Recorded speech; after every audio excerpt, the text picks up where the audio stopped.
Yo, what up, Dig? I'm gonna wash my face really quick, finish my food, and we'll get started. How things going today?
Oh, all right. I'm back.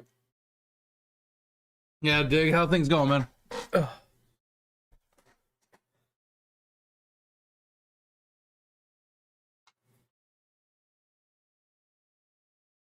How'd the wild grind end up turning out for you so far?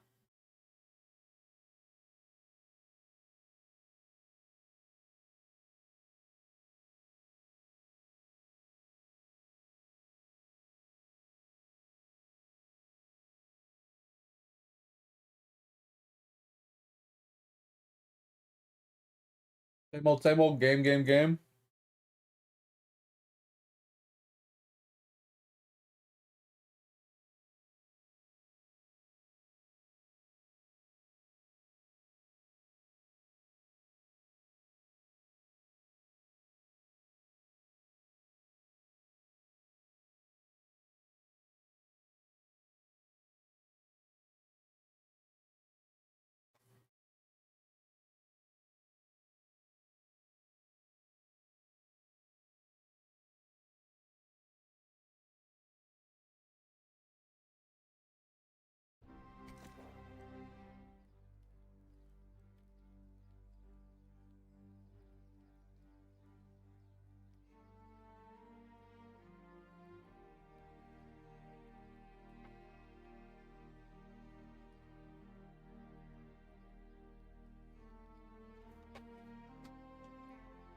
Oh man.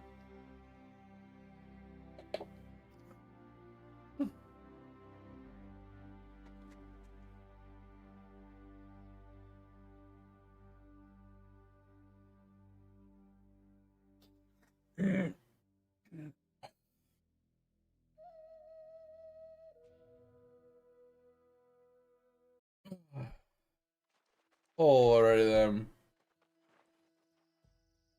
Where did we leave off? Oh yeah, the weapon crafting. Alright, so it's basically just cinnabar farming, I think.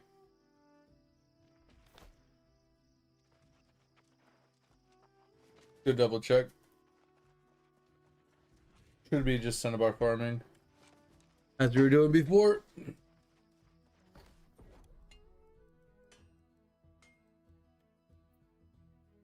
So we still have wood to use.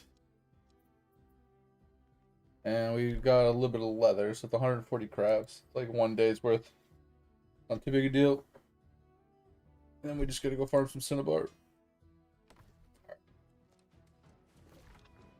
Let's get started.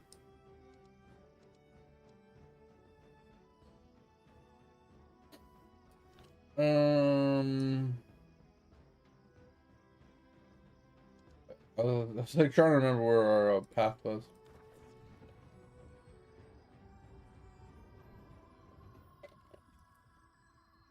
Yeah, Dag, I'm kind of getting the itch to play WoW, but I just know myself way too well. I'll literally install it, pay for a month of it, play it for like a day or two, maybe a weekend, and then I'll just be done.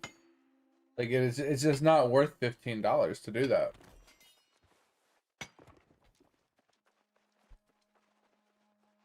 Well, that's my problem is I'll have fun for like a couple days, but then I'll just be like, all right, well, I scratched that itch, and then I'll just be done. That like it happens to me every single time.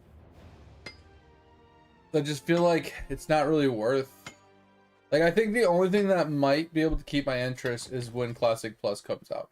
I think that I'll have enough interest past the initial couple days because I'll be curious on what's new, right? What's different, what we're gonna run into. I'll want to, experience the new stuff.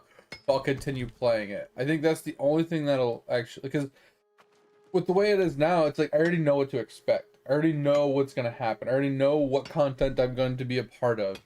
Like nothing's different. And I think like the aspects of discovery or whatever it's called, I think that is one thing that what did interest me because it's different, right? The dungeons and the raids are all different, content's different, and like the classes are different. Like that would have been cool to jump into. I mean, I still could. Um, but same thing is like I was just so focused on like the other games that I was having fun with, I just never got into it. And like, well, that's the thing is like I did retail for so long, right? And I honestly just I got bored of what retail was giving us. Like I liked the new content. I liked the new raids because I would go in and just do raid finder, and then I would just like do little group searches, like looking for groups, and I'd jump into like normal runs and sometimes heroic runs and stuff. And I'd get gear and I'd do stuff that way that because like I said, I was always that random odd man out that never had a guild because of my work schedule. So it was just one of those things that like I would get on, and if I couldn't find a group for something, or I already did my raids for the week or whatever, I would just, I would random queue into dungeons if there was caches, or I just do professions, right? And I just got bored. And at that point, like other games just looked more appealing because I'd never played them, and what they had to offer I didn't know, and I wanted to experience it, and that's what like drove me off of WoW is just the unknown of what other games had to offer. It's that was more appealing than logging in and flying around or running routes, doing ore runs or running older dungeons to make gold to buy like certain things or mount farming, like just what I'm saying, like that just the new stuff just seemed way more, like I said, it was an unknown factor of, will this be enjoyable, is this game cool, a lot of people play it, I wonder why they play it, let's experience it, let's see what the game's like, versus, all right guys, what are we doing today, Pinky? Same thing we do every day, Brain. You know what I mean? Like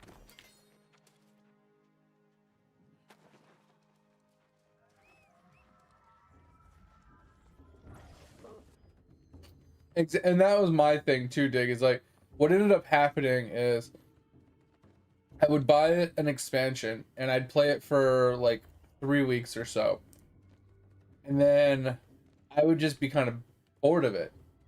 And then I'd go play something else.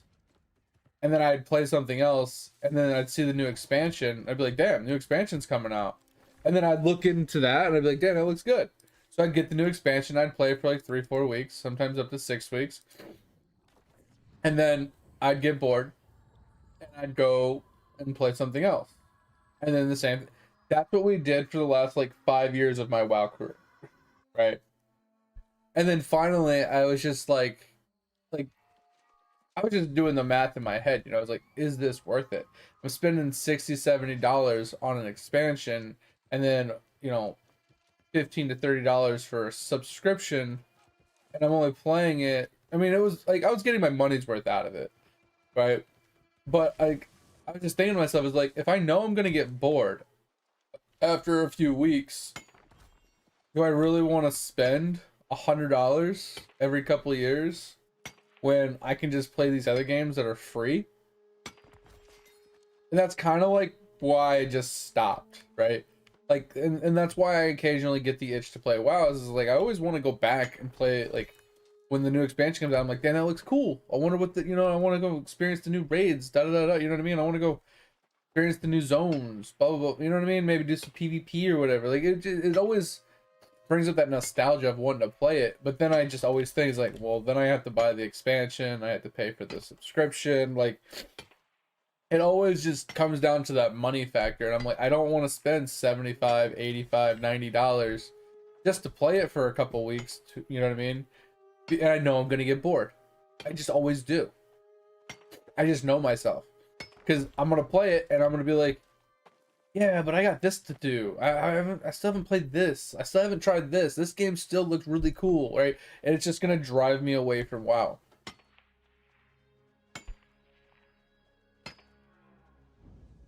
That's literally why I haven't gone back. And I know I will go back. I know for a fact I'll go back eventually. And I have no problems with that. Because when I do go back, I would have played all the other games. I would have played Final Fantasy 14, right? I would have played ESO. I would have played Albion, right? I would have played all these other games that I've always wanted to play. And I'll be just back on WoW. And I'll probably just be maining WoW for a while.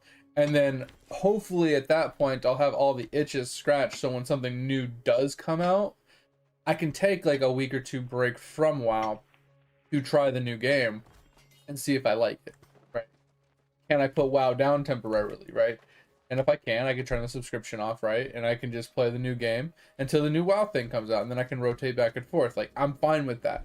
Just like a lot of other bigger streamers do. Like, S-Fan does it all the time. Every time a new WoW thing comes out, he'll play it for a while, and then he goes and plays other games. Other game creators do the same exact thing. And I'm not trying to be like everybody else, but I mean, like, that's the same premise, right? Like, I'm in that same boat where I want to play these things, but I also want to play the new stuff. Yeah, exactly, Dave. Like I said, that's what I did for the last 5 years. Because it's like, I'm not just solely dedicated to one game. Because I play other games as they come out or as they interest me. It's just, I have so many games that I neglected for so many years because I was so infatuated with WoW that I haven't touched any of them. And the people that I was playing games with, they were never interested in any of the other games. So I was always like a group player, right? So anytime I'd show up to the group, they'd be like, oh, let's play this, oh, let's play that. And I just play games with those people, and I never got to play any games I wanted to play. Because anytime I was like, hey, what about this game? They're like, oh, that looks like dog shit. We're not playing that. I was like, okay. So I never really got to play any of the games I wanted to play. And now that I've been like kind of on my own for the last couple of years, it kind of is allowing me the freedom to play those games that I've always wanted to play. I've always wanted to, like, some of them I can't play anymore, right? I never got to fully play Terra. I never got to fully play Aeon, which I'm kind of glad, because from what I've heard about it, it was pretty bad. But, like, all those older MMORPGs that were around, I never got to fully play them, because we would play them for, like, a day or two, and then everybody would get bored around level 10 to 20, and then they'd be like, all right, let's go play something else. Let's go play, this. And it's like, okay. And they'd always just swap the games. So, like I said, I never really got to give any of those games a good college try. And that's why I wanted to go back to Lotro, and I was so happy I went back to Lotro. Like, don't get me wrong, like, if I would have played it back then, I probably would have been like, oh my god, this is terrible. Just like Final Fantasy 14 was before they remade it, right?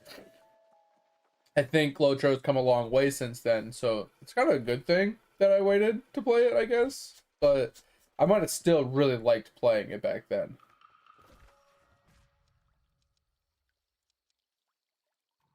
But either way, like, now, like I said, now that I'm kind of on my own, now that I'm kind of just in my own element, And like the streams kind of really helping because it's allowing me to be like kind of free, have my freedom to play and do what I want and have people to chat with and play with occasionally and stuff like that.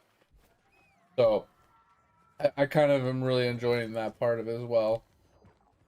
Um, but yeah, now I'm just playing catch up at this point, you know.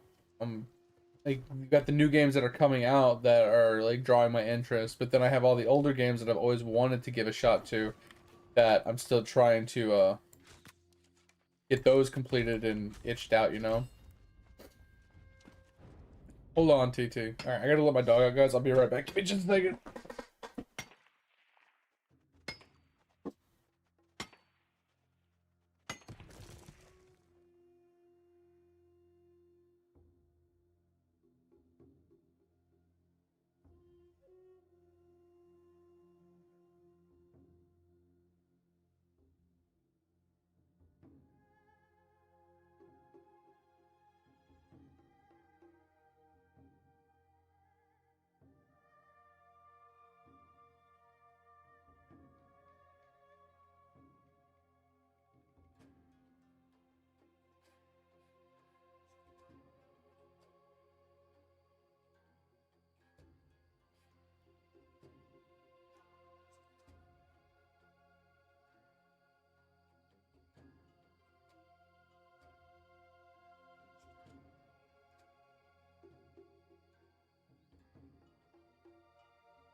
Oh, all right, we're back. All right, with that. Ugh.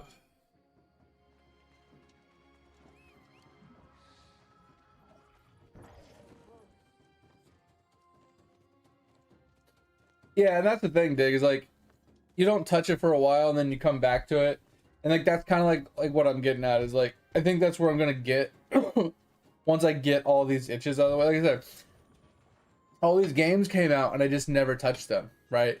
It was either during my time when I was in the military and like everybody in the military all played WoW. And we had like a WoW guild, we all played WoW over the weekends and stuff like that. So it was just like a big WoW thing. So I played COD and I played WoW. That's all I played when I was in the military. And then I got out and I didn't have anybody to play games with, but my wife, right? So me and the wife, we were playing games, and it was mostly like a lot of RuneScape duo stuff and Call of Duty.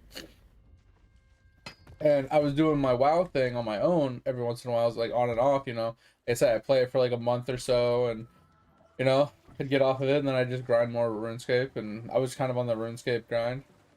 And then, you know, that was just kind of my thing. And then, you know, she stopped playing games at night because, you know, she had a, you know, job where she couldn't anymore and stuff. And it's just, like I said, all those, like, I tried the betas for all those games and the betas were so bad, I never gave them a shot. But years and years and years down the road, you know, ESO has gotten better. Final Fantasy 14 has gotten better. Albion, pretty solid, right? Like, I've always wanted to play them. I just never did because they were always so bad in beta. And I heard so many good things about them since then. Now I want to try them. And with all the games that are coming out regularly, I want to try those games as they're coming out as well. So it's just now I'm getting into I kind of finally broke my rut I was in. I was in a rut for a long time, right? I was in that rut of just oh wow wow wow wow wow wow more wow more wow more RuneScape more RuneScape more wow more Counter Strike. Like I was just like hella stuck on like one or two games, right? Like we were doing like the BR cycle as they were coming out, right? Me and my buddy, we would play H1, and then you know PUBG came out. We were on the PUBG grind, and then you know Apex came out. you know, we were just doing the rotation of all the different BRs and stuff, you know. We even did the COD one and stuff. So it was just, we had those rotations in there. It's just, I never got into the MMO like rotation. I never got any of the MMOs done. So since everything that I was doing was non-MMO related, now that I'm like kind of on my MMO kick the last couple of years, because I kind of put down FPSs because they were just kind of not really worth it nowadays. I feel like this is more leisure, more enjoyment. Like I'm trying to just get enjoyment out of gaming, not competitiveness. And competitiveness is enjoyment. Like I enjoy competing, I enjoy winning, I enjoy growing my, you know, my rank and seeing my skill and stuff like that. Like I do enjoy that. But that comes with the double-edged sword of frustration. And the way I look at it is like I play games to have fun. I play games to have enjoyment, right? To relax, to have fun. And frustration is the exact opposite of all of that.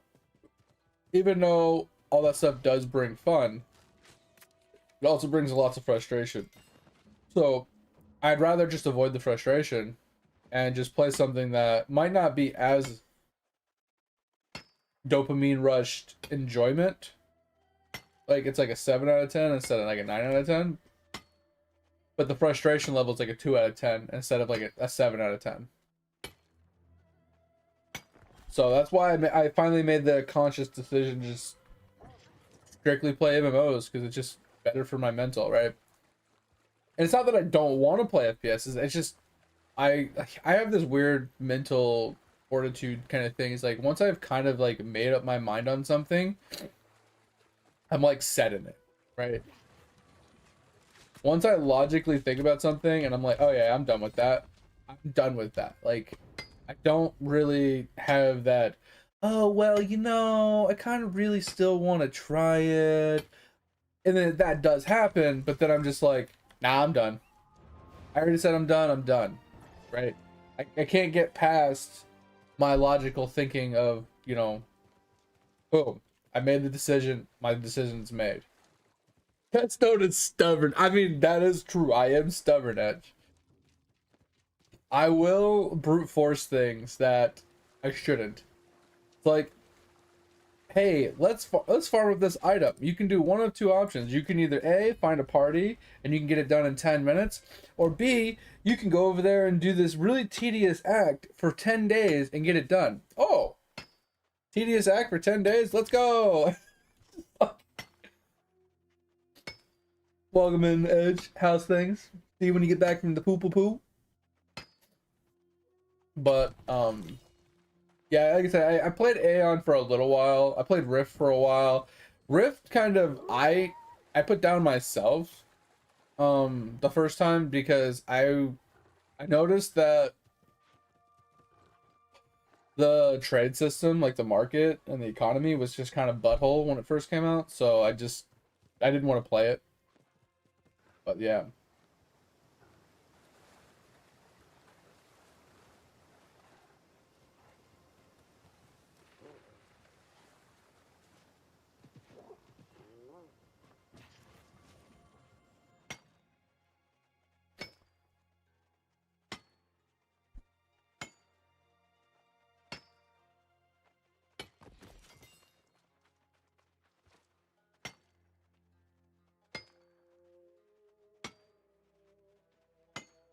And yeah, Dig, I kind of do agree with you as well. Like, and that's kind of like what I was saying in the beginning. It's like there's so many games coming out so regularly. I want to try them, but with that added caveat is I'm a cheapskate. So if it's over a certain like monetary value, I'm not gonna try it. If they don't have like a demo or a free weekend or it's not free to play, I most likely won't try your game.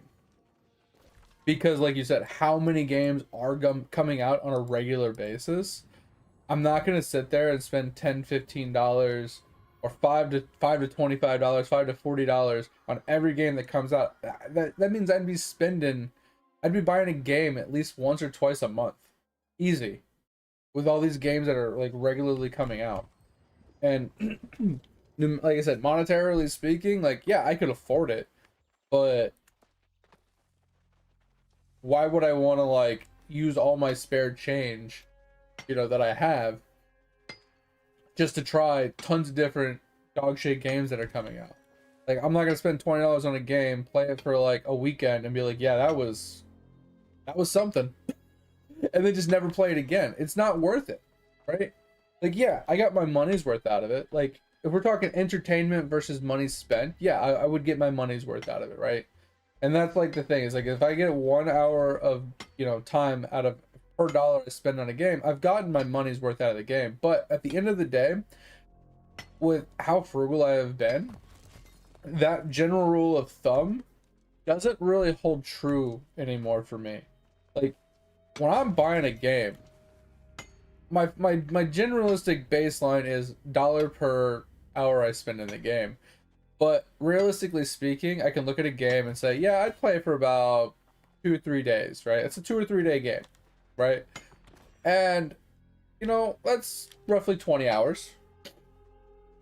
And if the game is $5, then yeah, I know I got my money's worth out of it. But then I'm just like, should I spend $5 knowing I'm gonna get like 20 hours worth out of this, or should I play this free game for 20 hours?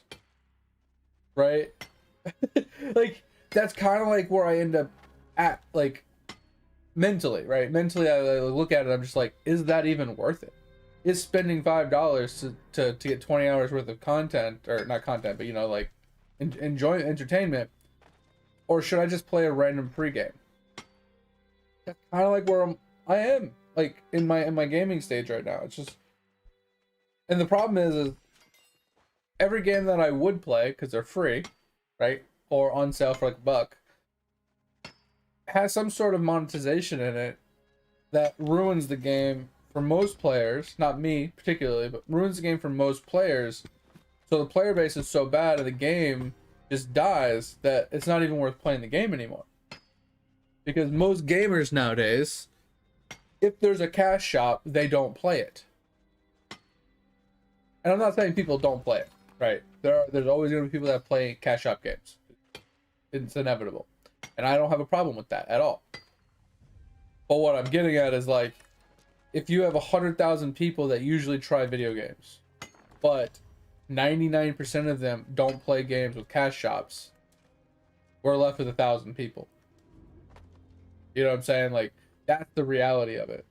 Most people, they don't have a problem with the box price of a game, but they have a problem with subscriptions or optional subscriptions or anything where you can swipe your credit card to have something that people that don't swipe their credit card can't get, kind of thing. So if it's more than skins, they won't play it.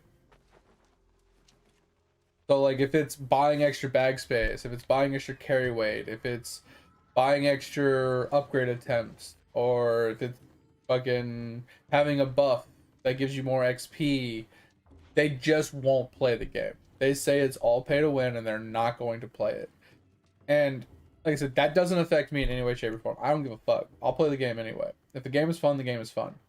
But what that does do is it ruins the experience for the people that are playing it, because now instead of having thousands of people to play with, or like 50 to 100,000 people to play with when the game comes out, you have 1 to 2,000 people to play the game with, which once again is more than enough people to play the game with, right? But it's different because you're just alienating so much of the population of gamers that, since there's a lot of these players that you might get along with that might play in your time slot, that might like be interested in the same things you're interested, are just not playing the game now. So now you're very limited in the pool of players that you're going to run into, and finding somebody that you make a new friend or whatever is very limited. And that's kind of like where I'm at right now. But like I said, at some point, I think the trigger for me for WoW is going to be Classic Plus. That will be there's 2 triggers right now. One, I get done with my list of games that keeps growing. And then I finally am like, all right, I've itched all my itches. I feel comfortable that I've played everything that I've wanted to play, and I can say without a shadow of a doubt that I still like WoW. And then I go back to WoW. That's criteria number one. Or criteria number two, Classic Plus comes out. Whichever one of those two comes first, I'll end up back on WoW, and it won't be a permanent WoW thing. It'll be the same thing like we were talking about before, and kind of like what we were talking about earlier. Is I'll play WoW, I'll catch up on everything, and then when something else, comes out or catches my interest or something else gets an update, we'll take a break. Right.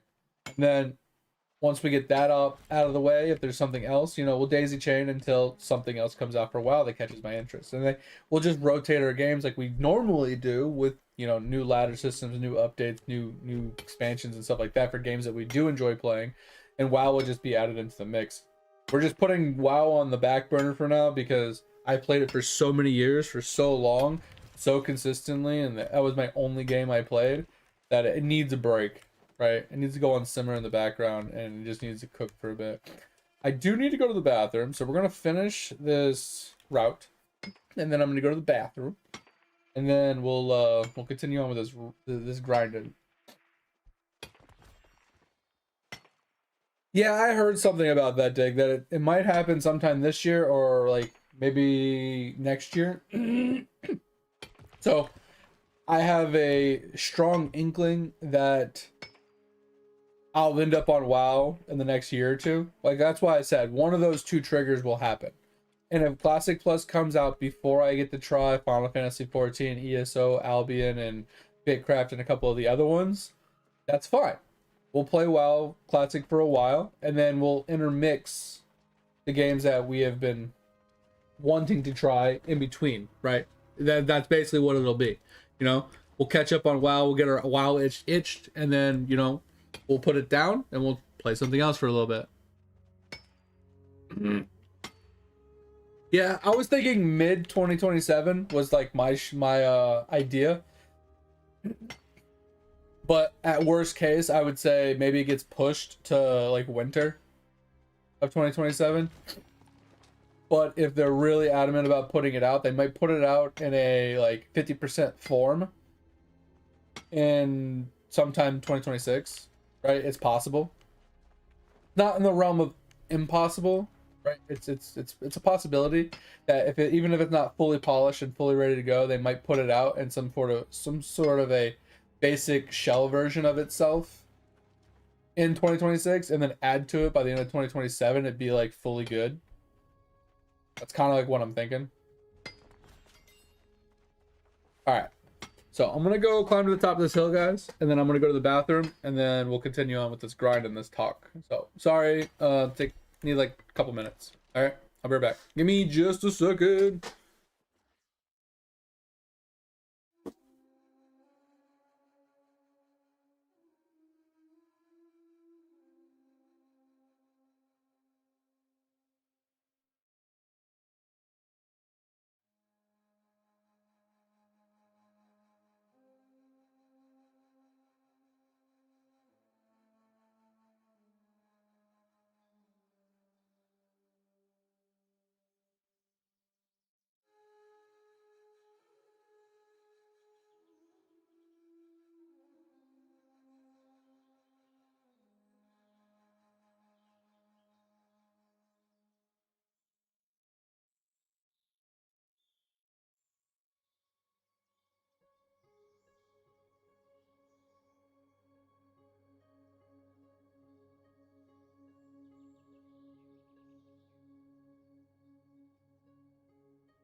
Oh, already. Sorry about that.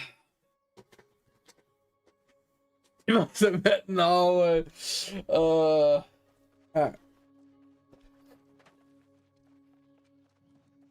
Anyway. But yeah, Dick, like I said, that's kind of like where I'm at, man. Like, headspace wise. Because, like I said, there's still Windcraft I always wanted to give a shot to and, like, play, right? I tried it the other day, you know, and I actually really enjoyed it. I thought playing that Ironman would be super fun.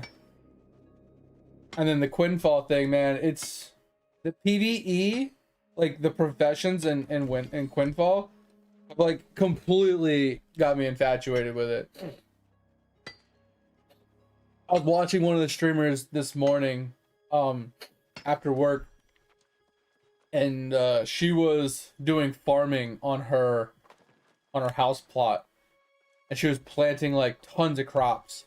I was just like, see, this looks like something I would like to do. She's planted hundreds and hundreds of different crops. So she planted carrots, potatoes, you know, cabbage or whatever, lettuce, like all these other type, like, you know what I mean? Like she just planted all sorts of fruits and veggies all over her fucking property. And I'm just like, that looks like something I would do. I would completely and utterly fill my plot with that kind of stuff. And maybe have some like cows and stuff like that for some other things. Because I would probably do like all the professions, all the gathering professions and refining professions. And I would probably, because I like, usually what my goal would probably be in a game like that is obviously level up all that shit as much as we can, max it out, see what it has to offer. And then since I know that there's NPCs in the game that I can turn in resources to them for premium currency, I would probably be doing that on cooldown, right? So I don't know if it's weekly or daily. But I'd probably be doing that, and I'd probably have alts if you can also turn in on alts as well. I'd probably make alt characters to make even more premium currency. That's something I know I would normally do in a game like that. Where is all of our weight coming from?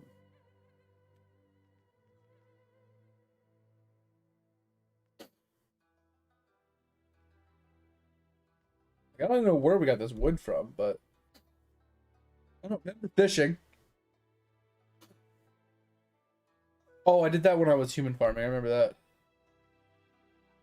Yeah, I don't know where most of my weight's coming from, man. I know we had this.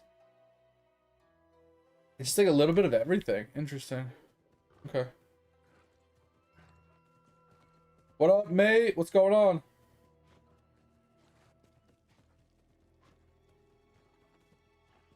Yeah, man, I'm really torn on it.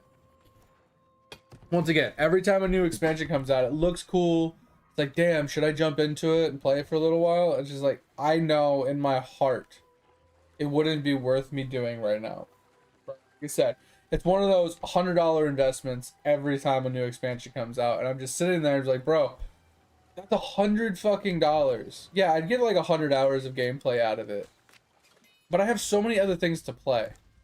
Like, that's literally what holds me back. Is like, I could take that $100 and I can buy like 10 other games to try and have fun with, and I'd probably get more than 100 hours worth out of it. Versus $100 on a WoW, and then kind of just being like, okay, I put 100, 200 hours into it. Let's go play something else. I don't know, man.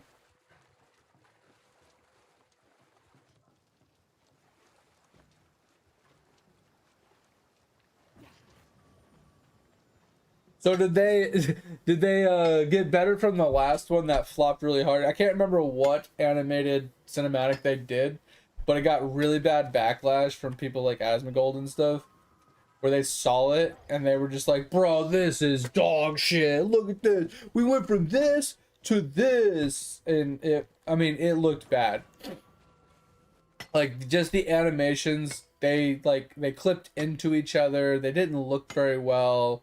Like, the dialogue was way too, like, I don't even know how to explain it. It was just wonky. I did not agree with it.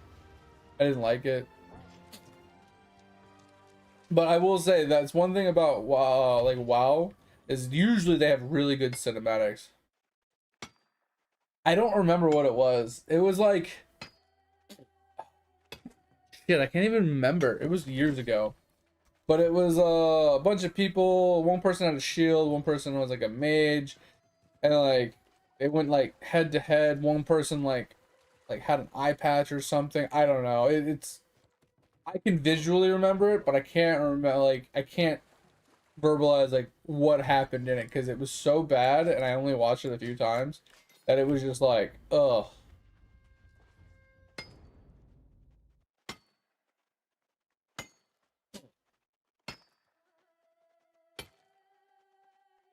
I mean, I could try and find it after this route if you give me a second, Dig. I only got a couple more nodes to hit. I'm doing pretty good, mate. I'm kind of gaminged out on freaking Eidolon, bro. I did nothing but gaming for like 20 hours this weekend. Like just staring at the gaming screen and just clicking log, clicking sprinkler, clicking harvest all, clicking on chemicals for like 20 hours. I'm just burnt on it right now. It was a lot of work. I finally got to the point where I'm creating blue bits. So that's kind of nice.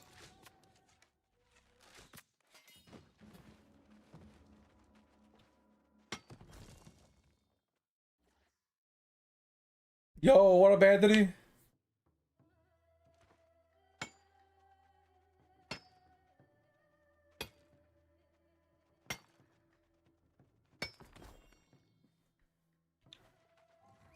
Is it Anthony? Yeah, so that's what I was getting at. I'm gonna try and pull up the video I'm talking about, Anthony. But it's like one of the ones from a year or two ago. Like I said, Asmongold covered it, and he talks high shit about it, like big shit about it. But he has been talking shit about WoW for the last couple of years at least, because he's just not happy with where it went from where it was. Like when he used to love the game.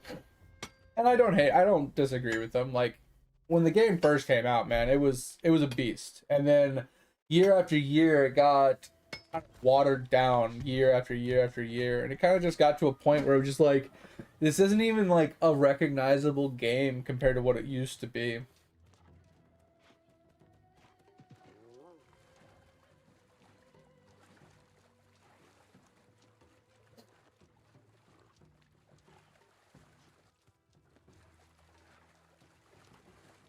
Yeah, the DEI stuff. Yeah, that's kind of like what it was. Like I think that's when that video that I'm talking about came out.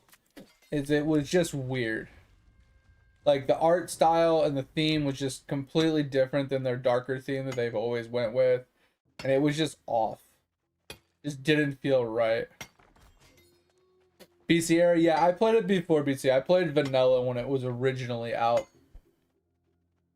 I remember freaking level 60 cap running around freaking Wrathy Basin, freaking no mini mark of where the flag carrier is, having to like we were doing like slash sleep to lay inside of walls and stuff. Like certain characters would be the ones that held the flag because the way that they slept allowed them to lay in a certain way that made them less noticeable. Bro, I remember the little fucking sweaty glitches that we would do all the time, man. Playing near the portal and mind controlling people out of portals and off of cliffs and just all sorts of shit we used to do to people. Those were the good old days, man. Back when we all sucked and we thought that it required fucking fire gear to run molten core and shit, you know?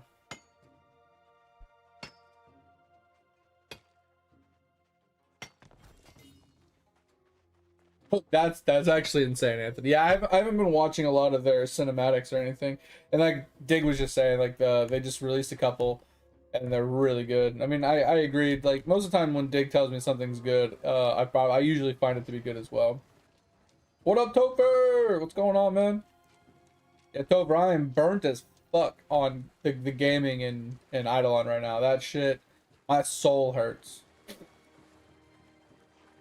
Fourth nugget upgrade? Hell yeah.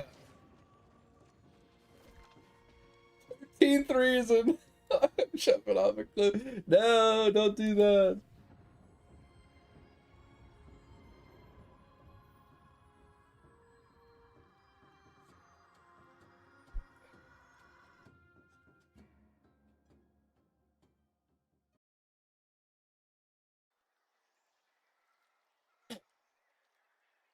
All right, let me find this for you really quick. Dig.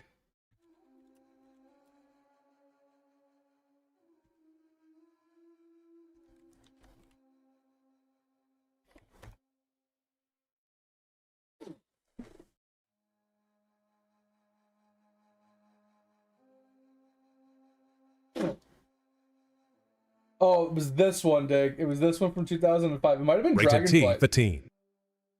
Let me get off this commercial and I'll pull it up for you.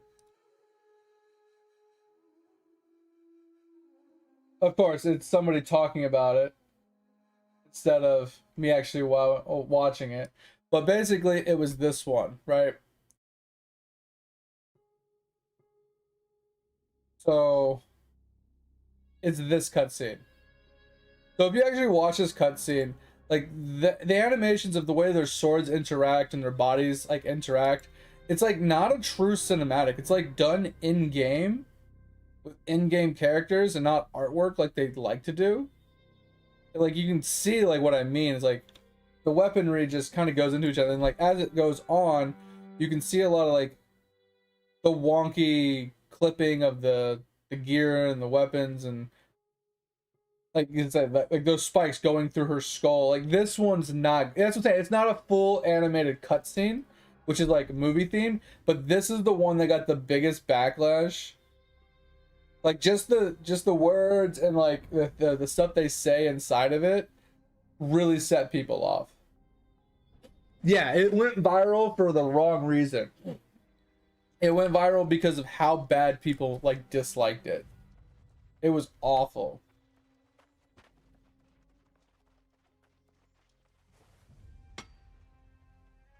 What do you mean? The pet battle? Oh, you talking about the tournaments, Topher?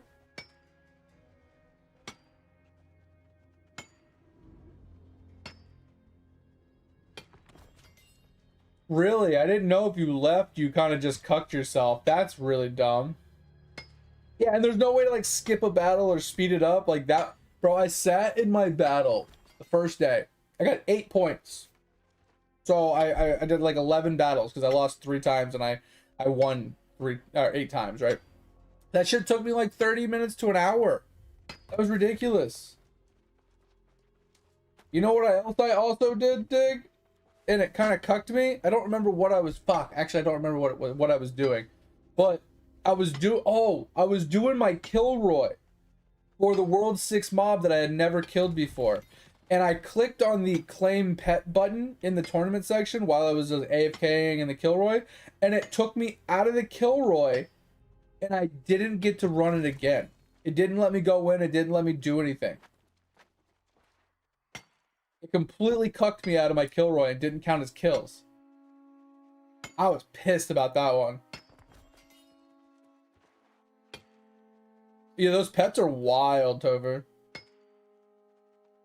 Like the 100, like the huge bit multiplier, the research multiplier. Like I don't remember the other ones off the top of my head, but yeah, those were wild. The bit one was crazy. My bits went nuts. I'm currently producing blue bits now, which is obviously nowhere near where I need to be still, but it kind of pushed me hella hard. But I'm just so burnt out on doing gaming right now, it's ridiculous. And I don't know if my fucking gaming is just broken because I can't. Anthony, I'll get to your question in a second. Just give me a minute to catch up on Twitch chat.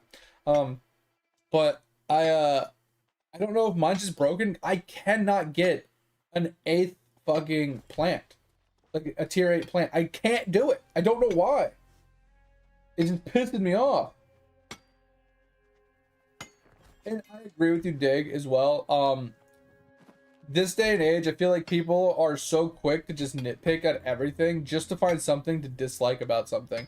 Instead of looking for the positives, like what's good about what they're looking at or what's good about what's coming, they focus on the bad stuff. And we've talked about it before, is like it's the same thing when it comes to like good people versus bad people in the open world, right? When you're driving your car, you notice the bad people. You notice the annoying, selfish piece of shit drivers that are cutting people off, driving like assholes and stuff. But you don't notice the good people, right? It's kind of the thing with my opinion is like most people nowadays, they overlook the good stuff and they look for what's bad. And if they see something that's bad, they have nothing good to say. It's like You can put up 150 good things and one bad thing, and they're gonna be like, look how dog shit this update is, man. Look at this. Look at this bad thing that they're adding. It's like, yeah, but what about the other 150 good things? Well, yeah, but look at this one bad thing. It's like, okay. And this is like the mentality that a lot of people have in gaming now. Is if there's a single thing that they disagree with, they're going to complain about it. Even if there's like an overwhelmingly amount, like 99% of everything is a good thing and they find that one thing and they harp on that one bad thing. And it just kind of waters down oh, that's really good update, because then you got this overwhelming loud screaming of complaints. Oh my god, they nerfed my mage. Oh my god, my mage got nerfed. Oh my god, they're so bad. They're so dumb. I hate these people. This is the worst update ever. But then everything else they added is like fire. Absolute fire. It's just, you can't make everybody happy. And then you got these loud crybabies on the internet that don't know how to shut the fuck up and just play. Play a game. If you're having fun playing the game, it doesn't matter if your shit got nerfed. Play something else. Like, holy fuck. I get it. They nerfed something you like, but they have so many other things to do. Or there's other games. I gotta catch up on chat. Holy fuck. You guys are blowing me up. Give me a second.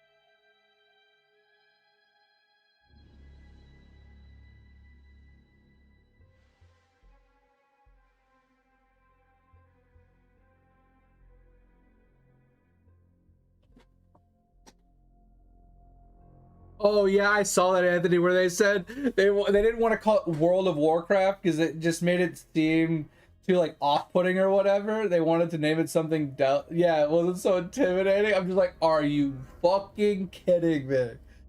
Bro, and that's like the same argument we had with the fucking Mrs. Buttersworth or whatever, fucking the syrup, bro. Like someone got offended or whatever, and so they had to change the shit. Like, it's the same thing with like the World of Warcraft name. It's like, well, we want to make it more inviting and we don't want to scare people off of the game because of its name. It's like, are you fucking kidding me? Grow a pair of balls. Please. If people are so like sensitive, they see a name called Warcraft and they don't want to play it because it's too intimidating or scary, we have bigger problems in the world.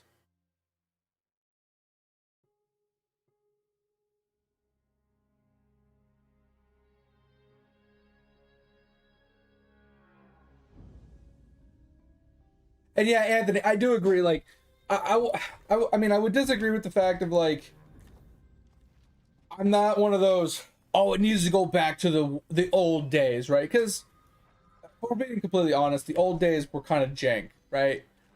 People glitching underneath fucking Ogamar and glitching into like stuff places they're not supposed to be, and this shit happened that shit shouldn't happen, right? And I agree that the artwork, I think, has gotten a little frou-frou in a sense, right? It's gotten more less it's more attuned to sensitive people, right?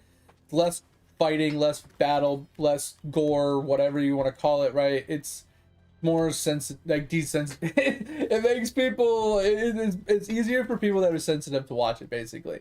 And I feel like that's where a lot of the older genre people, like the older people like me that came from Vanilla and BC and even Lich King, were kind of off put by it. We're like, bro, can we just go back to the original way we used to do things? Like, why do we need to be overly sensitive in a video game? It's not like we're playing Rainbows and Puppies, Hello Kitty, Fresh fucking Island or whatever, right? We're playing an MMORPG where the goal is fight and kill demons and, you know, bad humans and stuff like that. Like, we're completely losing touch with like the whole like universe of World of Warcraft, right?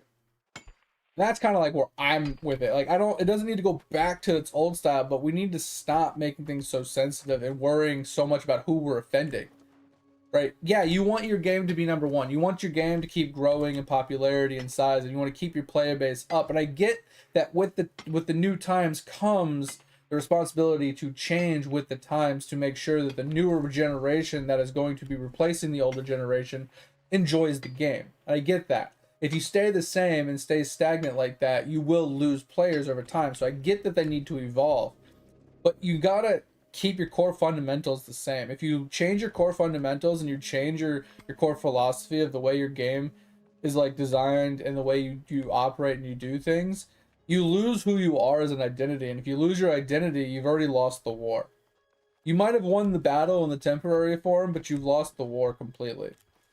So you got to find that balance between keeping your identity and keeping the way, you know, you are who you are, while also broadening your horizons a little bit and being accepting of the other aspects that are put off by your actual identity, right?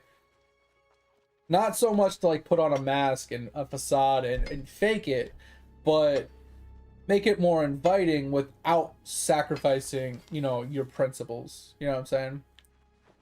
That's where I'm at with it.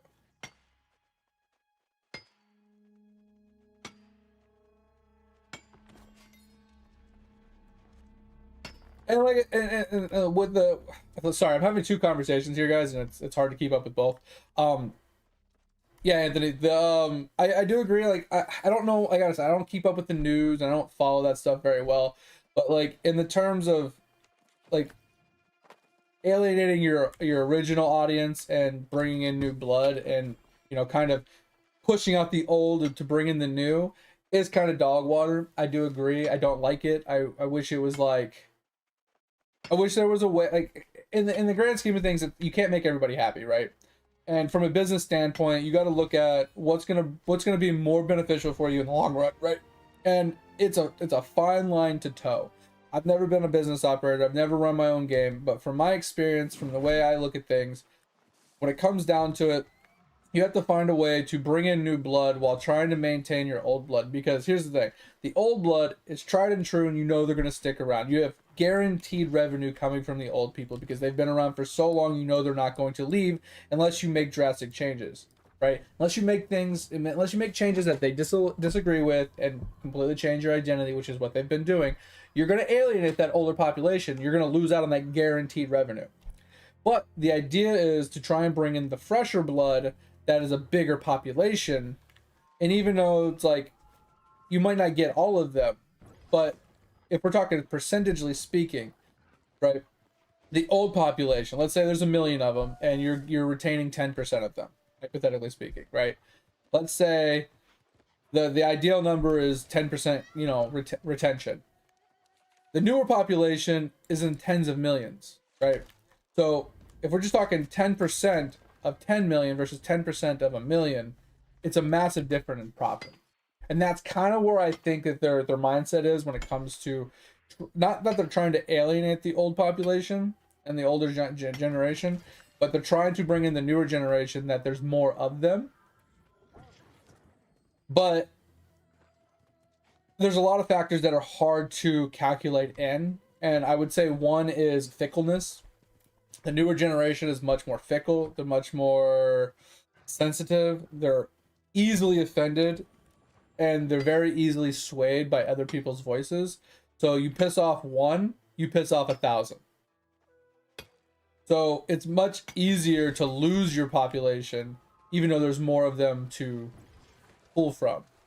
So it's this fine line that I think Blizzard's been trying to toe with bringing in new blood and keeping them happy, but also trying to retain the old people that are guaranteed to still want to keep playing the game, and they're less fickle and they're more party and less sensitive. So like, as long as you give them the core identity of what they like of a game, they're going to stay. And that's the thing, Anthony, is like, that's why I say it's like this fine line. You have to find a way to keep them happy, and I feel like it's a losing battle no matter what you do. The younger generation is so hard to please It just takes one bad sentence in a Twitter post and they completely uninstall your game. They're very sensitive, they're very fickle, and they are not loyal in any way, shape, or form.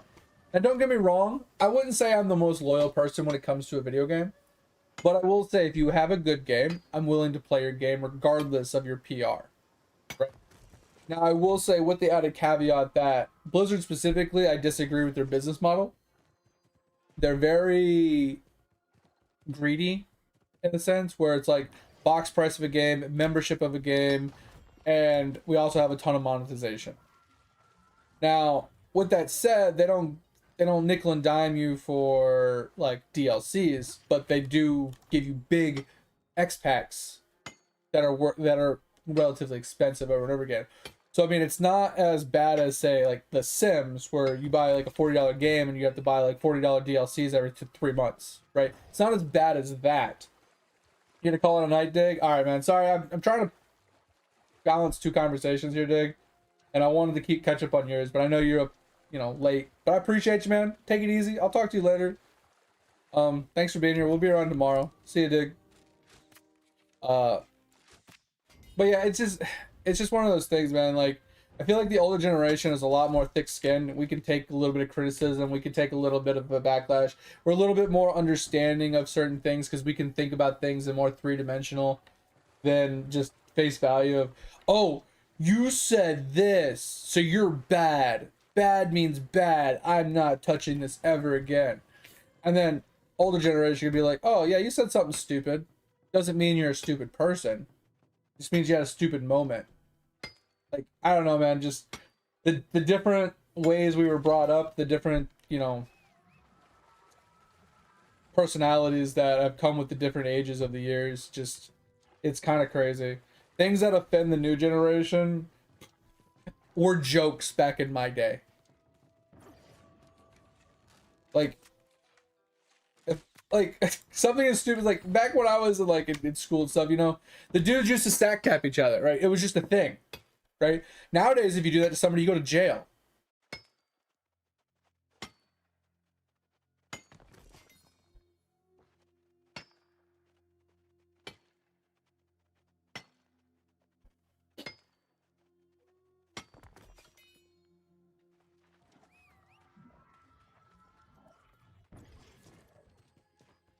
And yeah, and that's what I was saying. Is like it's a risk thing. They're playing the risk versus reward. They're trying to bring in the larger population for more profits by alienating the guaranteed older profits, because the older profits are a lot less because there's not as many of us, but it's guaranteed, right? It's one of those risk versus reward. Do you go with the low risk, low yield, or do you go with the high risk, high reward? Like, that's the business that they're looking at right now. They're looking at two different pie charts. They have so much untapped revenue profits from the newer generation, but like you said, there's so many uncalculables that you can't even rely upon it. Even if you try to water it down and be like, all right, we know we can maintain this much of the older population, right? And we're gonna make this much revenue. It's tried and true. But with how many newer generation people there are, how many people that are coming to the game that we can bring to the game, like the amount percentagely, even if we lowered it to like 1%, it should be more in profits than what we would make from the older generation. I think what they're banking on is people buying the game, playing it for a month, and then never coming back to the game, because that's huge revenue for them. That is like literally $70 per person that does it versus an older person that is just paying month to month and then buys the DLC, right? And rinse and repeat. Like, they're always there. They're always going to do it. And like, I don't know, man, I don't agree with it. Like I said, me personally, it's hard, and obviously doing the right thing is hard. Trying to keep your identity, keep yourself tried and true, to keep your old player base while encouraging the newer generation to come is the right way to go about it. But I feel like the right way isn't always what companies do. They try to do the fast. And I think what ends up happening is they do something with a knee-jerk reaction. And I can use a reference point of like RuneScape, because we don't know how this is going to end up turning out. We still haven't figured it out yet.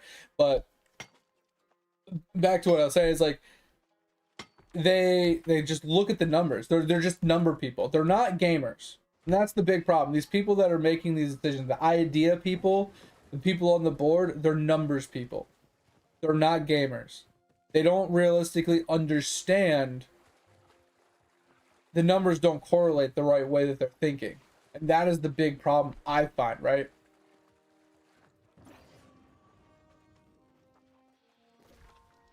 Sorry, I'm trying to read what you're writing still and continue the conversation.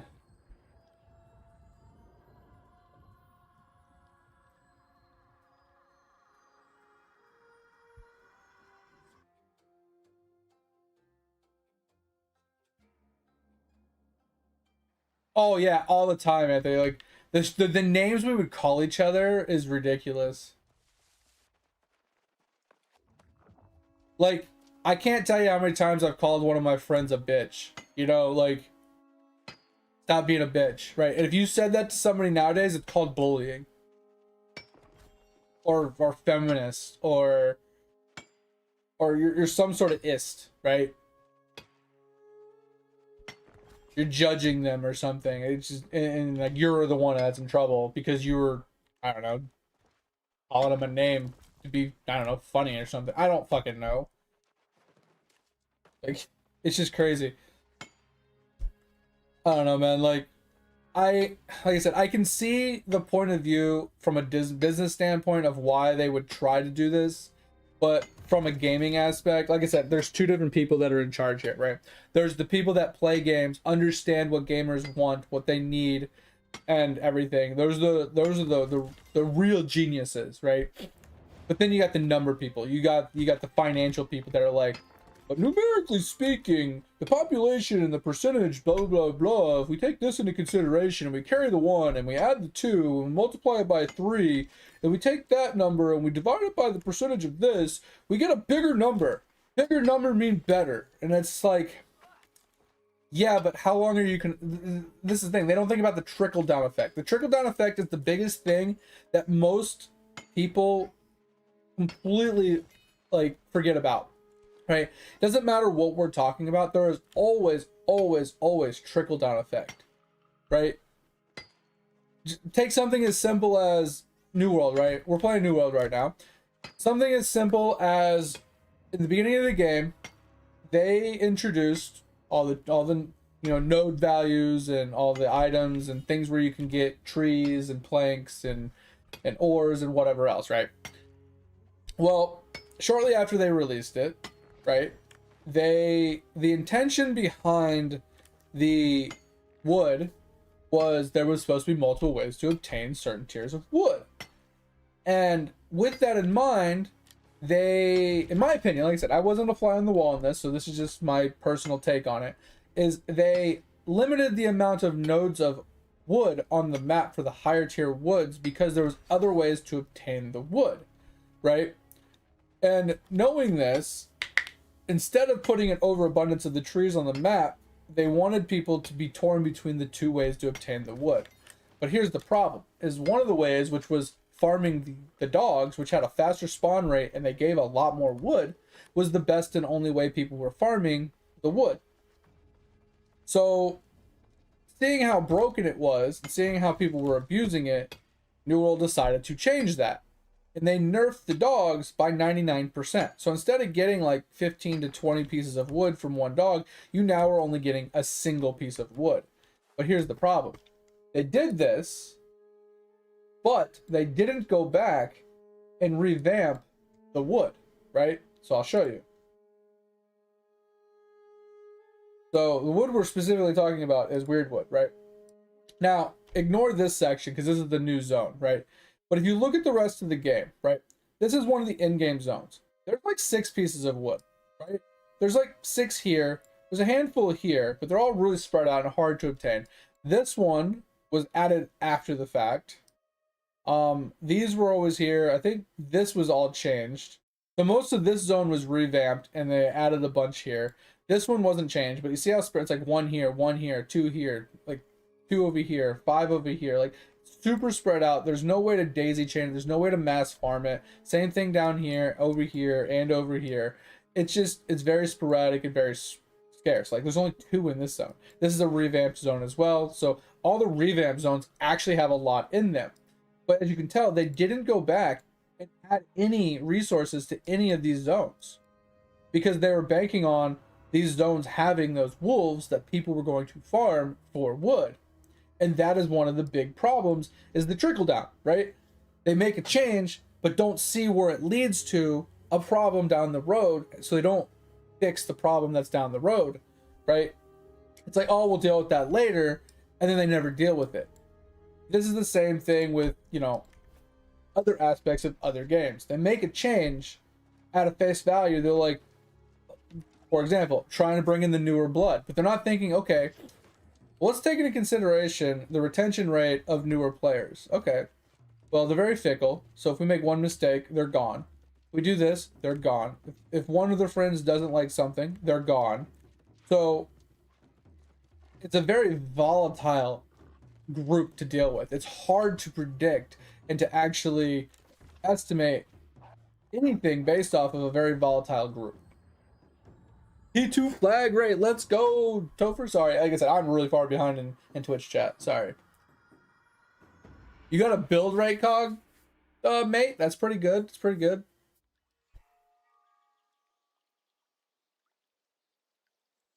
But anyway, yeah, so I think that's kind of like the problem I see with it personally, Anthony, is just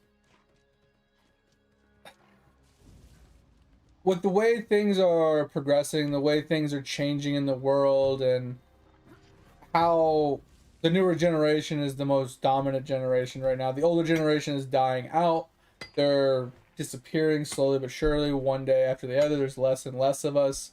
Yes, we have the money. Yes, we're established and we can pay the money, and we're tried and true, and we're always going to be there. We're kind of loyal to a fault. It is true. But year after year, the revenue from that tried and true goes down because there's less and less of us, right?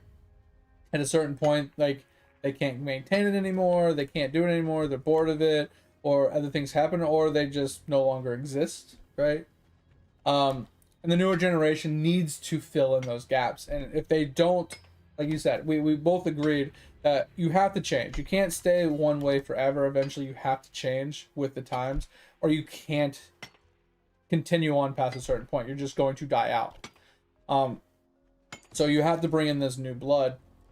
But I think the knee-jerk reaction, they're not thinking more than 2 feet in front of their face, is, oh, let's do something that the younger generation would like. Okay, well, what about the older generation? Well, screw them. They'll stay anyway because they're loyal. And it's like, yeah, loyalty only goes so far, bro.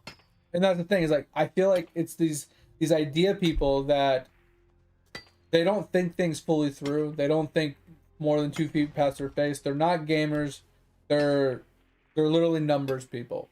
And these people are what's ruining game. And I actually was listening to a guy talk yesterday about Ashes of Creation, and he was debating with his stream. And some of the stuff I definitely agreed with him, for sure, is that no matter what, so one of the arguments they were having is people were blaming the devs for how bad Ashes of Creation was. But at the end of the day, unless you're a fly on the wall, we don't know where the disconnect is, right? Because at the end of the day, if you have a bad idea, if your idea at its base level, if its literal basis is shit, so your boss hands you a pile of dog shit and says, hey, make this into a diamond. It's not possible. It's a pile of shit, right? That's the premise here, right? If your idea guy is shit and he's coming up with shit ideas, the best developers in the world cannot turn shit into non-shit. No matter how good they are at their job, you give them shit, they will return shit. It's a different form of shit. They try to spruce it up a little bit. They try to spray some Febreze on it, hang a little,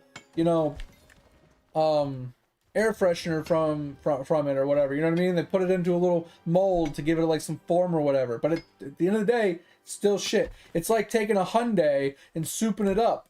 At the end of the day, it's still a goddamn Hyundai. You know what I'm saying? Like, and here's the thing. there is that side of the fight. But we can also argue that, hypothetically speaking, the idea was good, but the implementation of the idea by the devs was bad. But like I said before, unless you are actually a fly on the wall to know which one was the bad part, you can't just blame one side. You can't just blame the devs for everything. We need to put more blame on the idea people, but at the same time, we can't blame either side unless we know for sure. Was the idea bad? Like, was the base bad? Was the premise bad? Or was the implementation of the good idea bad? Or were they both bad? So I don't know. I agreed with this premise that you can't just blame the devs. Blindly blaming devs for things that are dog shit in games doesn't make sense. One of the things I definitely did disagree with him is he was complaining that like things in like Black Desert Online. He's like, I can read these patch notes and tell you if it's good or bad before even playing it, because I can see what's going to be wrong with it because I'm a gamer. And I agree that a lot of these devs, a lot of these idea people aren't gamers, right? They don't play games regularly. They're not sitting and playing 40 to 60 hours a week on video games and grinding MMOs and, you know, enjoying and kind of like see from a gamer's perspective what's good, what's bad, what people like, what people dislike, where things are, you know, what things will work, what things won't work. Most people aren't that. They're either a dev or they're a gamer. They're not normally both. And I did agree with that. But what I disagreed with was he was making a comment that they implement something and it's dog shit. And I agree with that.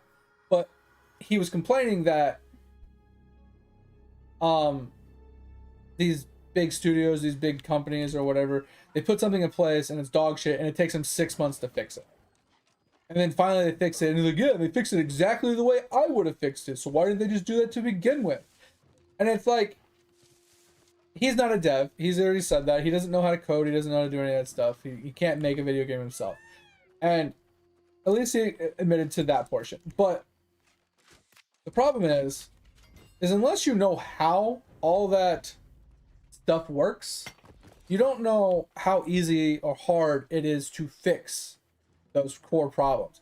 Because depending on how it was coded, depending on all the little details that are kind of intertwined with the mechanics that were made or the code that was made, it can be difficult to fix or modify, especially depending on the way you want to fix or modify it.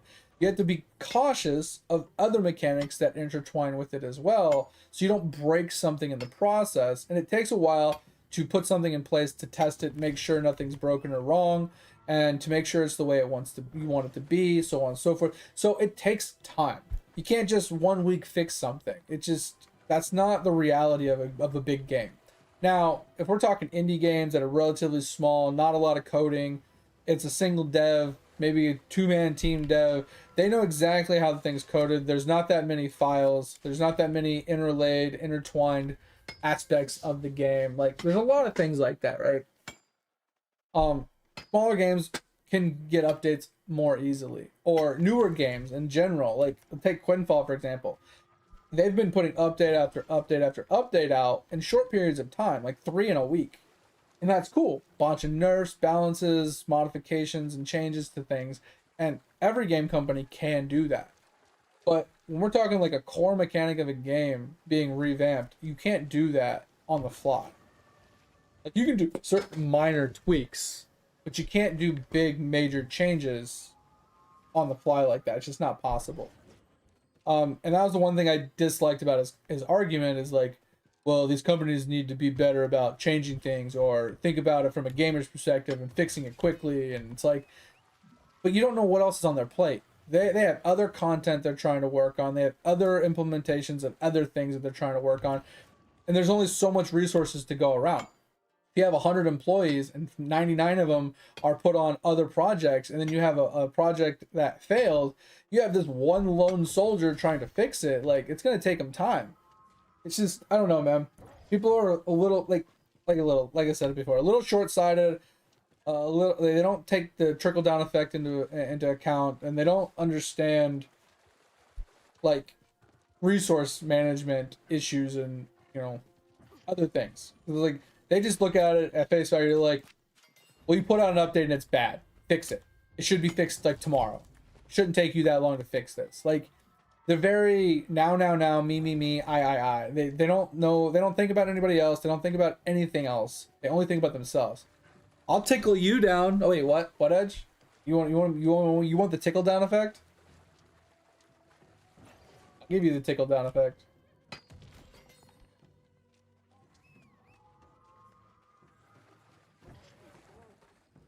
Legacy, Steel, and Sorcery. I saw a video on that. It looked okay. But for me, Anthony, the one that's the up and coming star that I'm gonna jump into after I finish this playthrough, is called the Quinfall, and it's purely because I'm a PvE person. I love doing professions. I love leveling professions up, crafting gear, upgrading things, seeing, you know, just gathering resources. Like, that's, as you can tell, I've been doing this for an hour and a half, and I have not stopped talking, and I'm not paying attention to the game. It's just, this is my natural state of enjoyment. It's just doing this. And Quinfall has that in spades.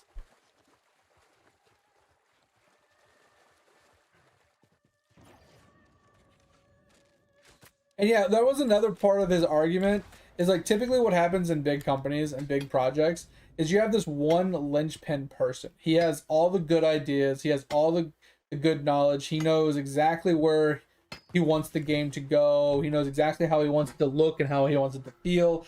You have that one linchpin idea man, right? That has a lot of knowledge and he has a lot of great ideas.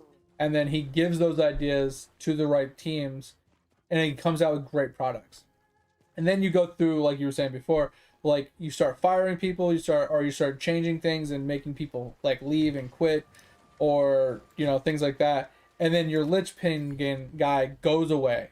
One way or the other, he either leaves or he gets fired. And going forward, you're completely lost. Your direction is lost. Your identity is lost. They don't know what they're doing anymore. They don't know how to continue on. And they're just throwing shit at a fan, hoping something will stick. And they don't know what to do to fix it because the one guy that was keeping it all together, that glue, is gone. And I think that is a big problem in a lot of projects, is that one linchpin person is the key to the game's success.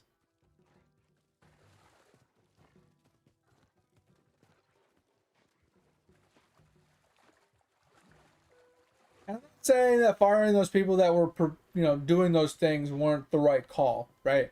I'm just saying that, like, there's fallout, there's trickle down from that problem. And like you said, like, the reason that we're in this state now is because of that. And that's another example of the trickle down effect. And it's not that they couldn't see this coming, it's just there's nothing they could do about it.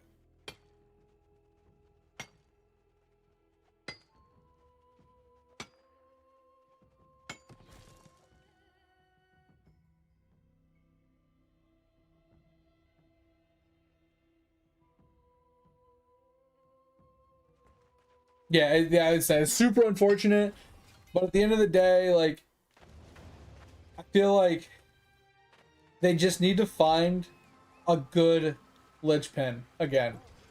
I think if they could finally bring in somebody that has good ideas, tried and true good ideas, and a good gaming knowledge, because I think here's the problem: is the idea man doesn't need to be a dev. He needs to be a gamer, and that's the problem. I think the idea man needs to be a gamer. So you have a gamer that's in charge of the ideas, the premises, the perspective of what he knows people in that genre want. You get that good idea man, like that glue, right? You know, you don't want that Elmer's glue, right? You want that like Gorilla Glue, that super glue, you know? You want that good linchpin, and then you want your devs to take orders from that, right? And maybe not just a single idea man. You maybe want 2 or 3 idea people. So one guy comes up with an idea and the other 2 have to be like, okay.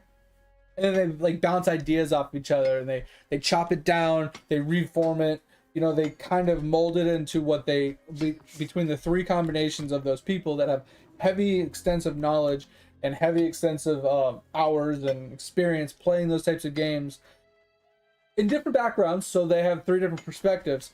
that can come up with actual good ideas for a game and then get implemented by a good dev team. I think that is where a lot of companies fall short, is their idea people are not gamers. Right? They're not people that sit down and regularly play the game. There's so many games that you play that the devs and the idea people don't even play their own game because they're constantly working on the game, so they have no time to play the game. So they're implementing things that, like, the player base is like, why are we doing this? This doesn't make any sense. Like, in this game, it doesn't make sense. Like, they're implementing things that just are stupid. And it's purely because they don't play their own game. I said trickle, but you want to be tickled. I know you do.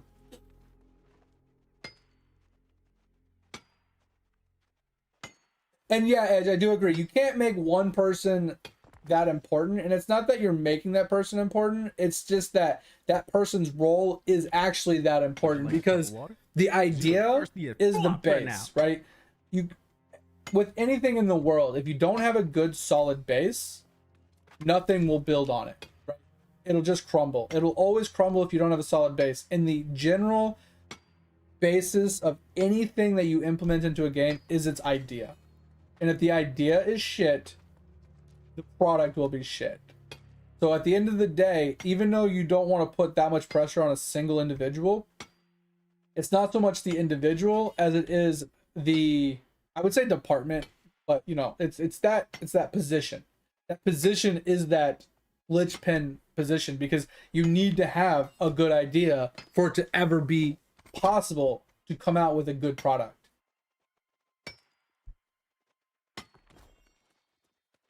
And it's not that we're it's just, ideally, like, just specifically speaking, that position is important because, like I said, you can't put anybody there, right? Not just anybody can come out with a good idea. Maybe one, but not idea after idea. And that's the core problem with that position, is we don't want one person to be that important in a company, right? We don't want one position to overshine any other position, but at the end of the day, certain positions are worth more than other positions, right? At the end of the day, one position is more influential than others. No matter how we want to keep everything the same, no matter how much we want equality and everybody to be the same. Yeah, I got the hydrate. Thanks. Appreciate it. Yeah, exactly. And no matter how much people despise missionary, it's the tried and true, man. Without it, none of the other stuff would have happened. You know what I mean? I'm just saying. Like, just because we want equality, just because we want everybody to be equal, just because we don't want, you know, the success or failure to ride on the shoulders of a single individual, doesn't change the fact that it's inevitable. Right? Just like a company. If a company has a bad CEO, the company will probably do shit. They'll have bad profits, they'll have bad revenues, they'll eventually go under because the person at the helm, the person running the show is bad. Same thing with making a product. If your idea is shit, your product will be shit. If your idea has promise and it has, like, if it has what's that word, leeway in its idea, right, where it's a kind of somewhat vague-ish idea, not a very strenuously strict idea, it has potential to not be shit if you have good people on it. But at the end of the day, like I said, it simply boils down to, if you have a dog shit idea, there's no polishing dog shit. It's always going to be dog shit. That's the true problem. Yeah, so this game will be shutting off January, like, 30th of 2027. That's why we're trying to finish the Ironman playthrough before then, Anthony.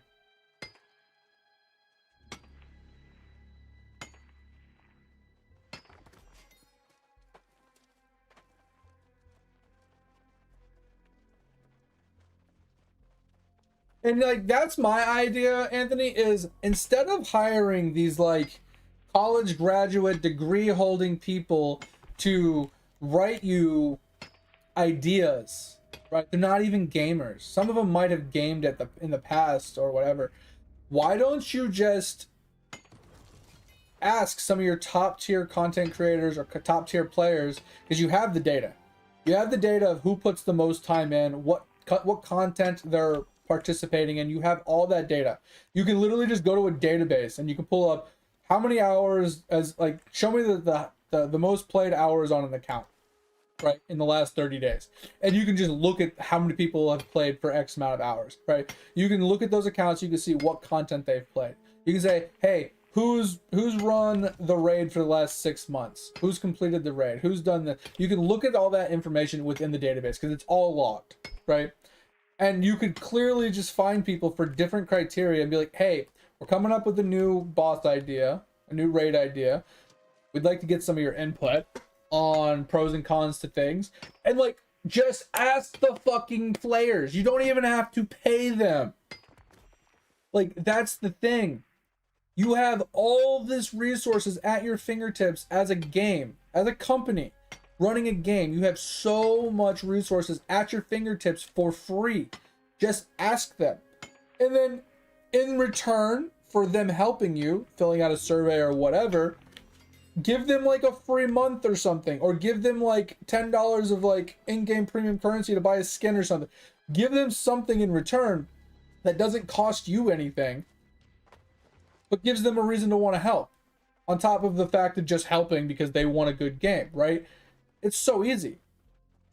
Get gamers to give you ideas, and then kind of look at like a bunch of ideas that a bunch of gamers in the same point of view have given you, and see if you can come up with like a good polished idea from the idea. Take 20 of your raiders, 20 of the people that raid in your game, right? If you're trying to come up with a new raid, find 20 people that raid and ask them their opinion, right? And then on top of that, find people that don't raid and ask them why they don't raid, because they might have a specific reason why they don't raid that might sway your idea or add something to your idea to make it more appealing to people that don't raid. So you could probably bring more people into the raiding scene, right? Like I said, you have so many people playing your game. Take that, use that to your advantage, right? Because straight up hiring somebody for ideas is hard, because that means they have to be on payroll for, you know, X amount of days, X amount of hours, working for X amount of stuff. Like, it's a lot more upkeep. It's a lot more money that you have to spend. At least this is like a project thing. So whenever you have a new project, you bring in these players to give you ideas, right? Maybe it's new players, maybe it's old players, it doesn't matter. But you bring in the people for a temporary, you know, Q&A kind of thing, pick their brains, and, you know, and that's that. You don't pay them per se, you don't hire them per se, but yeah, I mean, that's kind of like the idea here, right? If you want good ideas, get it straight from the source. Get it from the tried and true players that love your game, that play your game regularly, that understand your game inside and out because they play it all day long.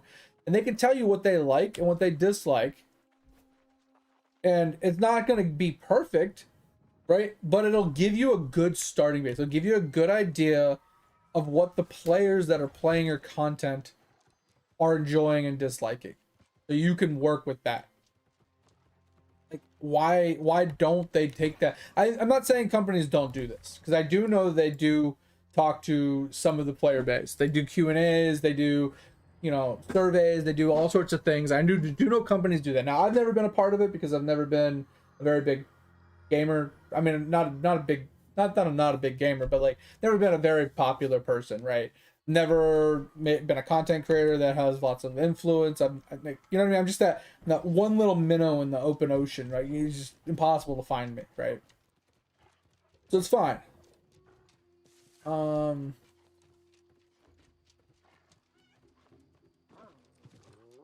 But I do love that idea.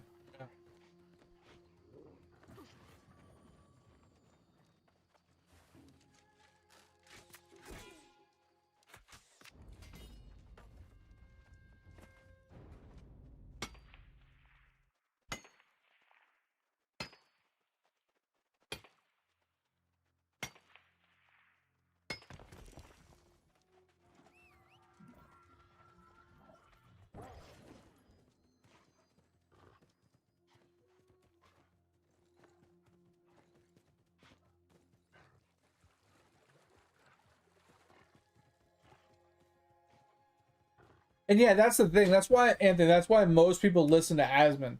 Because he's played it for so long. He has such a good understanding of the game. He has a great stance on it, understanding, and he knows what he likes from the game, right? And what majority of his audience likes from the game, or even perspectives of people he's played with like from the game. He has a very good knowledge for the game.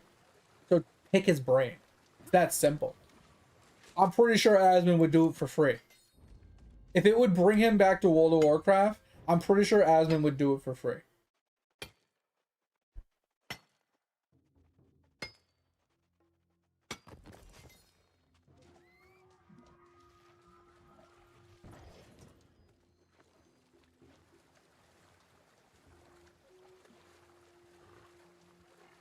Yeah, and that's the thing. WoW was such a big core part of so many people for so long. It's literally, it's like, it has a community similar to like Harry Potter.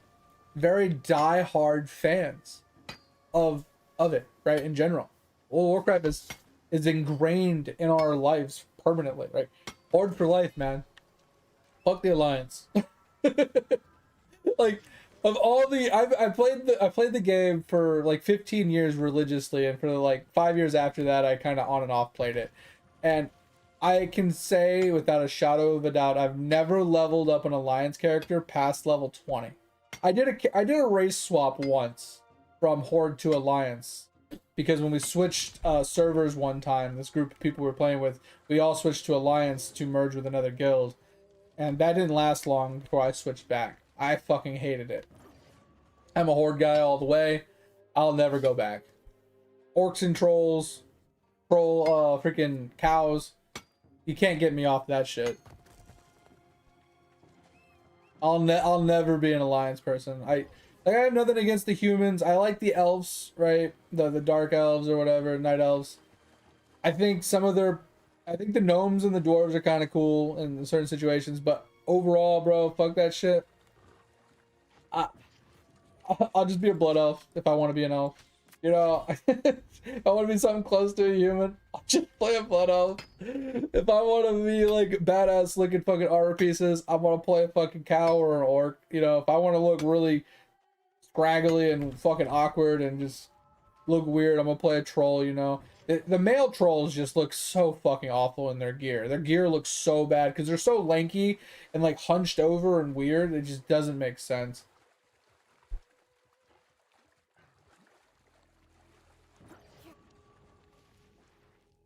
Oh, Anthony, I shit you not.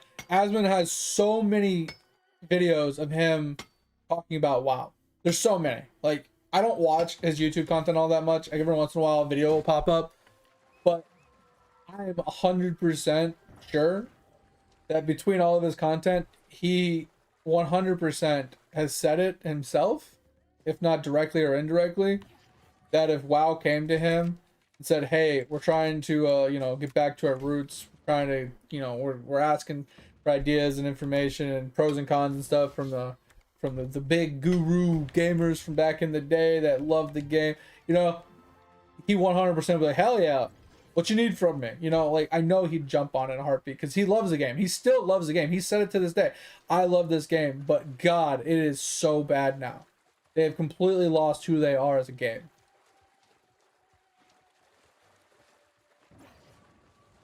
And I'm going to be completely honest with you. I might be a PvEer, but I do not read stories. I do not read lore. I do not keep up with any of that. I don't even read the quests. I am a spammer, and I profession all day long and speed. Like, I memorize, dungeon routes and stuff like that.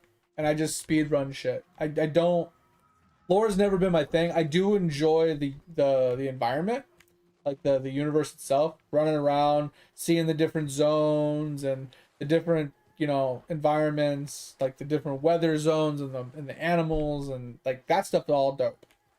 I'm just not much of a lore guy. I can never keep up with it. I don't like reading as it is. Reading's hard for me. So I never really kept up with all that stuff. So you watch him daily and his old stuff. Yeah, Asmon's a really cool guy. Like, my problem is like, I can only watch his content for so long because I agree with almost most things that I've ever seen in his videos, because I don't watch a lot of his stuff, I do agree with, right? He says a lot of things that make sense, it's logical, it's based in facts, and he has a lot of good ideas and a lot of good information. He articulates his stuff very well. But sometimes, like you said, he is a little abrasive, so am I. He's very straightforward and truthful and like kind of blunt, and so am I. So I don't have a problem with that. I like the brutal honesty. But I don't know what it is about his content is I get bored after a little while. Because I think he's a little like me. I think that's the problem, is he beats a dead horse. He'll talk about something and he'll give his thoughts on it multiple times. And I think that's not per se his fault. I think it's his chat. Right? And I think I have the same problem is when you're having a conversation with chat and you're voicing your opinions on things, you have to revoice your opinion multiple times because some people come in late, some people are arguing with you, and you have to reiterate what you were saying. They misunderstand you, or, you know, whatever the fact is, you end up repeating yourself multiple times in multiple different ways, and it's just kind of like it's an hour-long video, and for 2/3 of it, he's saying the same thing. And I think that's where I get lost in his content, because his videos are too long, and it's kind of just beating the same idea for an hour. Like I said, I do the same exact thing. I think that is my biggest problem with his content. I'll watch a little bit of his videos and I'll like, okay, yep, and I'll skim through most of it.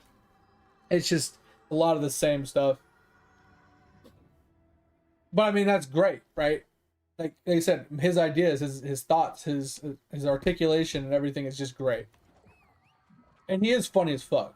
Like I said, I do love his brashness. It's so good. It's so refreshing. There's a few content creators in this world that I actually love purely because they're assholes.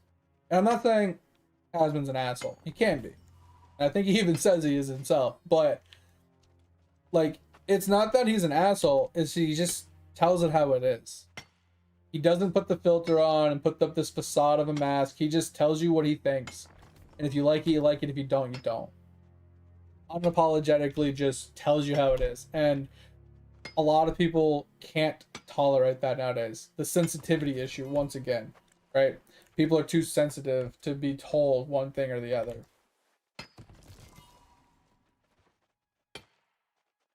You got it super low and then failed? Oh my god, that's so unfortunate.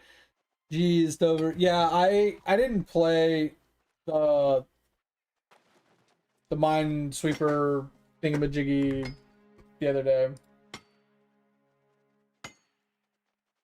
7,700 HP. What the fuck?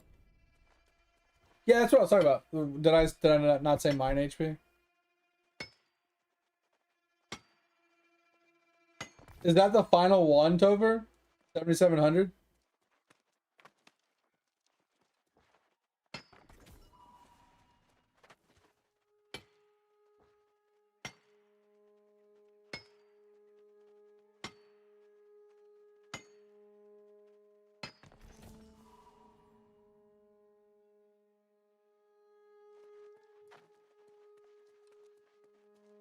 Oh man, but I mean I do agree with you as well, Anthony. Like you said earlier, was even if they add things that I dislike or whatever, I still play the stuff that I do like. At the end of the day, the game is still good, you know, and as long as you're still enjoying playing certain content, keep playing that content, right? And I don't play WoW currently because I have so many other games I'm playing. I'm not going to pay a monthly membership for a game that I won't touch because I have so many other games that I'm dabbling in. But at the end of the day, like what I argue for this game is people are like, why are you playing a game that's dead? It's dying. You know, there's nobody playing the game. You know, whatever you do doesn't make, is going to be gone soon. Da da da. Like I get the argument, but at the end of the day, games are meant to have fun. It's meant to pass time and to enjoy your time and to relax and have a good time. End of the day, the question remains: are you having fun? And if the answer is yes, you're not doing anything wrong, right? So for me, this is fun right now. I have an uncontrollable urge to finish my Ironman playthrough on this game, which I started a brand new one for this DLC. So I have a brand new character from level 0 all the way to max level to complete as much of the content as I can before I deem it not worth finishing. FYI, like, not getting to 300 territory standing in all zones, not a realistic goal. But like most of the other stuff completing. Like, I don't really care about completing all the expeditions in the raids. That doesn't really particularly sing to me. But everything else, like finishing all my professions, crafting, max gear score, like tools and bags and things like that, makes sense. Getting a bunch of the collectibles all completed, all the lore pages and the journal pages done, all the quests done. With exceptions to like raid quests and stuff like that. Trophies, houses, like getting all of that done is just like, that is like my goal, and I'm enjoying doing it. Now the literal second I sit here and I'm like, yeah, this isn't fun, I alt F for the game and play something else. So at the end of the day, I'm only playing this game until it's no longer fun. The second it's no longer fun, we are switching games. And I have 2 games on the chopping block that I want to play kind of ASAP. One of them is in first place, and it's called The Quinfall. I was talking about it earlier, Anthony. If you want, I can pull it up and show it to you. But the basics is, it just went into 1.0 like a couple weeks ago. It needs polish, it needs cook time. Like we've talked about this 100 times on stream as well. Is a lot of games, a lot of problems, a lot of things that, ends up happening for early MMOs is they don't have enough content, right? So new games struggle at player retention and player growth because when they first come out, they've spent the last 10, 15 years in development, but development doesn't correlate to content, right? So when they first release, they're lacking in content. And people just look at it and be like, well, I played it for 2 weeks, I'm max level, there's nothing to do, I'm bored, I'm going to go play WoW, at least there's something to do. Or I'm going to go play Final Fantasy 14. The problem is people compare the new games to the old games. And if the new game doesn't have as much content as the old games, they just think the game is shit. So the new games struggle to get a foothold and they struggle to keep a player base because of this factor. Quinfall is no exception to the rule.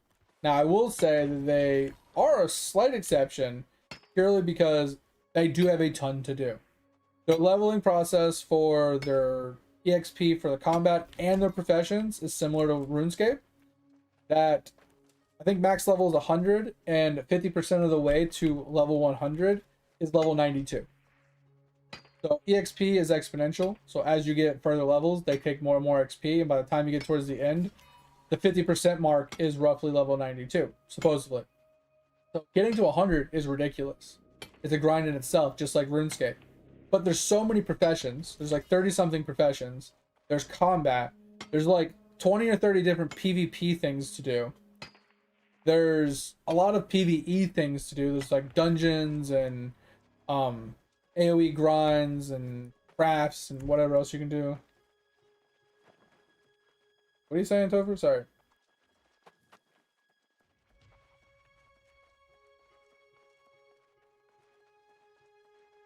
What do you mean show? As in like a picture or...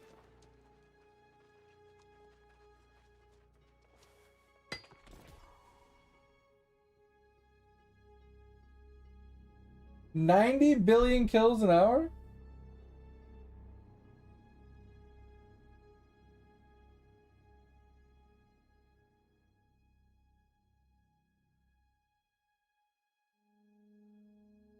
Oh, you're saying like, yeah, now it's like, ugh, why do I use so many candies back? Like, that's why I refuse to use candies, man.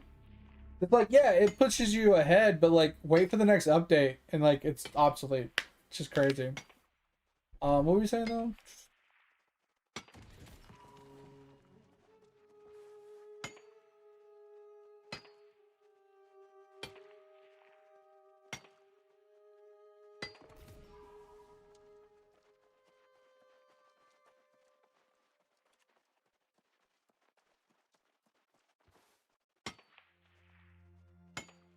And I don't disagree with you, Anthony. I think people don't put enough stock into the way games shape us, right?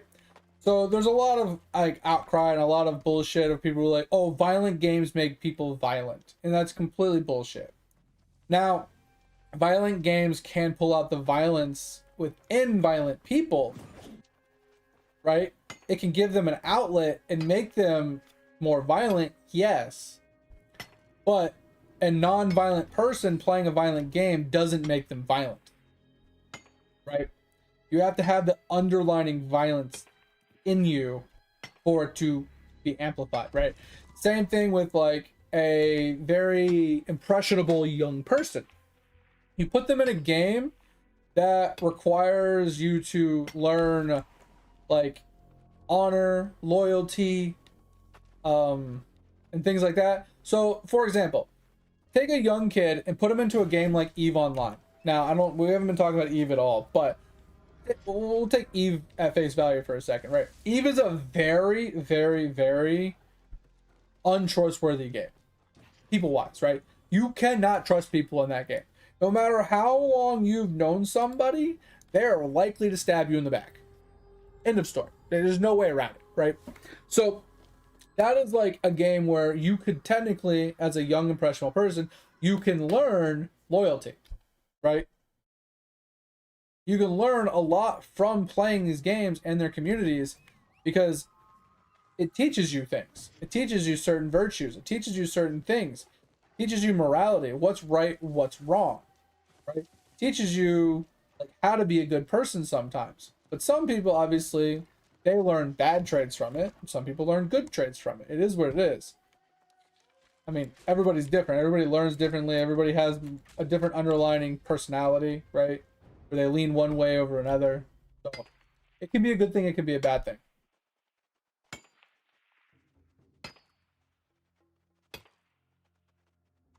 And I don't want to disagree, Anthony, with like people are just born that way.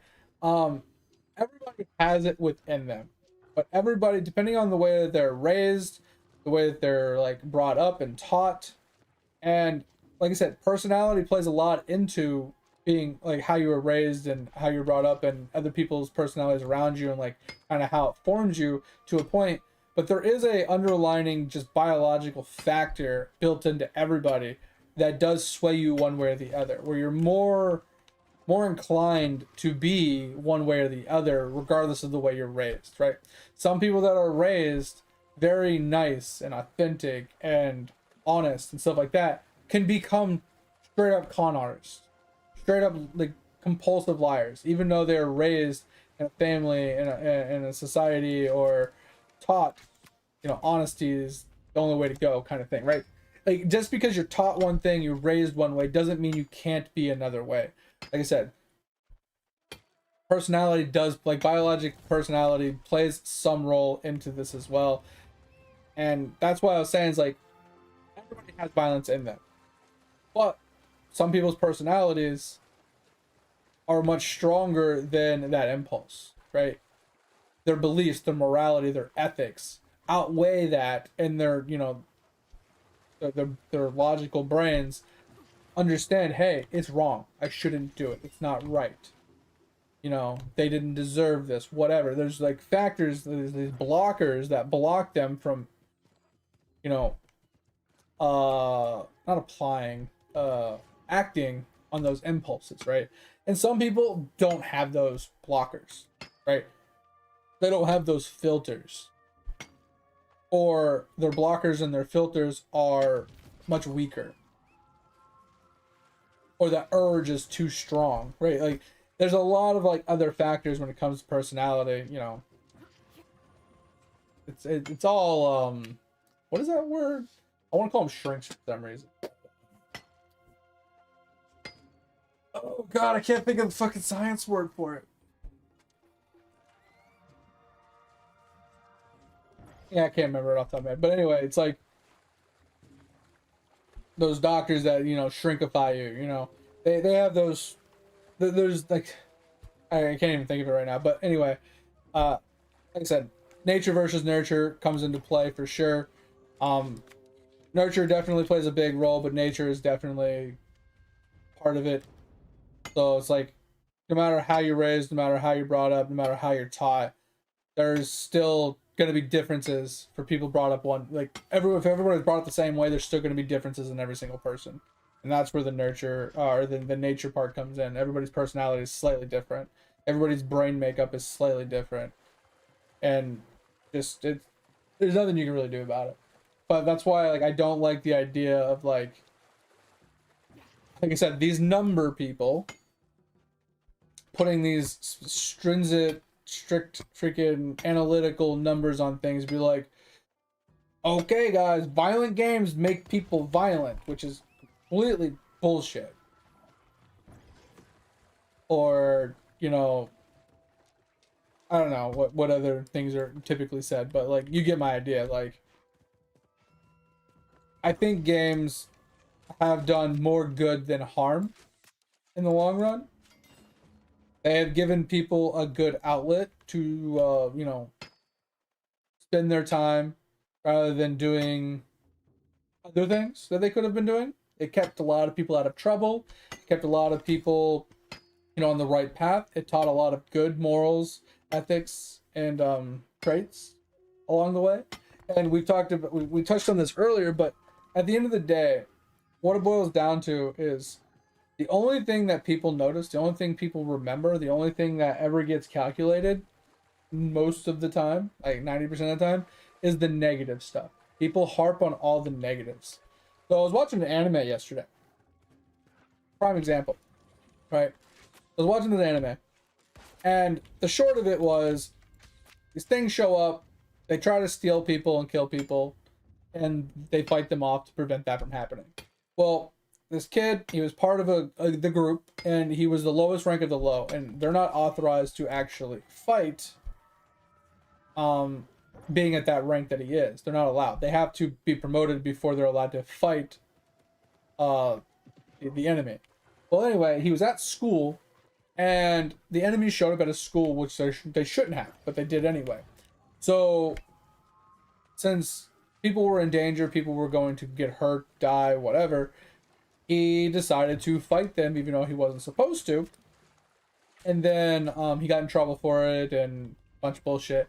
Well, later on, the trickle-down effect happened, and the information that the enemy gathered from that fight that he proposed, that he did at the school to save people, ended up being used against him in a later fight, and people were hurt because of it.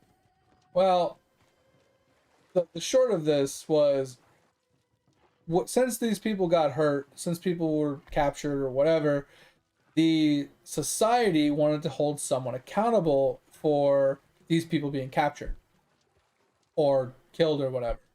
And they wanted to throw him under the bus because he broke protocol and did what he wasn't supposed to do, giving the enemy the knowledge to make this happen going forward. Right?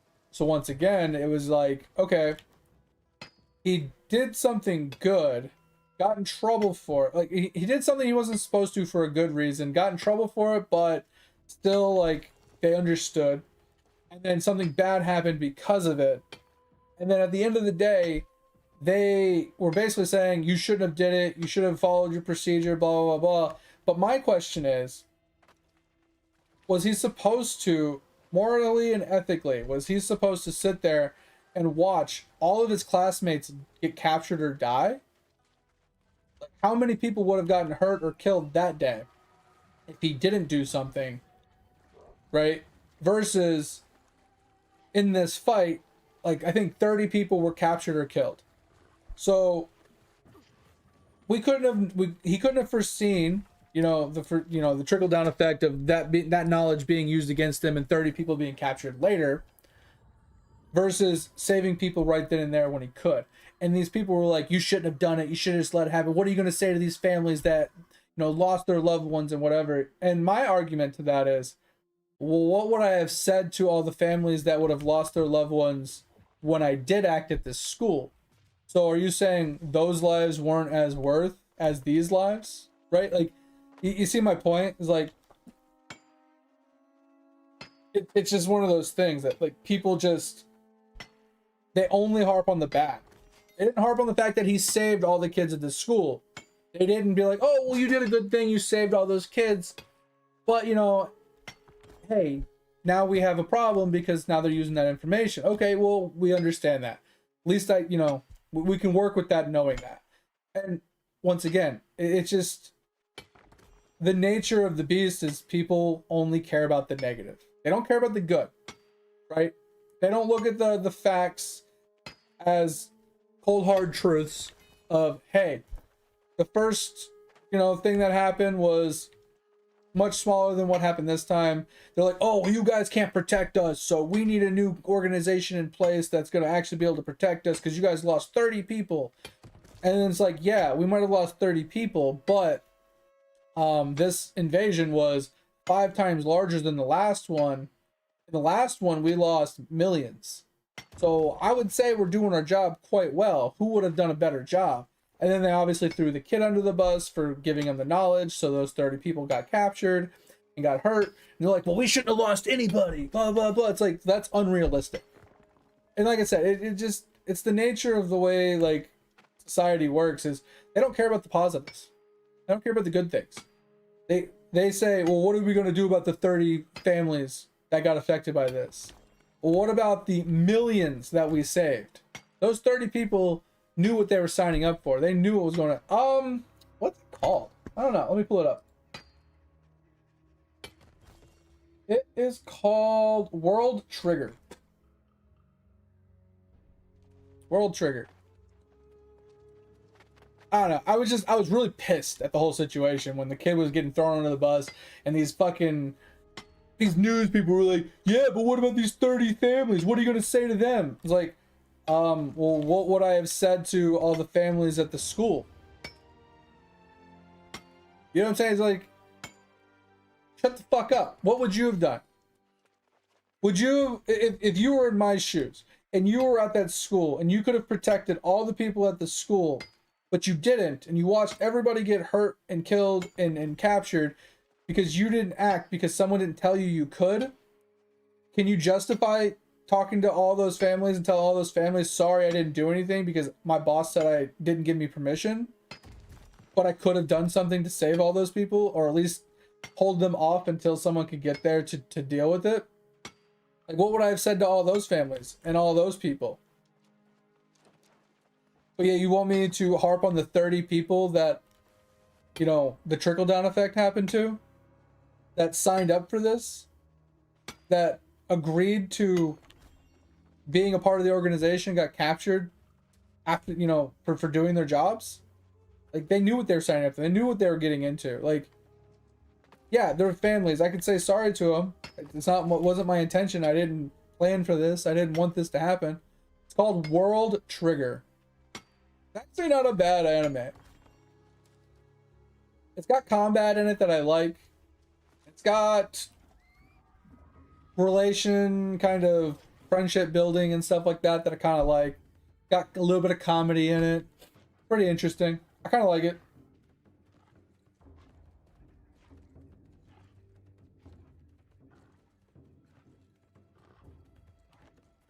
Ugh. That's my point too, Anthony. It's like, if I had both groups in front of me, which one do you think would be bigger? Which group do you think served the greater good? Saving the entire school and any of the surrounding people that might have gotten hurt before they got taken care of, or the 30 people that were part of the organization that got captured? What population do you think needed the help more? Right?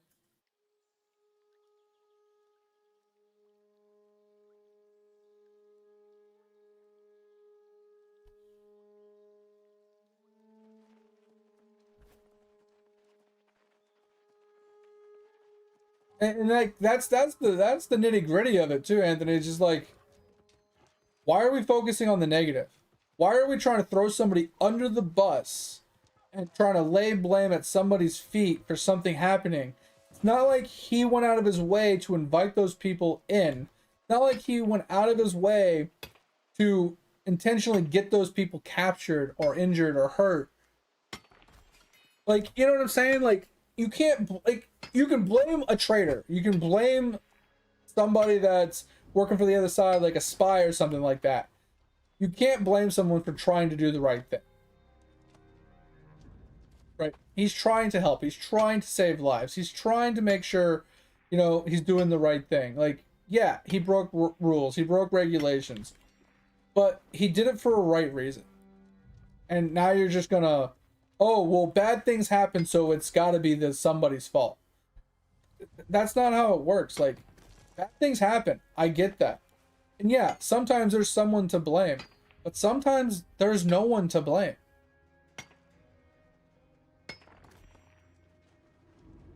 Correct card set? Hey, what? What are we talking about, mate?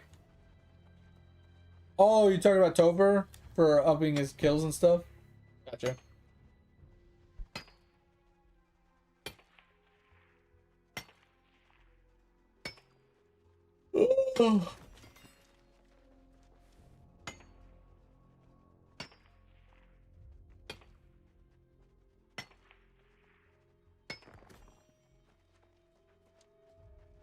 Yeah, I wish there. I think that's my biggest gripe with Eidolon lately, mate, is it used to be very free to play friendly because there was nothing that pay to play players could get that free to play players couldn't. And now with all these packs giving these armor sets and these helmets and stuff that give so much like benefits, and there's no way for a free to play player to obtain them, I think that's bullshit. I think there should be a like a premium shop rotation that maybe they're expensive, maybe they're like 5,000 plus gems, but if you have the gems, you can buy them when they come up in the shop rotation, kind of like the chip rotation and stuff like that. But maybe you could put in the robes. Yeah, I don't like them, Pip. I think free to play players should be able to obtain the same items that a pay to play player can get. It's just, I feel like, what up, Pip? Welcome in as well. I just think it should be on like a rotation like the chips and the other things, right, that come in rotations that you have to wait for the rotations to come in to be able to purchase them. I think that would be cool because then certain items that, come around in rotation every once in a while in the gym shop, could be more easily obtained, right? Because he doesn't change the gem shop often enough. Fifth glassy sticker. So can someone explain to me stickers? I haven't looked into stickers yet. Yo, Bleach is hands down my #1 favorite anime of all time, Anthony. Of all time. Hands down my favorite. That and Dragon Ball. Obviously I watched Dragon Ball, Dragon Ball Z, Dragon Ball GT, Dragon Ball Super when it came out. I watched all of those as well. Those are my top 2 favorite MMO or animes of all time. They taught me so much as I was growing up, super, super good animes. I love them. Naruto was also a good one. I don't know what Hack and Sign is. I never really got into Cowboy Bebop. I watched a little bit of it on Adult Swim when I was younger, but I never really like super got into it. But I wasn't really into anime back then. Tenchi, I don't remember that one. And Fairy Tail was really good. I liked Fairy Tail. Fairy Tail was dope.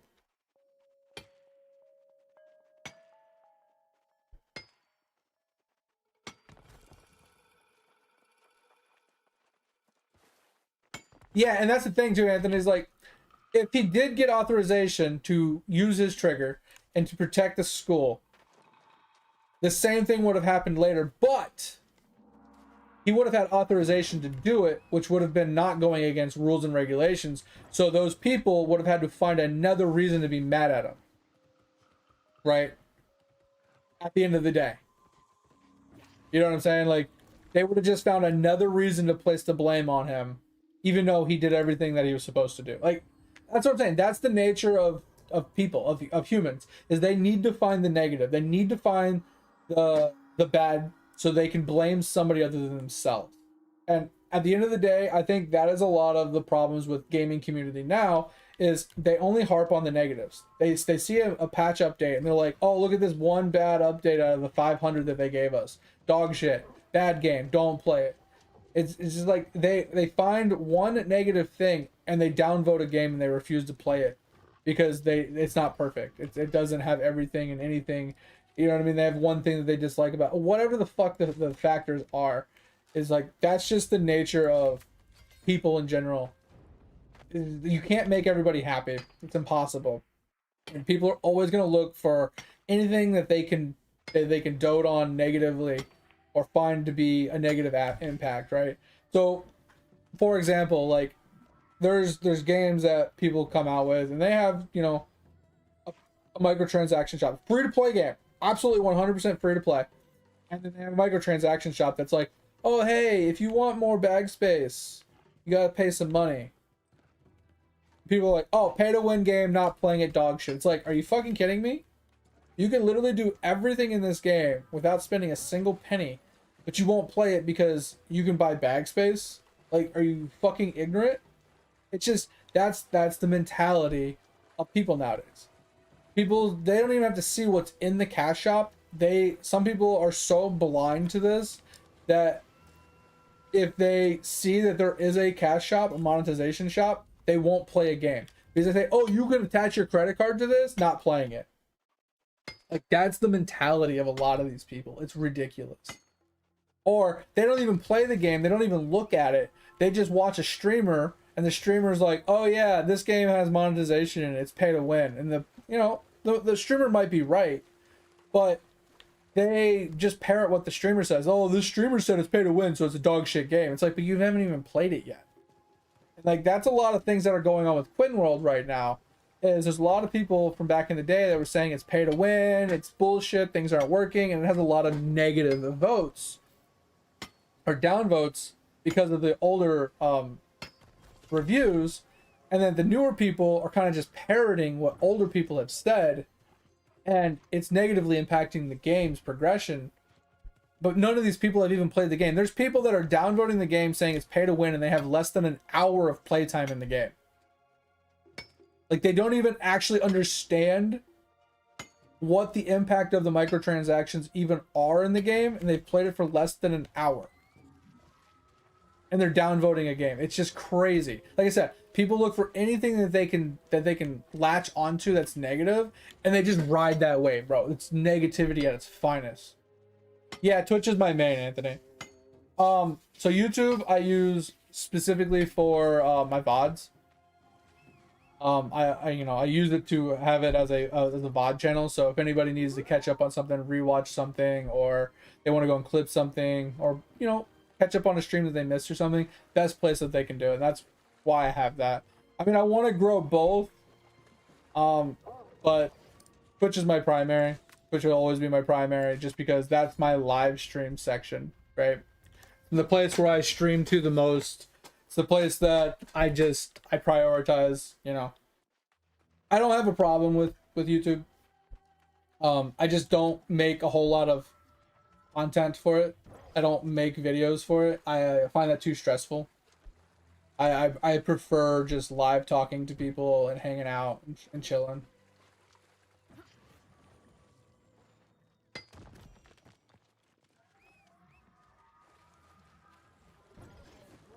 And yeah, at the end of the day, Anthony, like, I don't give a fuck if someone tries to come in and, try and bully me off of my position. I will hold my ground. I'm a type of person that if you come at me with hard facts and logic, I can put myself in your shoes and I can see my wrong ways. And if you can explain to me logically, like, how I'm wrong or whatever, it is Rage_U_Mad here. I think it's that. Pretty sure. But like, I'm not so set and so stubborn in my ways that I can't see reason. I can't understand everybody's point of view. I can usually put myself into other people's perspectives, and I can see it from both sides or all sides, and I can kind of understand. But there's sometimes I can't, and I need some people's perspectives to explain it to me so I can try and get it. And I like I said, I do have my stance. I do have my ideas. Like I said, I do have a spine. I do have a backbone. And I will fight for what I believe in, and I will stand up for it, and I will voice my opinion. But I'm not going to cave just because, I'm in the minority. I definitely will say I'm a little stubborn in that aspect. Yo, Thor, coming on over hot on the YouTube. Let's go. Cave for the content, we stay for the rants. It's so true, Thor, so true. People cave, they come in for the game, they're like, oh yeah, he's playing this game, cool. Oh, content's okay. Man, this motherfucker won't shut up. Let's just hang out, listen to him rant. You're on both? Hell yeah, let's go, Thor. I appreciate it. And I am very blunt and honest. Like I said, I'm a lot like Asmon in that way. Like, I don't sugarcoat things. Like, I am tactful with the way I bring things up or the way I say things, because some people, like I said, are a little sensitive. So I try and word it a little tactfully, but at the end of the day, I still say what I'm gonna say. Like, if you don't like it, I'm sorry. There's the door. You know, my content's not for everybody. My personality isn't for everybody. You know, it is what it is. The golden rule: treat others how you want to be treated. That's how. Well, oh, that's you. Hell yeah! What up, Ghost? Welcome. Thanks for the follow. I appreciate that. But yeah, at the end of the day, like, it just, my golden rule that I abide by no matter what is treat others how you want to be treated. So depending on how nice and depending on how you treat others is exactly how I treat you in return. Like, there's people that come into my chat and are dicks and they get treated like a dick. And there's people that come in that are genuinely nice people and I have their back 100%. Someone comes in and starts to bully them, oh God, do the tables get turned. You know what I mean? I'm pretty loyal in that sense. You give me your loyalty, and I'll give you mine in return. It's that simple. But like you said, I appreciate the kind words, you know, saying I'm smart. Because I wouldn't say I'm smart, but I definitely have experience, you know. I'm old. I'm in my 30s. You know, I've been playing games since fucking my 11-inch black and white TV, playing fucking NES, fucking Duck Hunt, you know. The good old-fashioned old days, you know. So, I mean, I have it, you know what I mean? I do my best, and most of my audience is adults. Most of them are, I mean, obviously, I cuss a lot and stuff like that, so it's set to 18 plus, but most of my audience is in their 20s and 30s. And they're mostly mature and pretty much chill. Like, I try to keep the vibes the same across the board, but I do appreciate the kind words. But I appreciate you. I won't keep you any longer. Go get some sleep. I don't want to keep you. Sorry, I've been just ranting and non-stop talking, but have a good one, man. Thank you. Appreciate you being here. I'm glad you enjoyed. And yeah, we'll be back tomorrow, so if you're around, I'll catch you then. We do have a weird stream schedule because I have a bi-weekly work schedule. But I do have a Discord as well. If you exclamation mark Discord in the chat. If you ever need to get a hold of me or have a question or just want to rant with some of us, best place to do it. If you ever need to at me on my days that I'm not streaming, that's the best place to reach me. But I appreciate you. Thanks, Dover. But thanks for being here, man. I appreciate it. Thank you. And appreciate you, you know, giving us the support on the VODs channel. That was huge. I appreciate it. That was insane. Keeping me on my toes. I'm usually really bad about responding to the VODs channel because, like I said, it's pretty much dead over there. So. But yeah, have a good night. I'd love to hear what you're saying. But this ad, oh god, I've been talking so much too. Yo, Thor, you didn't have to do that, but I appreciate it. That's huge. Thank you.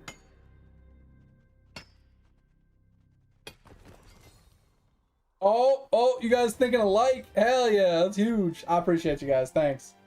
That's insane. Yeah, sorry about the ad. Like I said, I survive off of ads because I don't like, me personally. I don't know if you're still in an ad. I don't like it when people sub to me because the only thing it gives you is no ads. So I prefer that you guys just watch the ads to give me what's going on. This game is it is getting shut down from last I heard, Hollow. End of January 2027, unless someone buys it out, which I highly doubt is going to happen. There is a smolder of a small flame that Face Punch will purchase it, but highly doubt it. Yeah, I was not expecting Thor to do that. I really wasn't. Like I said, we have a pretty chill group here. But I appreciate you both for helping out.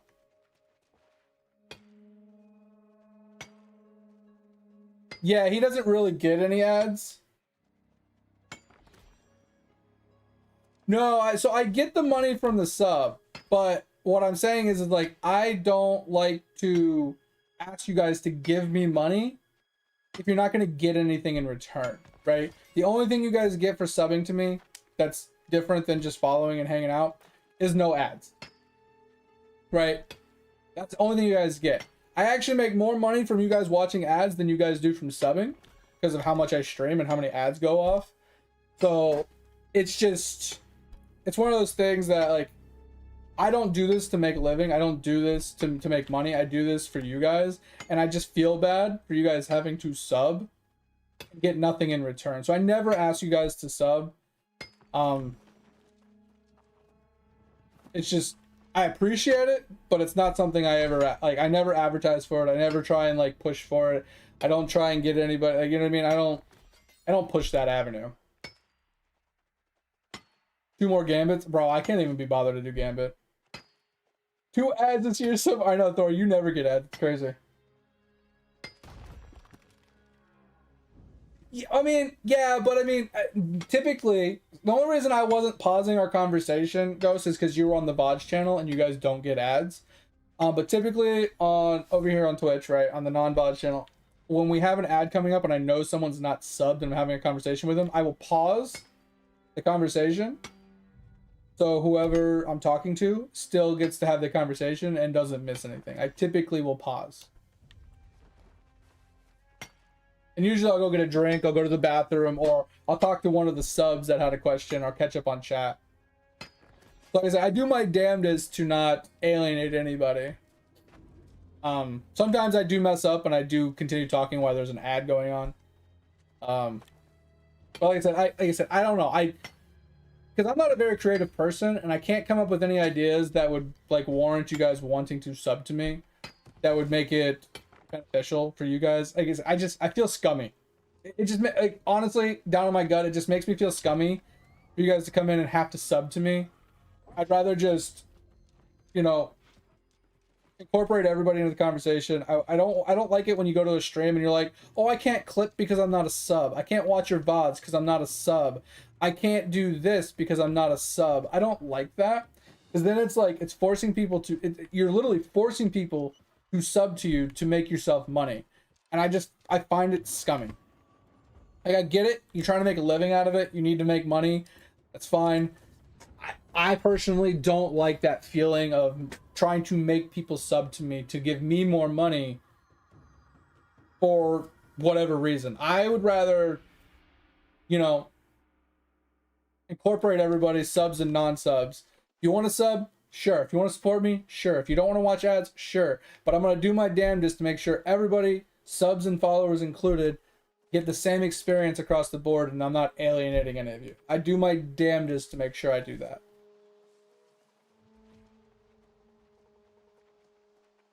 Oh, a rant for an hour? Bro, I've been on a rant for 2 hours already.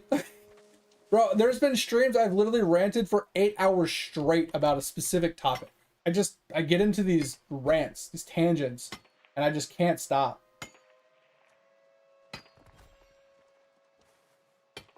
Yeah, and that's the thing too, goes, I do my absolute best to talk to everybody.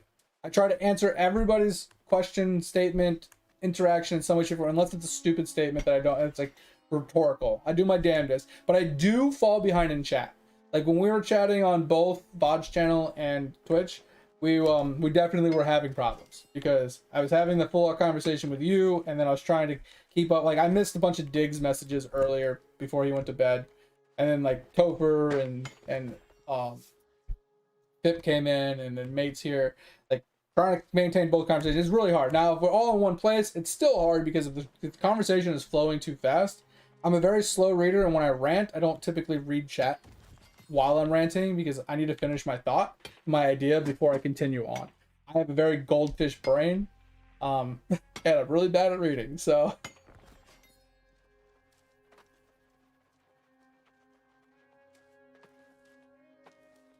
No, and that's the thing too with my chat, Ghost, is usually one person comes in with something, and that one person overtakes the entire chat because we start talking about something, and then the whole conversation becomes that. Until that rant or that conversation is over, and then somebody else chimes in with something, and then we have a whole other, like, that person takes over. It's just, that's the nature of the stream. Now, a lot of us will chime in with our own thoughts and ideas and, you know, kind of continue on with the conversation, but that's just, overall, that's just how it goes.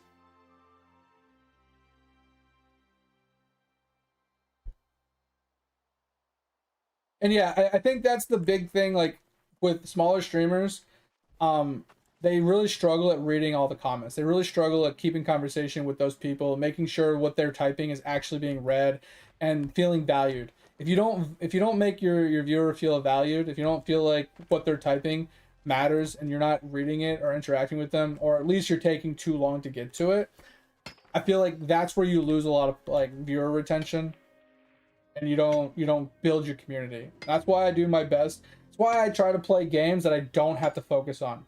You'll notice, so we do community night every month. Our community night this month is this weekend, but we do community night, and you'll notice my attention to chat will be terrible, because I'm gonna be in Discord chatting with people, and we're gonna be playing games, and I can't hold two conversations like that, right? Or if I'm playing an FPS game, my attention is too focused on the game, and I lack on stream, right? So this is why I personally like MMOs, and I like doing PvE content, because I can easily just read chat while I'm like mindlessly farming. It's great.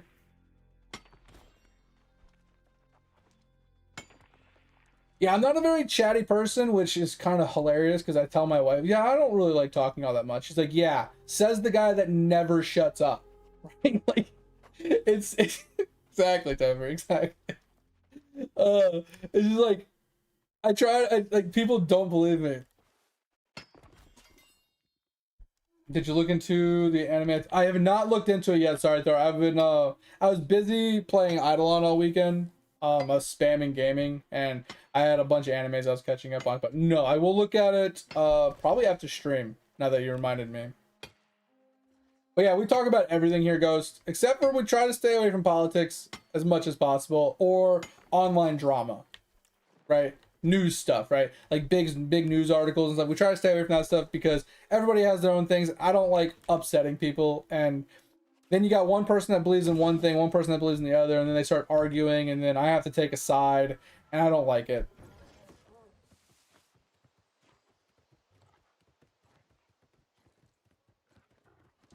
I'm gonna be honest, Ghost. As long as you don't hit certain key things, you're fine. Certain keywords you avoid, and that's it. If you want to stream, bro, I'll give you anything you need to help you get you started. I love helping people out. Love giving them the information. You know, giving them food for thought. It's a great outlet. It's a great way to express yourself. It's a great way to like find some like-minded people. It's great. I fucking love it. And that's like, I started streaming because I work nights. I work 6 p.m. to 6 a.m. and on my days off, because I work 3.5 days a week basically, I need some way to keep myself awake. And if I'm playing video games by myself, I will fall asleep. I don't have friends. I don't have gaming buddies or groups to play with. I don't really make friends very well. So streaming was the one thing I picked up because I was playing COD and I needed to stream a tournament one time. And I just started streaming and I've never stopped since. And like I said, you can have any opinion you want. Like I said, there's just a few caveats that to avoid, just because you don't need the heat, and or there's certain TOS things to avoid. That's literally all it is. As long as you don't say certain keywords or phrases, you can pretty much say or do whatever you want.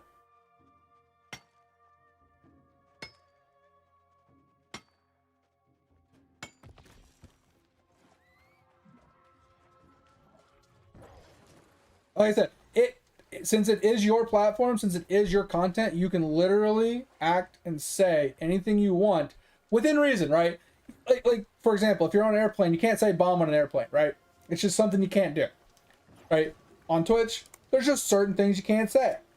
Like, you could say it in another way, but there's just certain things you can't say, right?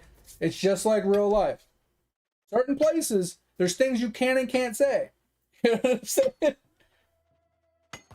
6 new pallets yesterday. Yeah, I went on a pallet rant myself, mate. I got a whole bunch of pallets unlocked. Because I was already sitting on pallet anyway, gaining bits, and I was just farming bits. I was like, why don't I just gain pallet while I'm at it? So I just started unlocking all my pallets and leveling up a bunch of them. It was pretty insane. But yeah, Ghost, if you're interested, like I said, hit me up in the Discord. I'll help you out with whatever you need help with. I've helped out so many other people get started. And, you know, I'm not saying it's a good thing for me as a content creator, helping another person get into content creating, because it does spread, it gives another person views and it takes away from my views. Like, it's not good. But at the end of the day, like, I'd rather just share the love and the knowledge, right?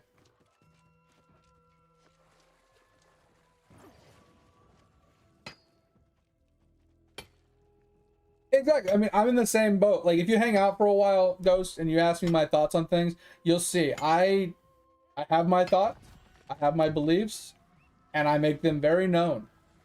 Right? And like I said, at the end of the day, I do tactfully say certain things so I don't rub people the wrong way. But other than just wording it in a tactful way where I'm not shooting shots across the bow of people, say, um, just to avoid the drama, more or less. There's just certain words that you just avoid. You know what I mean? That's it. As long as you avoid the certain words or calling people certain words or saying certain things, to people, there's not very many. I want to say there's like less than 10 things that you just shouldn't say or do. That's about it. Everything else is pretty much fair game because it's your content, it's your community, it's your personality, it's the way you want to present yourself. You know what I mean? Everybody likes things differently. People like brutally honest. Some people don't. Some people like that fake facade, pretending shit. I don't fucking know, but Peanut Man. Bro, some people are wild, man. Some people are wild with it. Yeah, I didn't level up some of them that I unlocked, mate, but I definitely unlocked a bunch. I'll show you mine in a second here. Once we finish this route, I just wanted to make sure I, talk to Ghost until I know he wants to get off, and I don't want to keep him any longer. I just wanted to make sure I gave him the full experience of being here and chatting with us. And obviously, we got on another tangent of streaming, so it just happens. Like I said, if it's something you're interested in, like I said, hit me up in the Discord. I don't mind helping wherever I can. Give you at least some of my experience and my knowledge.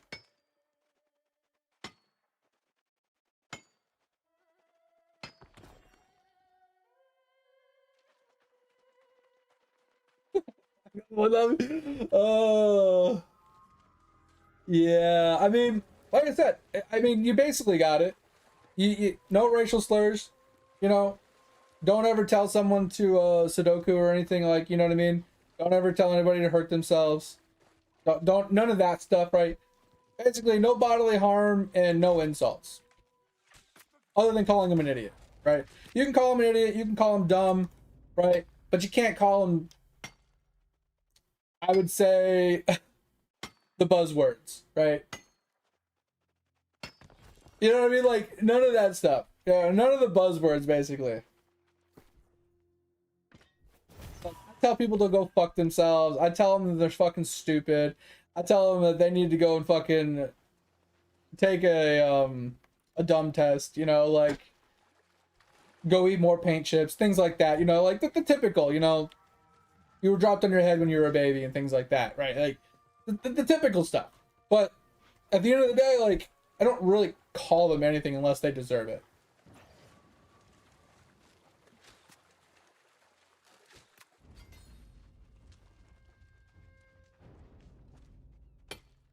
Like, I'm pretty sure there was a guy that came in here and was pissing me off one day. I was like, bro, why don't you get blown up by a creeper? You know what I mean? Like, we were playing Minecraft at the time, but like, it's a very roundabout way of me telling him to, go and restart his game. You know what I mean? Like, there's funny ways that you can go about saying the exact same thing in a different way. You know what I mean? As long as it's gaming related, you can pretty much get away with it. Well, to a point. Like I said, except for buzzwords. Certain buzzwords, yeah, you can't get away with buzzwords. But, like, it's just funny.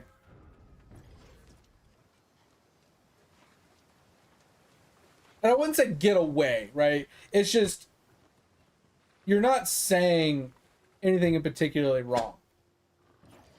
Right? If you tell them to go get blown up by a creeper, you're not saying anything wrong.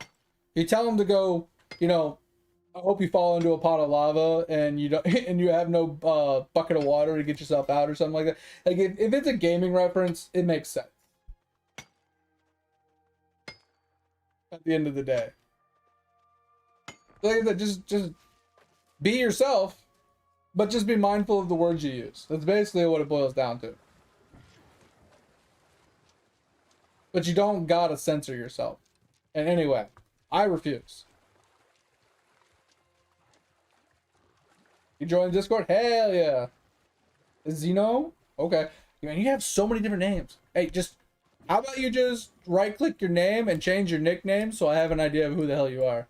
You should put like Ghost/Anthony. So I have an idea who the hell I'm talking to.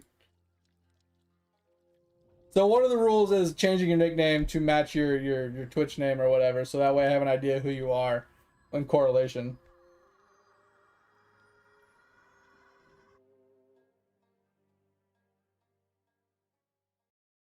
Yeah, I mean, and nowadays with ChatGPT, you can easily make your own logos. You can make your own sub badges and your banners and things like that. You can get a lot of that stuff created for you for free. It wouldn't be anything great or glamorous or unique per se, but I mean, it's an easy way to get yourself started, right?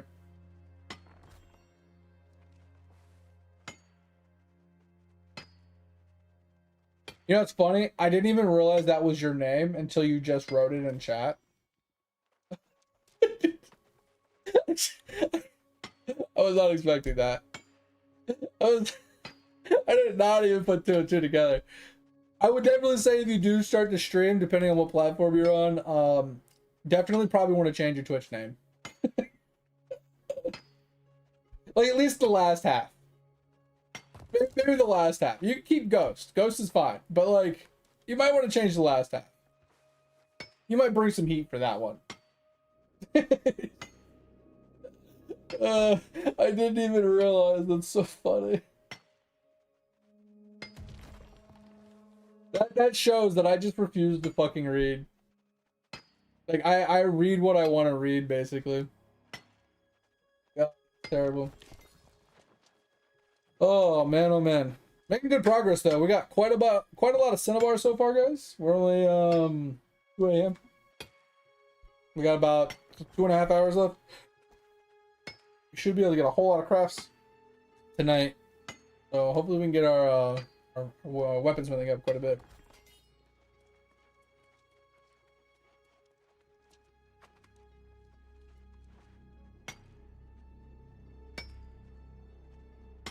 Oh, okay, okay. Yeah, I mean, there's nothing wrong with, you know, your name in Discord. What I was getting at is like, I would probably change your Twitch name if you wanted to go that avenue. I would probably change your Twitch name, and then if you want to go with Zeno or whatever, like that's fine. You know what I mean? Kind of like you want to have a theme, right? You want to have a theme across whatever you're doing, so it's easy. And obviously, if your Twitch name is one thing, your YouTube's one thing, your other thing's another thing. It's hard for people to keep up with who's who, right? So that's the only reason why I my one and only real rule, other than don't be a dick, is change your nickname in my Discord so I have an idea who I'm talking to. Just add a nickname to it so I have some idea of who I'm talking to. Because there's people that go in there and I'm like, who the hell are you? Like, oh, I'm so and so. I was like, change your damn name so I know who you are, bitch. Like, come on. 36 out of 100 crowns. Let's go, Pip. You're making some huge progress. I need to go back and read what you said about stickers because I got really lost in thought. Bro, I wish COD was as good as it used to be. My problem with COD is it's just a copy pasta year after year. Like, nothing has changed in like 20 years. It's different maps, different guns, and slightly variants in like combinations of like gear setups and stuff. But overall, it's nothing's changed. And like, don't get me wrong, like at the end of the day, it's kind of hard. Call of Duty is what Call of Duty is, right? Same with Black Ops. I mean not Black Ops, but Battlefield, like, right? Counter-Strike. Like, those games are set up in a specific way. They're not going to change. They just are what they are. And I don't have a problem with that. It gets boring after a while. You know, like, you do something for, just like WoW, like, you do something in the same way, in the same, like, universe, in the same atmosphere, and, like, over and over and over and over and over again, year after year after year after year, you just get a little stale, you know what I mean? Like, you need something new in your life. It's just like a 30-year marriage, you know? Like, after a little while, you know, Missionary with the same person day after day is you know, like routine at that point. Go, let's go. Hell yeah.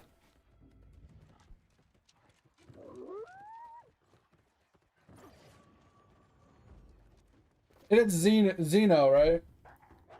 Just want to make sure I'm saying that right. I'm really bad with names. Oh, it was taken? Yeah, yeah, okay. I actually played with a kid a while back. His name was Zeno. Um, he was literally like 14. He was a streamer, and he was 14. We used to play what's that game called? We'll call it Duck Duck Goose for some reason. Stuffyville or whatever. Among Us. We used to play Among Us with him. It was so funny. He had a bunch of like young kids that was his friends. We're all like 12 to 14. Bro, so funny running around Among Us, murdering those people. It was so funny. I declare. Oh no.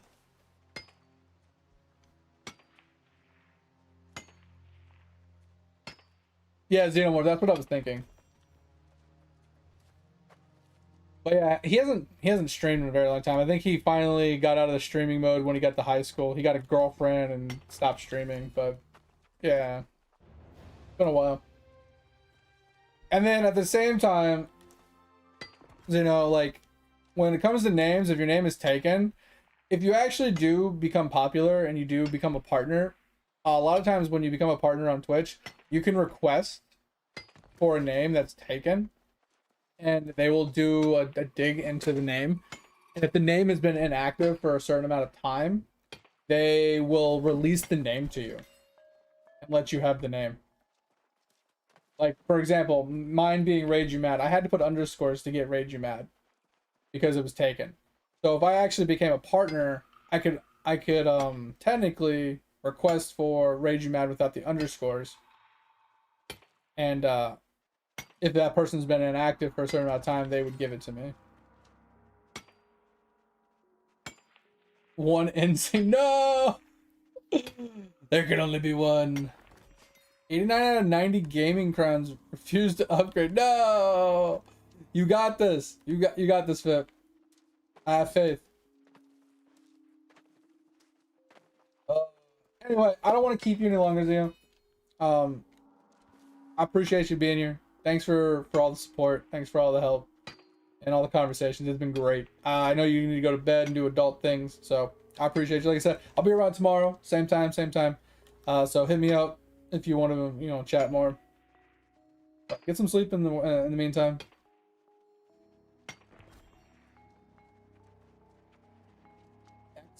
Out of 100 soon.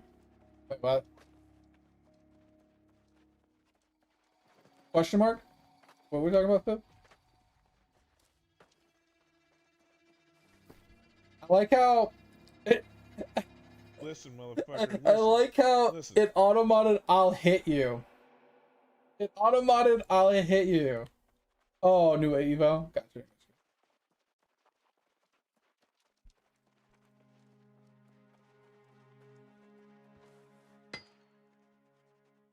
Yeah, it was flagged for I'll hit you as a bullying or something. Or a threat. I thought it was pretty funny.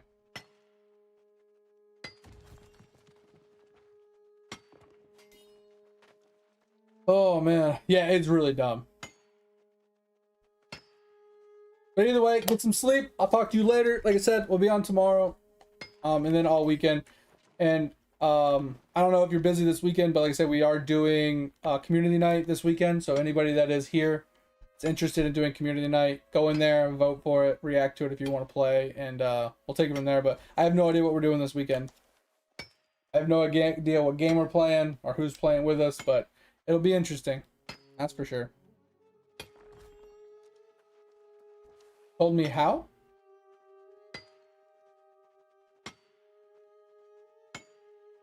Told me how what? Sorry, I'm lost.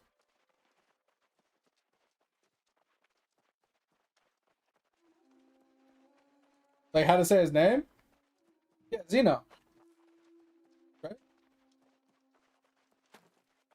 did I say it wrong? Am I not saying it right?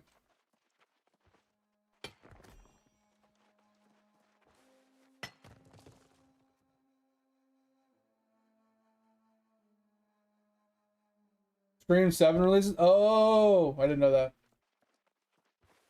I thought I was right. Yeah, I was talking about Mate, because Mate said I told you how, and he was telling me how to say your name. So I was oh, how to get stickers. Okay, I'll look at your messages in just a second. He said I was gonna go back and look at those messages, Mate. I just wanted to finish the conversation with Zeno before they took off. All right, have a good one. See you. Bye bye. I don't want to keep you. Leave before we get stuck in here with more conversations. I will rant nonstop.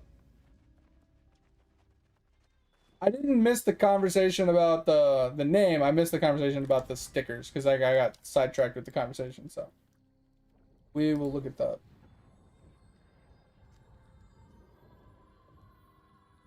Eidolon help? I don't think they play Eidolon. That is a good question. We can always ask. All right. So let's see. Yeah, because I saw the conversation about palettes.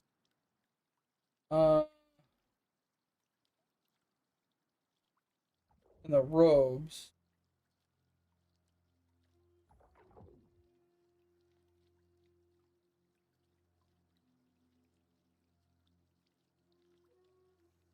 Oh, the higher overgrowth, the more likely you will to get one, and it's based on seed type, not crop. But what does the sticker do? That tells me how to get it. So do you only get like one sticker per like crop? I know nothing about the stickers. Like I saw that there was a sticker unlock, and that's about all I know about it.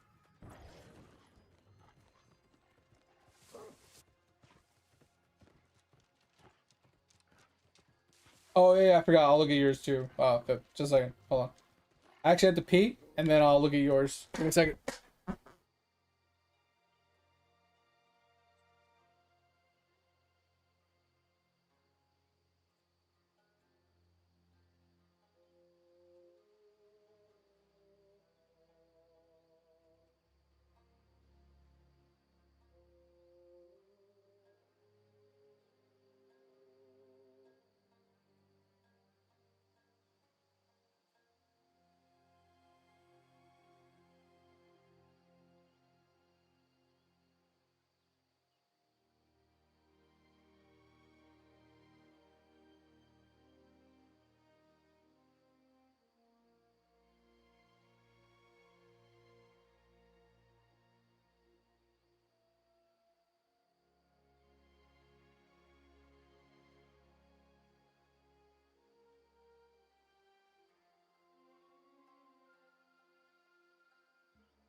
Alright. Oh, so there's 7 to okay, you repaste it, okay. There's 7 types stickers, 1 per seed type. Okay. Sorry, I'm gonna scroll up in the chat so I can see. Um just to see if you typed anything else. Alright, okay, so each seed gives different stickers. Okay, and there's 7 total you said, right? Plants and farming can grow into mega crops. Oh yeah, there was that unlock that said something about mega crops, I thought. Okay. And then you get class XP multi, research XP, artifact find chance. Oh, so this is what you were typing earlier too. Okay. Evo chance, mega crop chance, and don't know the metal sticker one. Okay. Yeah, because I think Mate typed that up, but I didn't know what he was talking. I thought he was talking about pallets when he typed that. Oh, I think he was talking about pallets. Okay. That was something different. So that makes sense. So stickers is definitely something I should get on, I'm assuming. Oh yeah, I was gonna show you while we had time. So this is what we got done in our gaming while we were chilling, right? So we're still trying, bro. I cannot get a tier 8 plant to save my fucking life. I don't know what to do. I think mine's broken. I honestly think my tier 8s are broken. I cannot get a fucking tier 8 plant to save my goddamn life. Pissing me off. We're almost up to 30 on this. Fuck tier 8, bro. Tier 8 can fucking suck it.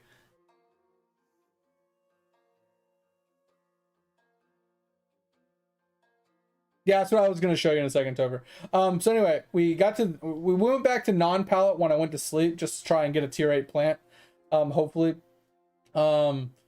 We leveled this guy up a couple times, but we need more things. We got to 32, so that's plus. And like I said, we almost got this to 30. I think it was 27 yesterday or the other day. We grew this quite a bit. I have this stupid ass glitch on my screen. We grew this quite a lot yesterday. I bought this even though it doesn't give me any more plants, so I guess I don't buy this anymore or something. I don't know. I'm pretty sure that is upgraded to like 50 already, Topher. We stopped leveling this because like the percentage barely changes. We unlocked this, obviously. We leveled this up quite a bit. We leveled this up quite a bit. We got our growth time for this to 0.2 seconds. On pallet, it's like 27 seconds or something like that, so it's not too bad. And then supers are done. Dupers are almost done. I stopped pushing these because I don't even know what the bottom one is. But like I can easily like unlock this and this. Like, what's this? Yeah, so I mean I could do this, but it doesn't really fucking matter. And then Zoopers, we did these ones right here so far. I mean, I could get this one, no stickers, no bonuses. 2% make a chance for farming. Like, I could pick this up, so this would be helpful. But I don't even think I have I don't think I have stickers unlocked yet either. But this is where we're stuck right now. I want to get Pro Flipper, but I don't get enough bits right now to actually get to 1 trillion. But like I said, I have all the crop evos.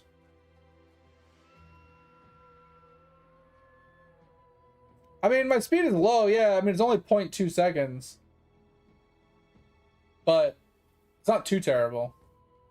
But like I said, I need to get my speed faster in pallet to really get pallet up and running for the stuff. Like if I can get down under 10 seconds on pallet, I think it'd be okay. But this is where we're at on pallet, right? So we unlocked a good part of the left side.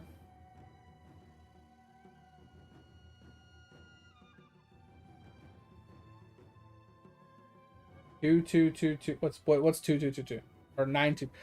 Are you talking about this? Your sprout speed is 922. Okay, yeah. Like I said, I've been leveling this up. I have been leveling this. I just got bored, but I started pushing my pallet. I'm trying to unlock this bottom left one, but I'm leveling up a higher exalted stamp chance to do that because like extra bones I don't care about. And chance for Mega Nut didn't really care about. So I'm just leveling up this one to try and get this bottom left one. And then I'm going to level up the ballot one to try and get the one next to it. And then I think I'm going to do either this one here, depending on what this one unlocks, to get the next one. Or I'll just do this one to try and get these and push around.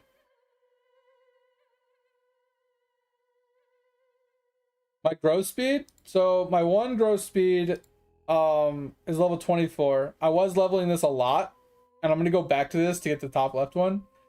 And then my other one is 42.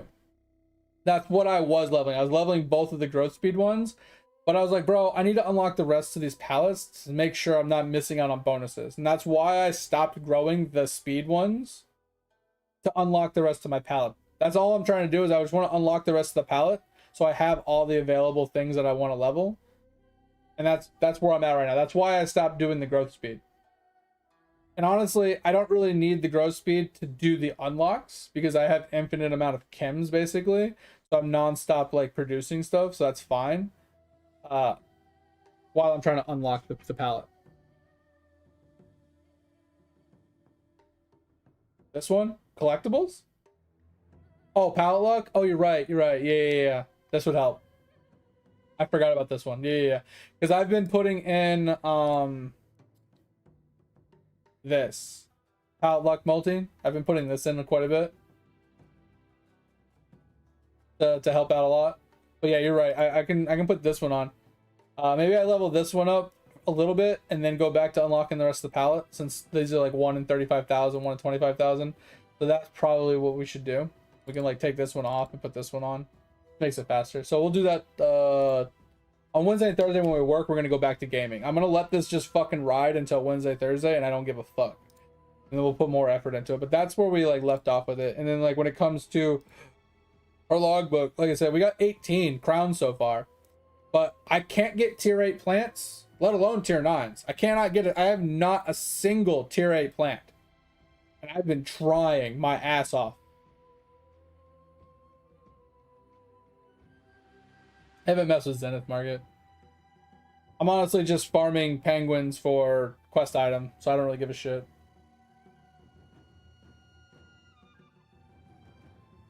Yeah, and that's what I was doing, mate. Is like I was trying to grow my palette itself. But I do like the idea of what Mate said. I mean, what Fip said is leveling up this one. Because getting the palette luck really, really high tier to make it faster to unlock these will save you a lot of time. So leveling this up quite a lot. Obviously, every time you level it, the luck will make the percent, like, it won't grow as hard because you're getting more luck. And then these ones will just become easier. So I'm going to level this one up a lot. And then, like I said, as we get more rat stuff, I'm going to start pushing into more palette multi as well. Just so I can get the palette just done. Once the palette's done, then I can just focus on leveling up the good ones that I need for what I'm doing. But that's where we're at right now. Alright. Let's get to grinding, bro.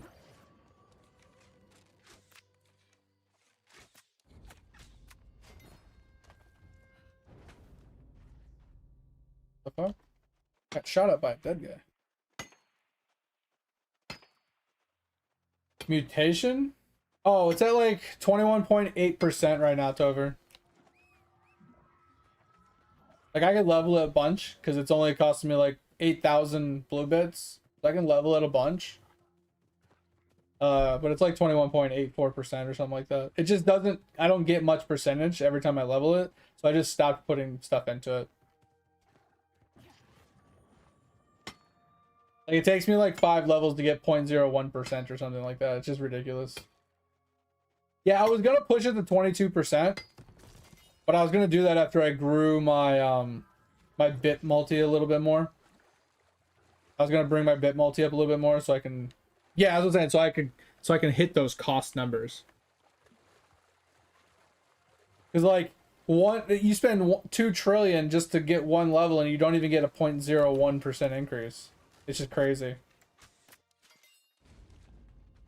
That's a huge nugget. Oh yeah, Fip, did you see my new nugget? I went from 400 million to 2.2 billion yesterday too. 70 crops? Wait. You mean 170 crops?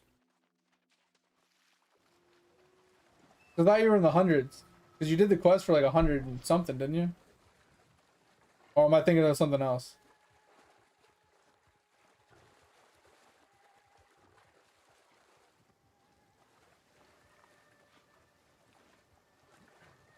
Oh, you went from million to billion?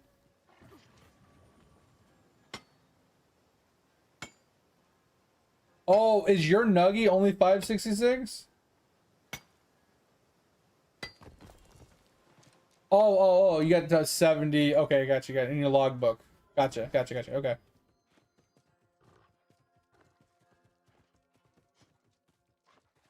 Your nuggy isn't growing. Yeah, I mean, mine didn't grow for a while either. Mates hasn't grown at all. Mates is, I mean, it's growing. He's getting very small nugget increases, but he's not getting any like, his nugget's not really going anywhere. Taking a hot minute. Like I remember I was stuck at like a 36 million nugget for like almost a year, and then I got a stupid lucky 400 mil nuggy, and then that was like 4 or 5 months ago, I think, maybe 3 months ago. And then I hit this 2.2 billion nugget last night. And I'm like, wait, when did that happen? Because I'm spamming chems, right? I'm spamming chems. I'm clicking the nuggy. I'm spamming chems, clicking the nuggy, hitting the log. Bro, I'm just like spamming the crap out of it. He's got the metal detector upgrade, I'm pretty sure. He's just not getting like any good. He's not getting like lucky big nuggets, right? He's getting the small nuggets as his nugget like increases. Like as his minimum increases, he's getting the small nugget upgrades, but he hasn't hit like a big nugget upgrade. Yeah. He's getting the minimum upgrades.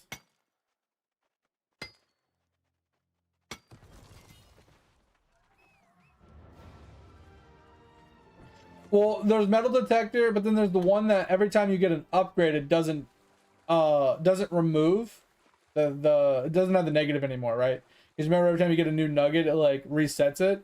He's wondering if you have the non-reset upgrade, and I'm pretty sure you do. I don't remember where it comes from, top of my head, but one of the World 7 upgrades allowed it to where it doesn't reset.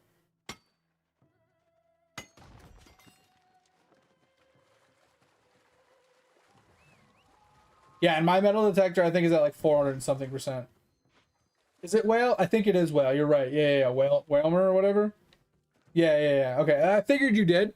I'm pretty sure we talked about it before. So yeah. That's the main thing. I would definitely probably level up your metal detector a little bit more. Like level 20 seems a little low, unless I'm wrong. Is level 20 like the max, or is that low?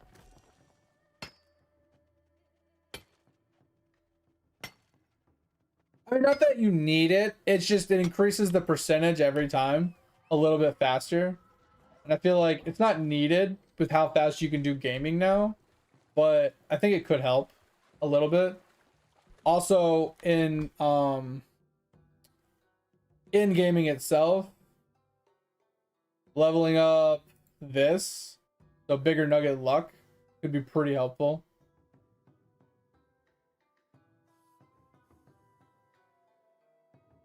This is pretty helpful. I got 500%. Like, I think that's probably why I'm actually getting luckier nuggets.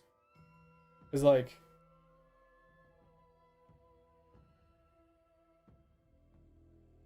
I'm actually curious on how many nuggets I've done. I'm gonna pull that up really quick. How do I find that again?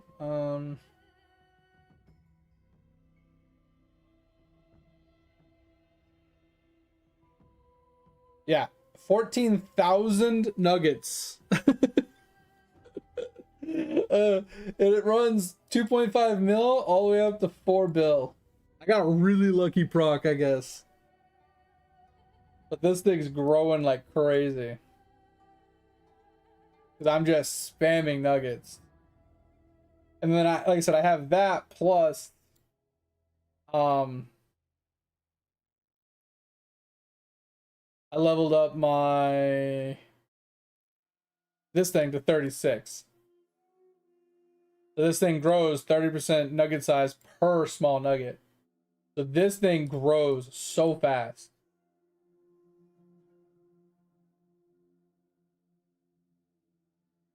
Wait, max is 48 for you, Fit? Mine says 52.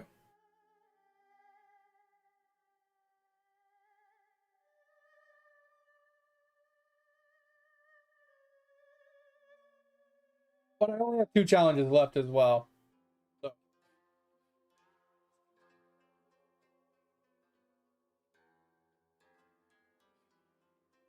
Which ones are you working on?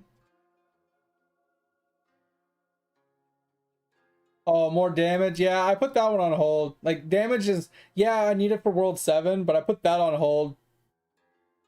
I mean, I don't need to keep pushing Nuggy, but I feel like I just want to finish gaming so I never have to think about it again. And then what was the other one you said you were doing? Is it this one? Equinox symbols? Oh yeah, more talents. And I feel like one extra talent level is kind of meh. Like obviously 50 levels, it makes a difference. But I look at it in terms of one level isn't very impactful. I mean, none of these are really impactful for 1 point usually, but I agree. This one's pretty solid. Yeah, I think this one's huge for sure. Maxing it out for 50 levels is pretty insane. It just feels bad. One level for one talent just feels really bad, but it adds up. When you get to 50, that really adds up. I would love to get one of these Tai Chi plans. I just don't want to spend money for one. I just would love to see a plan of what a Tai Chi plan would look like for a week or whatever, like a month rotation of like Tai Chi workout plan, just to see what it looks like. Because I'm pretty sure Tai Chi incorporates a lot of body workouts as well. Yeah, your max is 49. I don't know why mine's 52.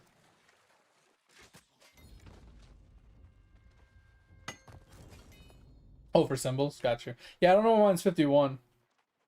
I don't know what I did. We're definitely looking forward to that.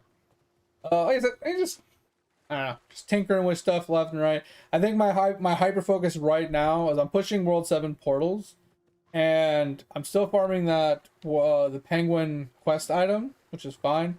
Cranium cooking, shocker. Um, and then I'm just working on gaming. I'm just hyper focusing gaming right now. It's something I've never finished, and I've always just wanted to get it done. Jukas!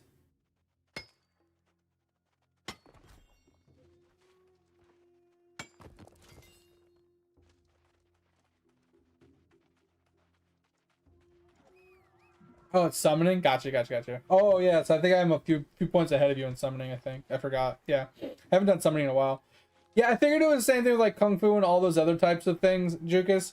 It's just I would like to see a true plan, like a workout plan, like designed for a beginner, to kind of see like what they are expecting you to do. Because I would love to try one. Like, obviously, I Google it, and they're like, oh, 30-minute workout session for Tai Chi, and it's like core oriented or legs oriented or whatever. And it's like, it's cool, but it's not like a weekly planned workout where it's like, okay, Monday do this, Tuesday do this, Wednesday have a day off, Thursday do this, Friday do this. Like, it's not an actual like weekly plan. To just kind of get an like a guesstimation of like how the workouts are going, like how they're supposed to go and how they feel.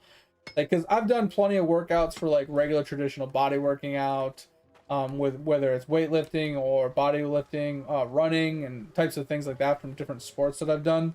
So I have an idea of how those all feel, but I've never done a martial arts version. You know, I've never done Tai Chi, Kung Fu, you know, any of those other types of martial arts kind of workout programs. I've always wanted to try one.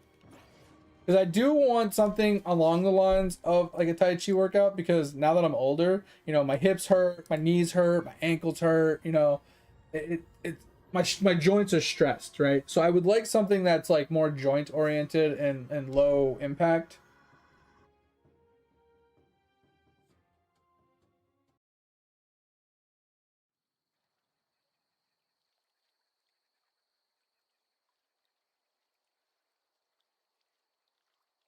Yeah, that would be painful, Jukas. Unnecessary, in my opinion. Like, what's the point of doing it on a wooden floor on your knuckles? Like, you're training your hands, I'm assuming, to be more resilient or something. But I'm not trying to train in that way. I'm not trying to train to be a weapon. I'm just trying to train for, like, uh, not strengthening purposes, just healthy purposes, right? Burning calories, you know, being more flexible and mobile. Like, that's what I'm shooting for. Shooting for like low impact, like mobility, you know, training and like flexibility. Just trying to keep myself from being like a rigid, stiff board as I get older.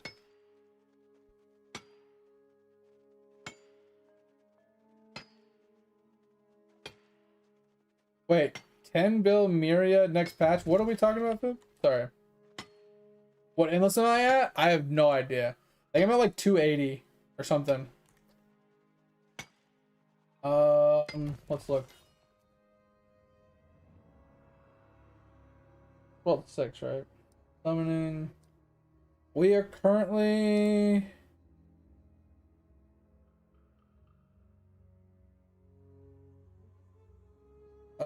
no idea.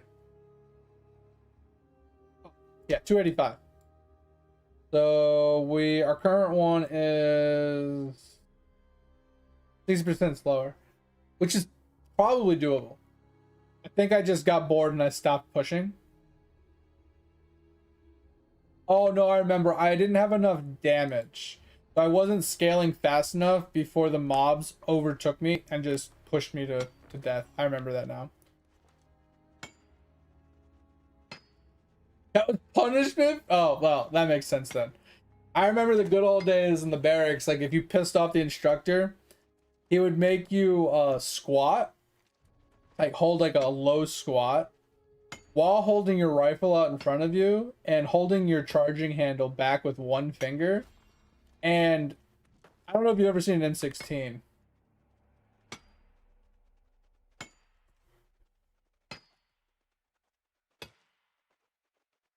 So, like one of these, right? So this is the charging handle. You pull, like, it's got a little lever right here, right? And what he would make you do is you'd squat and you'd have your one finger holding this charging handle, you'd pull it back, and your other finger would be in this metal holding it. So you have one finger here and one finger here holding this thing straight out in front of you. And inside this metal, you can't really see it. There's a ridge. There's a metal like ridge that's sharp. And it's really painful. But you'd have to hold back the charging handle until he told you to stop. You ever pissed him off? I had to do that a few times. I think I had to hold a squat for like 20 minutes once because he was pissed at me. Oh, it sucked. It fucking sucked. Not only are you holding a squat, but you're also holding a rifle out in front of you that weighs 12 pounds or 15 pounds. But you're also holding it out using two fingers, one holding a charging handle back to apply stress, right? And the other one you're holding on a sharp piece of metal. It fucking sucked, bro. I mean, it wasn't sharp enough to cut you, but it was like pointy enough to cause severe pain in long term, right?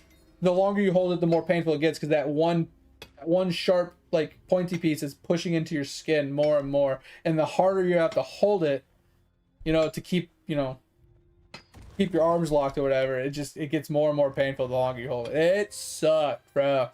Let's just say, don't tell your instructor that you think boot camp is a joke. He does not like that. I can confirm this. Personal experience. Bad idea.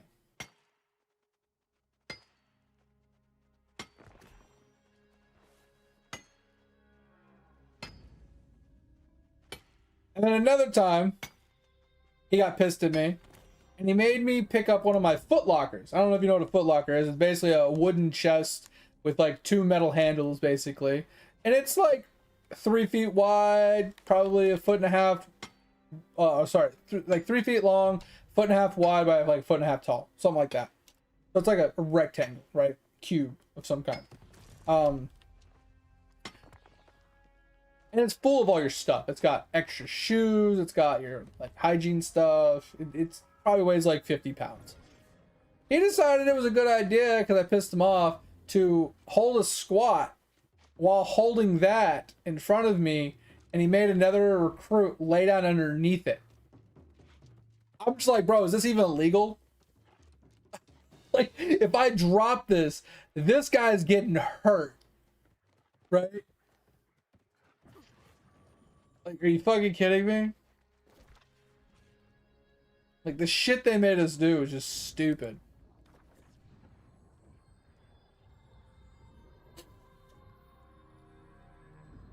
Fucking dumb shit, man. Good old days. The good old days. Let me tell you. Back in my day. Jesus Christ. I remember there was one time the entire squad pissed off our instructor. And this is in South Carolina. I don't know if you guys have ever been to South Carolina, but there's what's called sand fleas. And we were marching and doing like drills and stuff. And someone pissed him off. He's like, all right, you guys don't want to fucking listen. Here we go. So he marched us over into a sand pit. And he made us put our rifles out in front of us and hold them with a charging handle like I told you before. While marching in place in the sand. Let me fucking tell you. That was more hell than squatting and holding a rifle out in front of you. Mainly because, yeah, you still have to hold the rifle out in front of you, and you have to hold the charging handle and the whole finger thing, which is painful. But while you're marching in the sand is the worst. Because obviously your legs are getting tired from marching in sand. But you're kicking up sand fleas. And the sand fleas are flying everywhere, and they're biting the fucking shit out of you. And if you scratch, all hell breaks loose. You're not allowed to scratch. You have to let those fleas bite you and not react. Them motherfuckers are sadistic as fuck. Let me tell you. Fuck those dudes. That was some self-control if I've ever seen one before. That shit sucked. Like I said, the good old days. Bro, if you try to do something like that nowadays, you'd probably go to fucking jail for torture. They probably fucking the Geneva Convention act your ass, fucking war crimes or some shit if you did that to people in boot camp. Yo, let's go, Topher! Big Nugget Gaming! Let's go! That's what I'm talking about. Mate, it's okay. I promise you'll get one eventually. One day, man. One day you will get one. I promise. Oh, God. Well, we're going to pass all the good vibes towards you. You're the next one to get one. 1.2, 1.3. It's still pretty good, mate. Topher. I feel bad. So every time we get an upgrade and mate doesn't, I just feel worse. Yeah, exactly. That's what I want to do, Topher. You know, I definitely am really pissed off at this fucking glitch. I hope he fixes it soon. Obviously, the glitch will only happen for so long. But, it's really fucking frustrating. Oh, I got a thingy. I got a thingy. What's this? Flag rate. Let's go. How much did that give me? Oh, 20 bill? Hell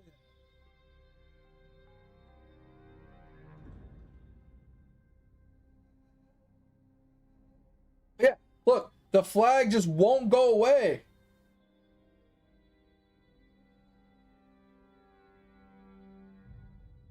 I'm just being lazy. I haven't found one that fits the criteria that I want to go there, so I just gave up. I accidentally deleted one. So I didn't realize I had trash cog selected, and I went to move it, and I deleted it. And I was like, fuck it. I'll deal with it later. Like a legit timer, that was like 4 months ago. I was like, I'll deal with it later. And I have yet to find the cog, because the specific cog I want there is the one that does the 3x2 pointing down. That's what I want there. It doesn't actually have to be that one specifically. Yeah, I either want this that points down so it can go here, or I want one more of these. But see, that one doesn't work, right? So it needs to be it needs to be this one. So I need one of these that points down and has construction XP on it. And I'm honestly contemplating getting out of construction XP soon because I'm almost up to 1759. I feel like once I get 2000, I'm probably fine and I can get off of XP, but I'm just gonna stay on XP because it's too much work to convert it all over to build rate. Honestly, I just stay on construction XP. That water bucket challenge. I knew it. I'm sorry, man. I'm sorry.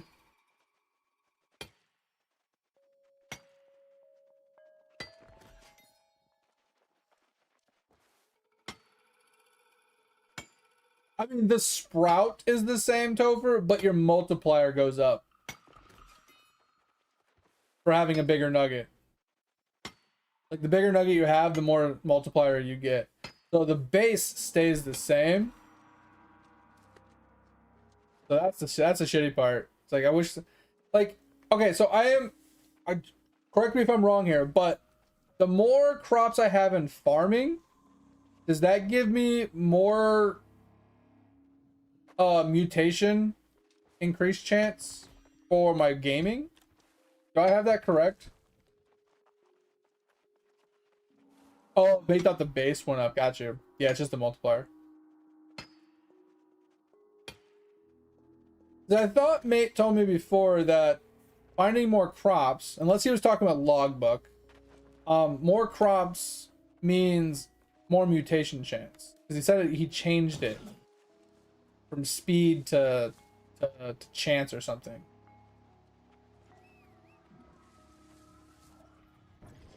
So I'm kind of curious if I'm recalling that information correctly. Or if I'm just dumb. I could just be dumb. Don't mind me. Because Mate did call it crop earlier when he was talking about the logbook. So maybe it's the logbook that gives you more mutation chance. But it could be farming crops as well. I don't know. Because I wonder if it's part of the science thing. Because isn't that part of the science thing? The more crops you have or something? Equals more Evo chance. Okay, okay. Sheldon from Big Bang Theory. Yeah, I think it's in here.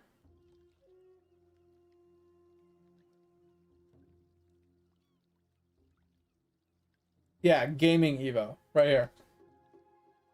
So this gives you better Evo chance.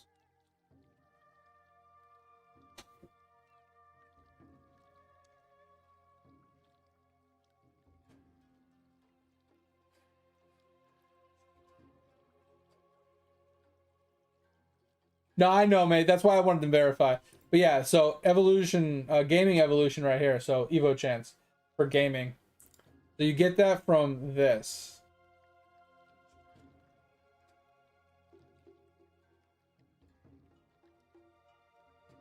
So you're done with all your crops? Your crops found? Is that what we're talking about? I haven't even started. Like, I finished these. I finished these. I finished these. I'm currently... I can have this one unlocked today. I have so much more to go. I don't even want to talk about it. That's so many Instagrams, Pip. I have so much to go on. It's... I have not put any time into my farming. At fucking all. That's something I'll have to hyper focus on later. We will eventually, but... Right now we're getting gaming done. And I'm kind of sad because I thought I was going to be done with sailing soon. And then the new sailing fucking artifact came out. So now I gotta go another full set of fucking artifacts. I fucking hate sailing, dude.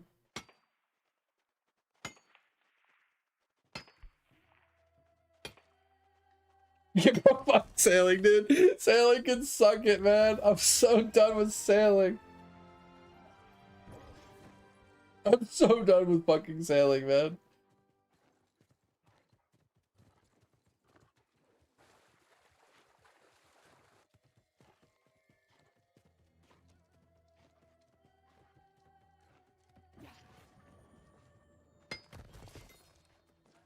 Yeah, I know you were done. I've been getting cucked, remember?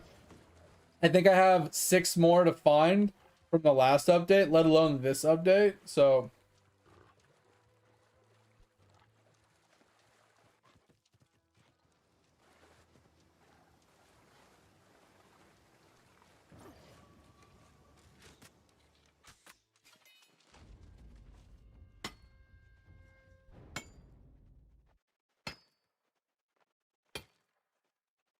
bro, Topher, don't you remember mine? I had a 0.06% chance to get my artifact, and it took me like 4 months to get a single fucking artifact from one of the islands. Like, easily 10,000 chests. So tempting just to spend the gems, yeah, just to get them, so I don't have to fucking deal with it. Yeah, I'm in the same boat, Topher. It's so tempting. I'm so fucking done with gaming, man. I mean, with fucking sailing. Sailing can just suck it.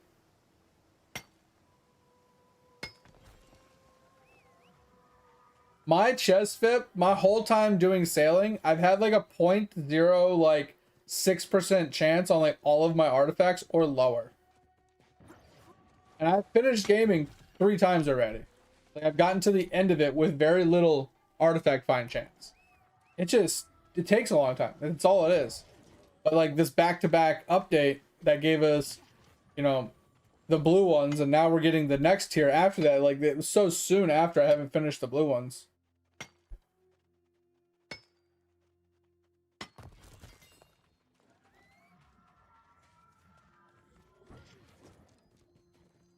Wait, did he actually update Salt Lick? I haven't looked at it yet.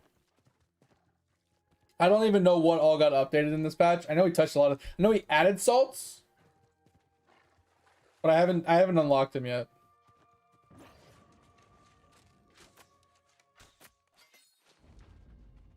I need to go touch my research. I didn't touch it yesterday, and I didn't do my depth charges yesterday. So I'm a day behind in those two regards, but that's whatever. I'll catch up. Oh, Tover, what was the blue magnifying glass that you had that you were using, the insight thing? What is that? Is that to like level up certain observations to make them more potent or something? Okay, that's what I thought.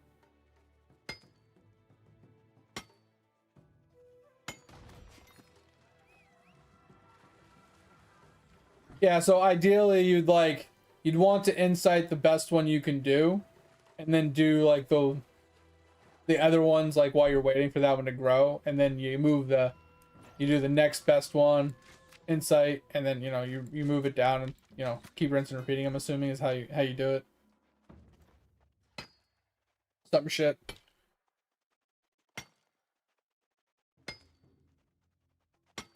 Yeah, some of those are. I got hard stuck on a few of those pretty often, mate. Yo, I don't know what I unlocked, mate, but my POW went from like, I don't know, maybe 60 million. Oh, wait, was it million? No, trillion. Sorry, it went from like 60 trill or something like that to like 2 point something Q.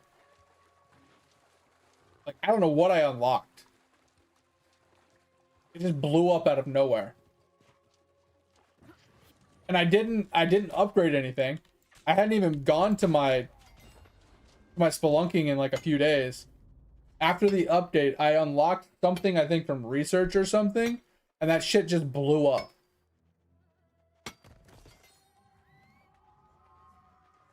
Oh, there was a pet. Yeah, Topher gave me a pet. I forgot. That's crazy. Yeah, wild. I was like, bro, where did I get all this shit from? Yeah, that shit was crazy. Hella fucking spelunking power.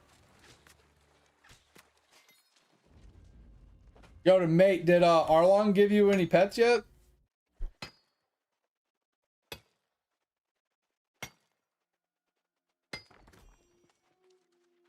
Okay, that's what I figured. Okay. Yeah, so your spelunking damage should have gone like through the roof too.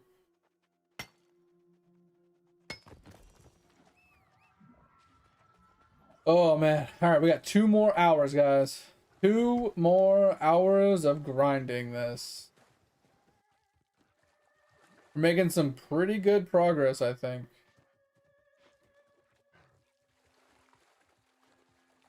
Oh, someone else gave it to you? Gotcha. Oh, you're an ad. Oh no. Not an ad.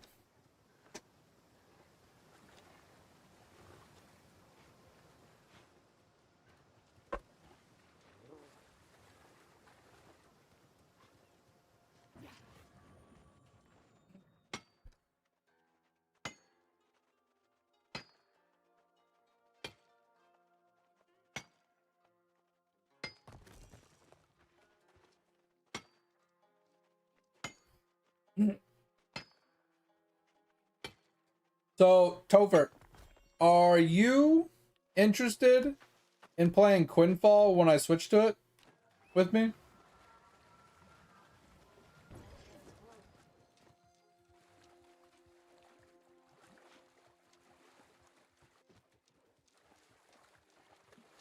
Well, what I'm saying, Fip, is Arlong typically gets, pays to win, right? Like most likely has all the pets, and since when you buy them, you can trade them. And he likes to give mate first come first serve kind of thing. Arlong really likes mate. I think he's courting him or something. But he gives him all the pets because he knows mate is a free to play player, so he helps him out by giving him pets.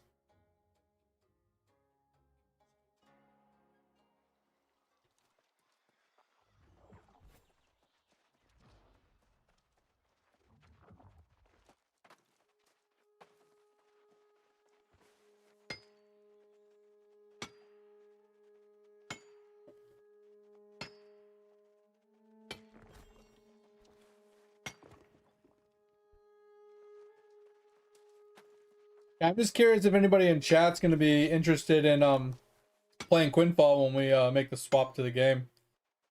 Also, did any of you actually look at the community night posts for this weekend? Is anybody gonna actually come play with us? 241? Bro, Topher, you need to catch up on Endless. You are so far behind. Like, if I'm above you in Endless, it's a problem. If you're not interested, you're not interesting. I don't really mind. I'm only asking because when we do switch to it, I think everybody gets a referral code where you can refer people to the game. And if the person uses your referral code, you both get premium currency for using the referral code. So I'm gonna post that on, the chat so people could use that when we did switch to it.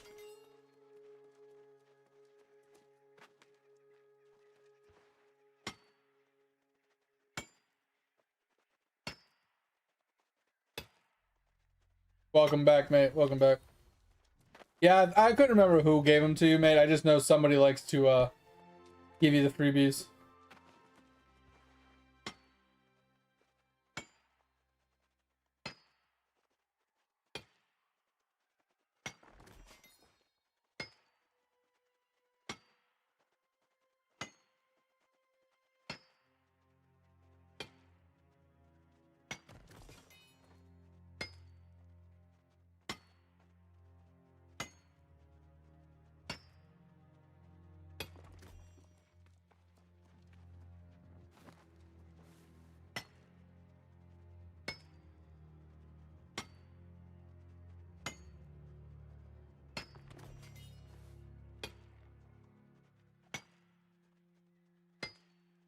Oh man, oh man, oh man.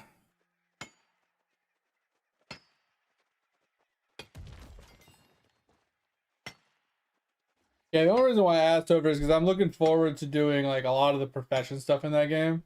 Like just between like doing the sailing of the seas and the farming, the gathering, the wood chopping, the mining, refining agent stuff, the crafting of the gear, like that just sounds fucking awesome. Doing the husbandry where you're like growing up animals and taming different animals and breeding horses, like all that shit sounds fucking fire.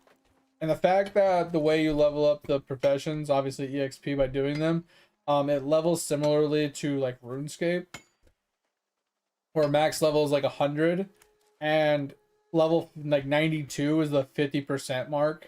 Like you're halfway to max level at 92. It's just wild.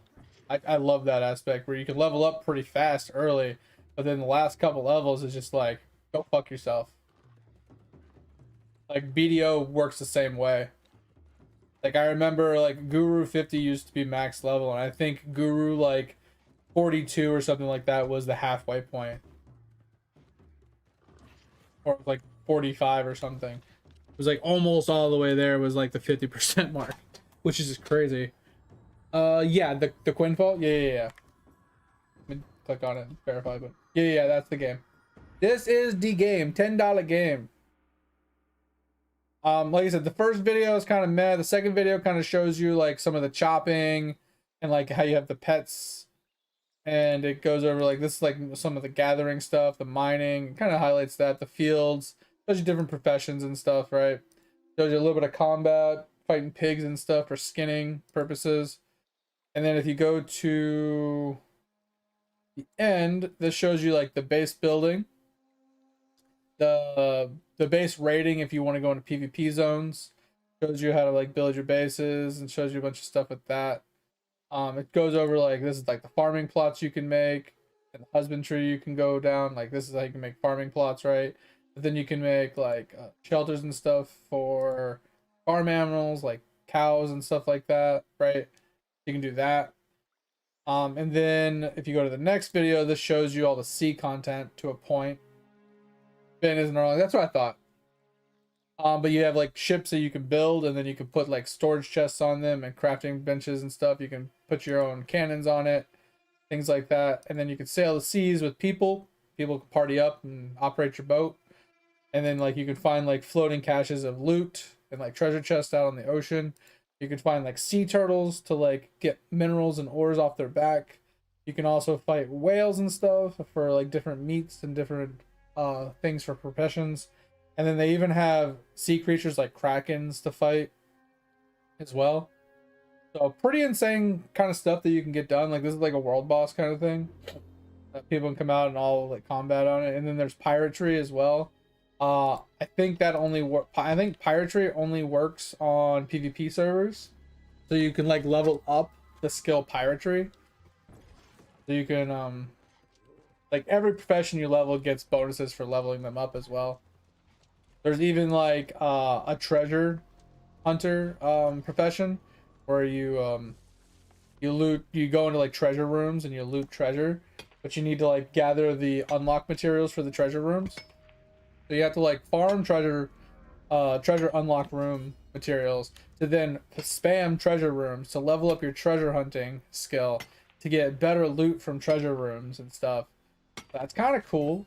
A lot of PvE grinding to go along with that.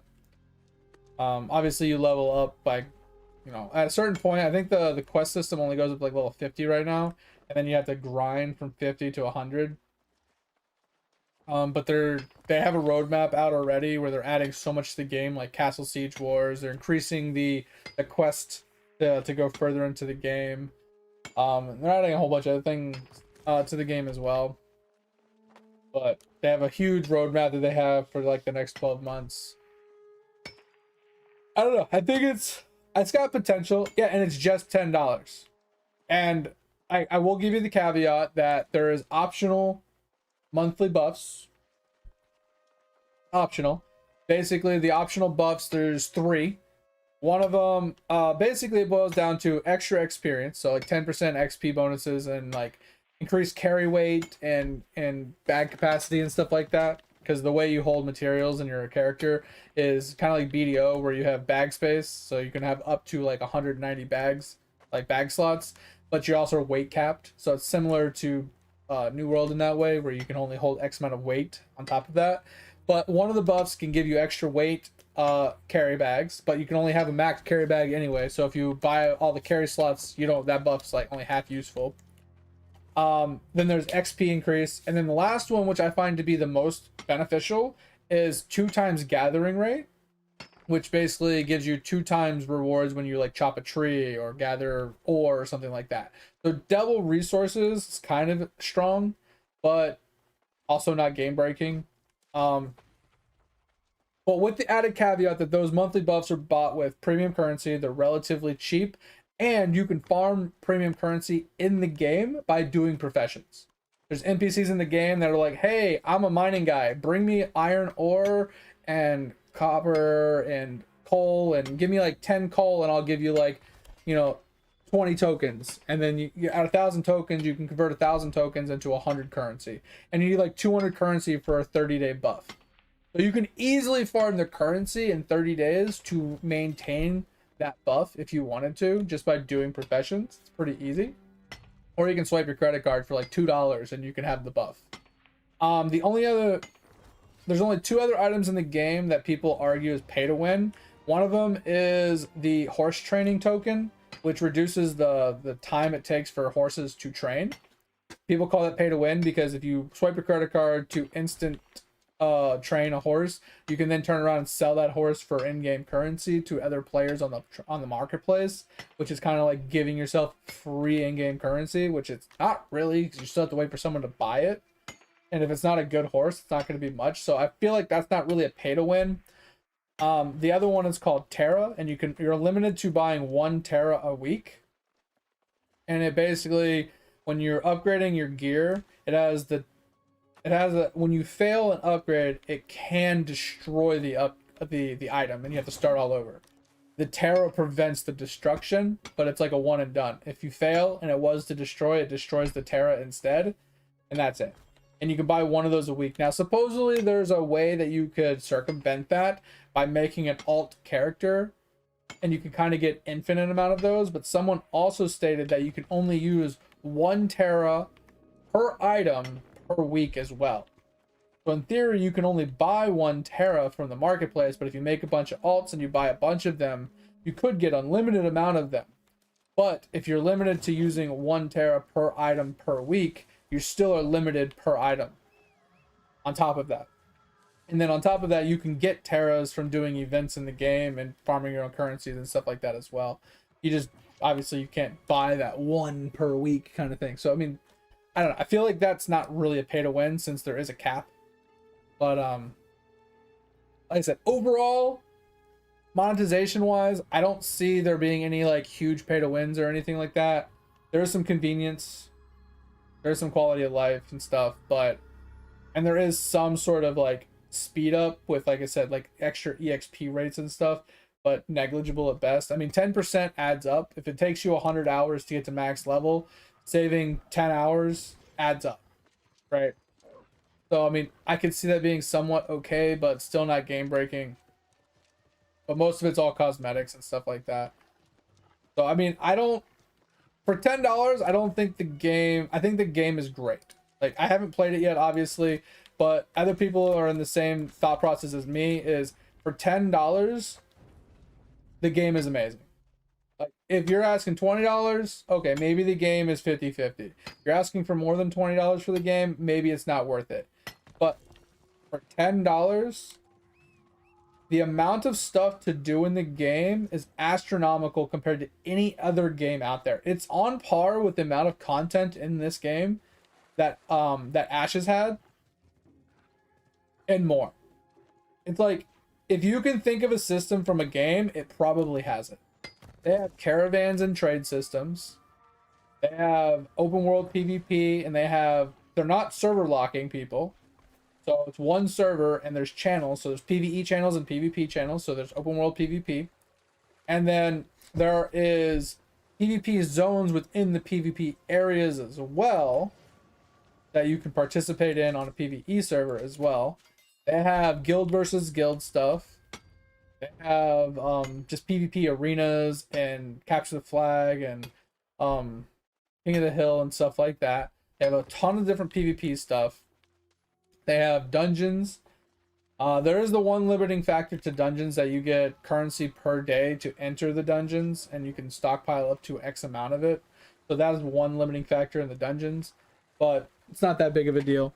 I think they're coming out with raids down the road. They're coming out with more PvP stuff down the road. The gearing system is pretty rough, I would say. It's kind of difficult, so there's an enhancement process to the whole thing. So getting max gear is actually insane. It's very, very hard, difficult, and very few people will ever get it. So buying it from other players is probably your best bet, but it's going to be ridiculously expensive. The profession, no, not the profession, but the combat system is kind of like New World, where, you know, you have to aim your stuff and there's no tab targets. Starting to endless, let's go. And there's no like set classes, so it's not like you're starting a warrior and you're stuck as being a warrior. Your build is based off of the weapon you equip, which is really cool. Like I said, there's like 30 something different professions to do in the game, PvE professions. Like I said, you can build your own bases, and you can build them in PvP zones, and you can defend them just like you do in Rust and stuff. You have guild bases you can build as well, and there's a whole slew of stuff. Exploration, finding things, like I said, taming horses, taming pets, breeding horses, stuff like that. Just the whole, there's so much to do in the fucking game, it's ridiculous. Yeah, some of those battles, bro, some of them, like, especially the ones where it's like, hey, if you hurt me, I kill everything in that row. Some of those take so fucking long to beat. Right now. Yo, thanks for the hydrate. Let's go. You got Mega Nut palette. Let's go. Okay. Yeah, I think my goal is I'm gonna level up the palette luck one a lot, and then I'm gonna finish unlocking the whole palette, and then I'm gonna go through and upgrade a lot of them. So I'm gonna probably start with speed and just juice the fuck out of my speed as much as possible, because I need to get my palette speed to, I want to try and get it to like under 5 seconds. If I can get it to 5 seconds or below, I'd be really happy. That's gonna be a struggle bus and a half. But if I can do that, I'd be happy, and then we juice out the bits and stuff from there, and anything else we want to do. Because once we have like the bits, and we have the speed, we can just spam level pallet. Yeah, you're at 5.5. Yeah, I saw you were at like 6 point something the other night. I think my goal is gonna be 5 seconds. Like, that's my goal.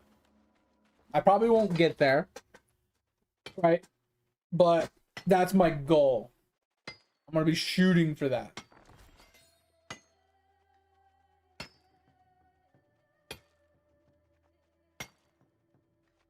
Oh, question.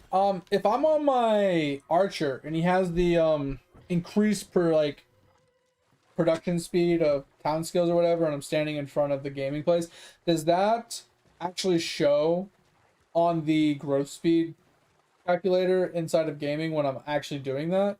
Or does that not actually visually change the number inside of gaming? It just indirectly makes it faster.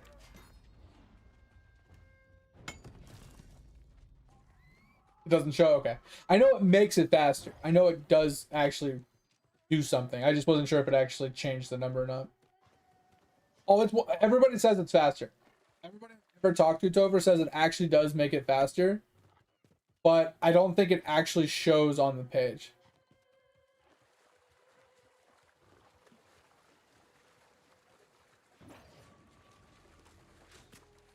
I've heard a lot of people say just go on your archer and stand in front of it, and it actually makes it faster. That's what I've heard. But like Phip said, it doesn't show it, but I think it actually works. So I was thinking about doing that with my pallet, just AFKing in town on my archer. Since I fucking hate my archer anyway. But I was gonna wait until I finish up the World 7 portals before I did it. That way I can have a reason to just AFK in town because I don't give a shit. But yeah, I was thinking about doing that for pallet because if I can make the pallet like zoomy zoom, make zooms, it can speed up the process of getting me to where I want to be faster. 210 crops. I think okay. I did see that. I just didn't say something. Sorry. Appreciate it. Yeah, 10th crown. That's huge. Yeah, good job on the crowns. I think I'm up to 18 right now. They take a while, but I did put a lot of upgrades into the Rat King for chance for crowns. So maybe that's why I got a lot. I don't know.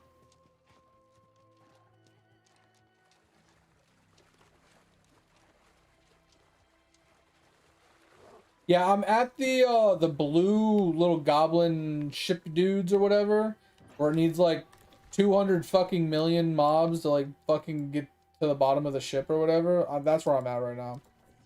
What's it called? I'm currently... Yeah, these guys. I'm currently on these guys, unlocking the portal for underneath them. 1 billion? Okay, I couldn't remember what it was, but yeah, that's what I'm working on right now. That's gonna take a hot minute because I think most of my guys are right around 1,000,000 kills per hour. So if I need 1 billion, yeah, that's gonna be a hot minute.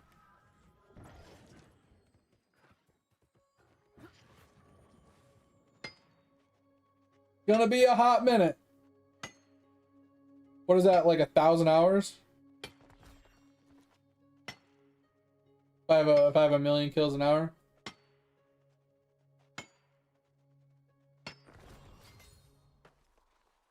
4.9 seconds, let's go! That's huge! Broke that 5-second mark. You're fucking cooking! That's crazy, let's go!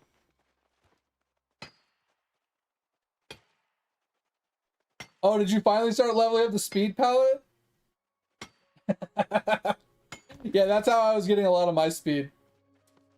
Because the speed palette in the middle is actually insane. I don't know if the other one's better, but this one here, the minty blue, this one's nuts. You got a big nuggie, let's go! Yeah, my yellow one is 24, but like if you see like the odds chance to upgrade, like this is 42 for almost the same odds as the 24, and the speed is like better. Yeah, so yours is a bit higher than mine. So you got like another like 8 levels here and another like 6 levels here. So yeah, that's what I need to work on.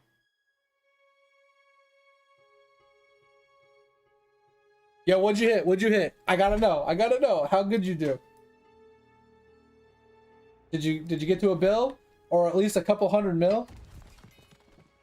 How good are we looking? Are we happy?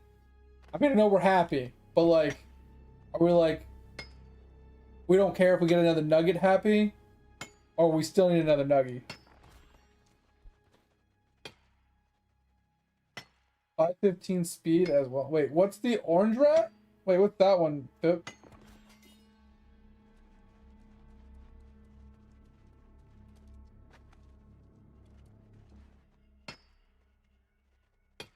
Oh, squirrel.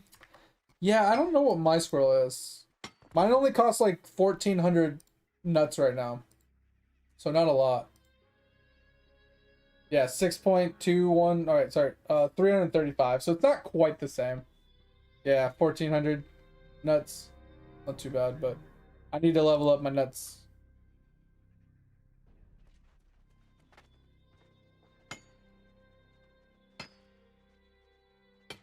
Yo, you went from 94 to 389. That's a big upgrade.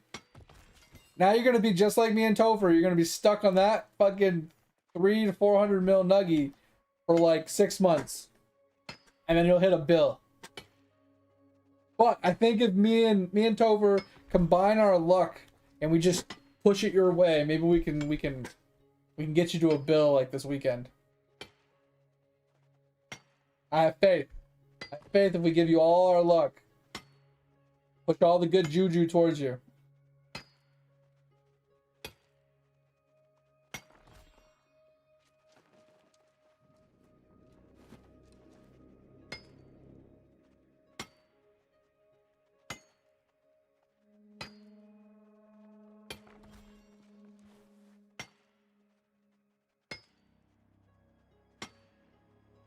But yeah, Pip, I think I'm pretty close to being able to do what you did. Like I said, the main reason I wouldn't compare is because of my squirrel. My squirrel is about 150% behind yours, 160% behind yours. So I'd have to put some effort into my squirrel to compare to what you're at. But like a handful more levels on my growth speed ones in my palette, and then leveling up with my bits a little bit more in the growth speed. I should be able to get to 5 seconds pretty easily, I think. I don't think it's out of the question.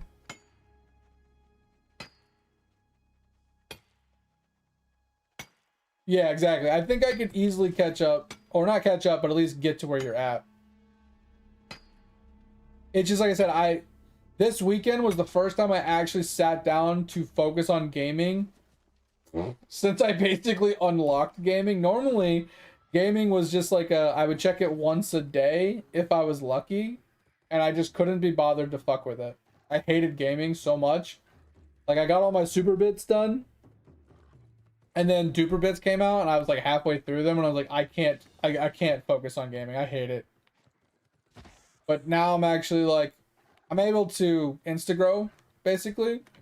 So I'm able to do that, and then like palette came out, and I was like, oh my god, this is fucking awful. And then now I'm able to like actually do pretty well in palette, so I'm actually doing a lot better now.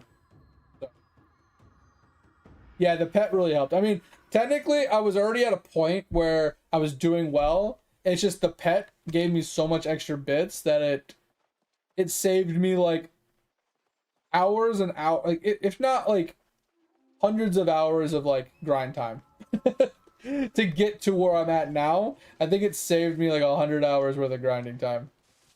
Yeah, I would have been able to get there because like I said, everything was like insta growing, and I had like infinite chems, and like basically never had to stop.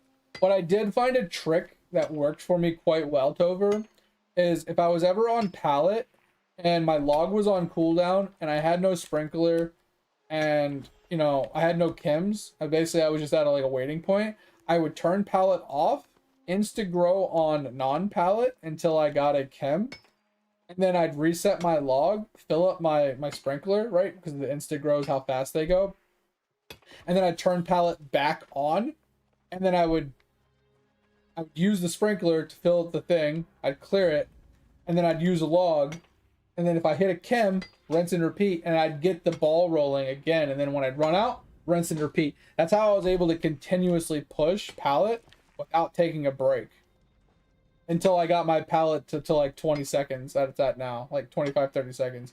Now I can just AFK for like a minute or two and not have to keep swapping it. And now I have endless freaking chems because I like basically I keep spamming and clearing with the sprinkler just so I have a chance for more chems to pop up on the screen. And then once I've cleared it all out, then I use the log, and the log has like a 60% chance to not get consumed or something stupid. So I basically have like a ridiculous amount of logs and then sprinklers. So I'm just constantly spawning chems and leveling them up. So basically, like every once in a while I'll run out of chems, but very rarely. So, mate, if you run into that problem where you're on your pallet and you run out of chems and you have no log reset or anything, that's the best way to fix it if you haven't been doing that. Once I started doing that, my gaming got much faster. Because that's what always bored me with gaming, is it took so long to like clear out all my chems and all my pallet, or all my logs and everything. It was just so time consuming and annoying, but I wasn't getting any progress. And then I'd run into a dead end where it's like I couldn't keep going because I was like, oh, I don't have log, I don't have chems, I have nothing to do, and I'm just sitting there waiting. I didn't think about turning it off to reset it all. And then once I kind of thought about that this weekend, that's why I was like, fuck it, we're just gonna gaming out and just finish. We're gonna try and bust gaming out, so it's just one thing I never have to think about again. But that's kind of like where we're at. We're like gonna hyper focus gaming, so I never have to think about it. And then if we can get gaming and sailing done, right, my daily activities will be much less tedious. I can actually focus on doing game stuff. We're making decent progress in the game. It's just slow and steady, man. Taking my time, doing it the way I want to do it, you know?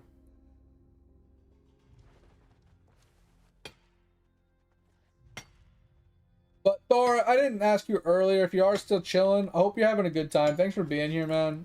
What you been up to? What you doing currently if you're not AFK or just lurking? But I appreciate you either way. Thanks for being here. Chiming in on both Bod's channel and here.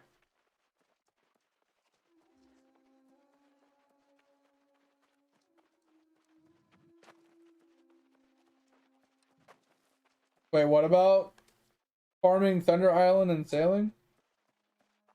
Oh, left to eat. Oh, okay, thank you. Yeah, my sailing, I'm not fast enough to get to the last island FIP. That's the problem. Like, last time I checked, my boats were like, I think my fastest boat was like 30 hours round trip. So 30 hours there, 30 hours back. So 60 hours round trip. It wasn't viable. Everything else is 2 hours. 2 hours there, 2 hours back. Or whatever. I don't know if it's 2 hours both directions or just one direction. I don't know. It's 2 hours because I don't have the upgrade to make it faster.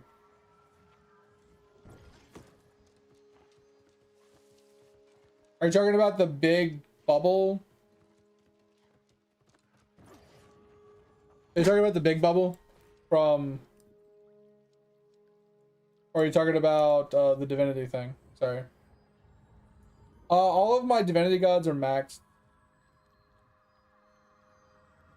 The problem is I have so I had speed captains for a while there, and then I had my speed to where the furthest island I could get there in max speed. But then he added the Davy Jones locker thing to make things faster, which is fine. But he added the further thing. I stopped leveling my speed on my boats because I didn't need more speed, and I substituted out my speed captains for loot captains. So now I'm on loot captains, so I'm lacking the speed to get the furthest boat or the furthest island, and I'm also only getting the new caped dudes, and I'm at the mercy of whatever they give me, right? Some of them are cloud and stuff like that, so some of them don't even have speed or loot. So I'm assuming it's boat upgrades. Most of my boats are Dreadleos, but I don't know. I like my boat speed is pretty bad. Like some of them are relatively fast because they have speed captains still, but most of them are really bad. Obviously, I haven't checked the last island in a hot minute. Like basically ever since the blue artifacts came out, I have not attempted to do the last island. I have been trying to get all of the artifacts up until that island because I knew that island was a problem for me. So I started at island 1, then I went to island 2. I got got all the artifacts from them, and I'm pushing my way through all the artifacts. And while I'm doing that, I'm leveling up my boats at the same time. So I might have enough speed to actually hit the island now. I just don't know. I haven't gotten to it yet, so. But yeah, my boat speed is pretty dog shit. Like, that's why sailing sucks so much for me. And like I said, since I don't have Davy Jones's locker, I can't check them every couple hours. Or like every hour to like try and speed the process up. Because I didn't buy that Davy Jones upgrade. Because I hate sailing and I don't like dealing with it. So I don't want to have to babysit it either at the same time. So that's why I didn't buy the upgrade, because I'm not going to babysit it. I'm not going to check it every hour while I'm playing and do Omniprocs every hour. Right? It's not worth my time. I'm just doing other things in the game that I could actually tolerate doing. If I don't like doing something, I'm just going to slow play it. And sailing is one of them. I fucking hate it.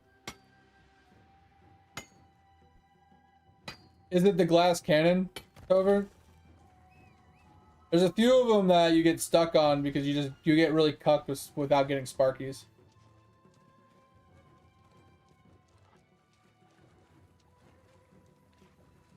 Oh, it's the 3-land play. Yeah, that one got me stuck for a hot minute. What I ended up having to do with that one, Topher, and it actually took me a few days, for one, to get lucky, and two, because I was timing it incorrectly, but I let him play all of his cards, right? And I let him get my HP down, so I have like, whatchamacallit? So when I had about a fifth of my HP left, I started spamming my people. One, this gave me a lot of resources, so I could start scaling my damage early. Two, it allowed me to scale my damage from being lower, from seeing red. But I needed enough HP because once you start spawning them, you're still going to lose a few points of HP because there's so many mobs you have to deal with. That I was timing it incorrectly and I was too low on HP and I was dying anyway. So I started doing it around a fifth of my HP left and it started to work. You got to get lucky with Sparkies on that one. It's kind of like the one life to live, you need Sparkies, because unless you're like overly damaged or overly HP'd, so you don't just like insta dies, because they're just one tapping your mobs and you're getting lucky with dodges maybe. But if you don't have Sparkies to push them back, you're not going to be able to clear that one. Like I said, it's a pure luck one. It's RNG. Or you're just going to be stuck like gassing up your damage, so you can actually 1-for-1 kill them. You hit each other, you both die, and you're relying on the dodges to keep your mobs alive, and then more obviously regen rate, so you can get a ton of regen. There's like I said, there's a handful of things that like kind of what made it work for me. Like I said, I got really lucky with Sparkies on a playthrough, and it beat that one for me. That one I was stuck on for a few days. Some of the glass cannons I was stuck on for a few days as well. And the only reason I was able to pass them, this is why I'm at 280 right now, is purely because of luck. I get really lucky on a couple playthroughs where I get like 10 or 15 or 20 Sparkies, like all back to back, and it just pushes me to victory. Like just boom, boom, boom, boom, boom, and it just shoves all the mobs all the way off the map, and I end up like clearing it and winning. The only way I've actually cleared some of the maps. But yeah, Endless can suck it sometimes. It's a lot of RNG, and I fucking hate it.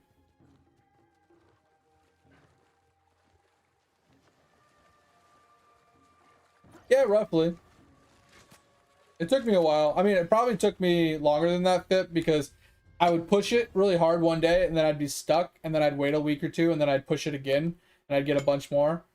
And then, you know, I'd stuck on one and I would try it for a couple days. I'd finally clear it. And then I wouldn't come back. You know, I'd get stuck again and I'd come back like a week later. So it was more like a 2-month process, but I didn't put a lot of effort into it, is what I'm getting at.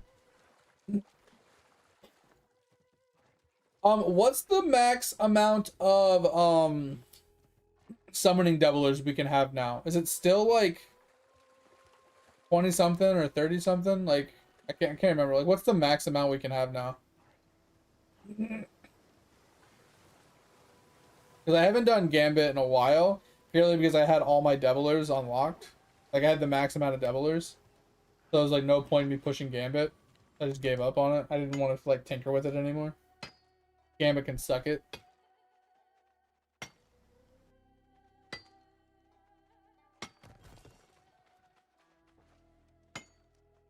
Especially the one that like if you do damage to him or he does damage to you, it hurts you. That one sucks. That one can suck it. That was so annoying. So fucking tedious.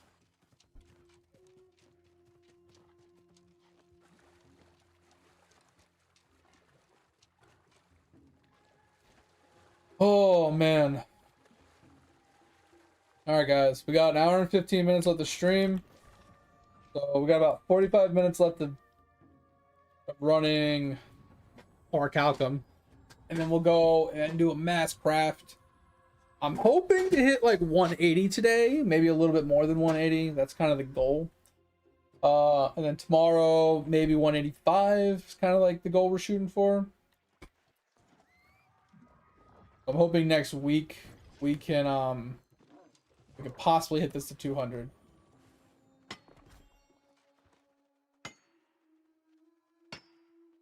Oh, you're just juicing the squirrel, man.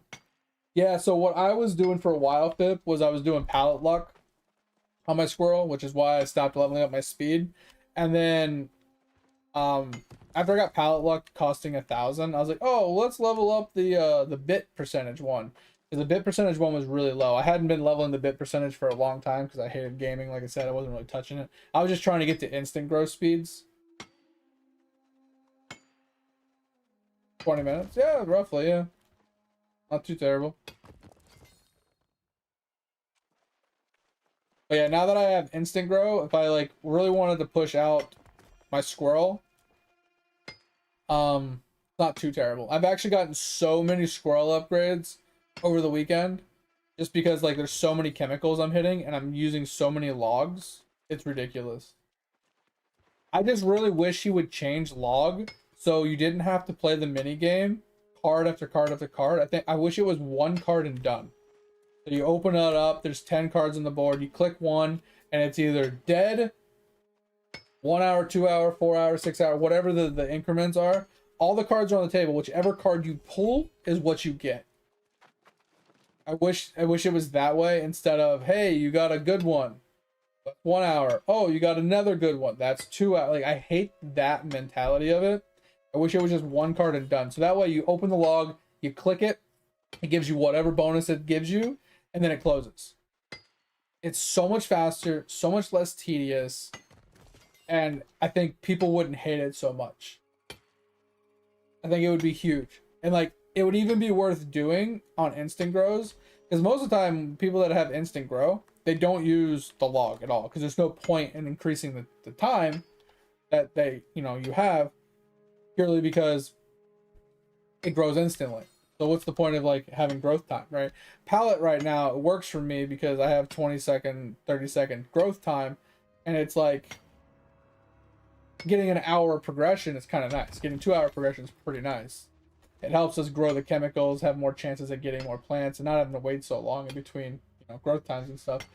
I just wish it was a one and done card.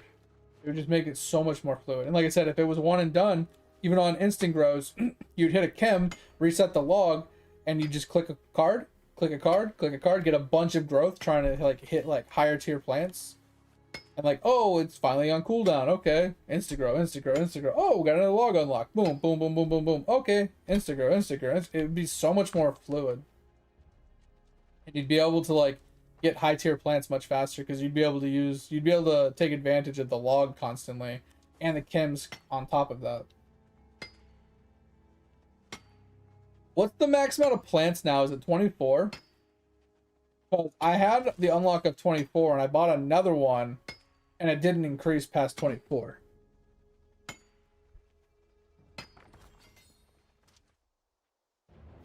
Oh, mate getting unlucky. Go, another 1.2 mil nuggy. Let's go. Oh, it's so annoying that you got another bigger nuggy. At 10 mil. Hey, 10 mil's 10 mil, man.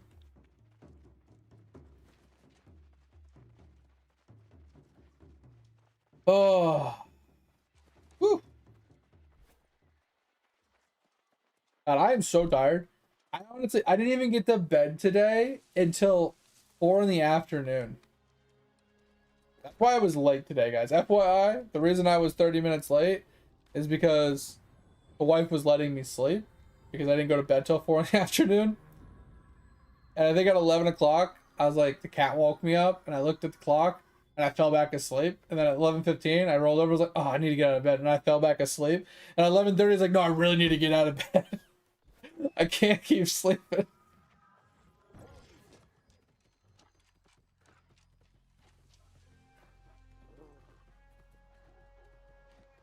Yeah, you're in the mate cycle right now.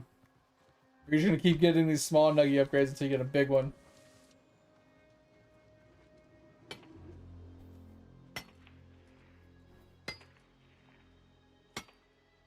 But I do need to remember to go and clear out my Equinox.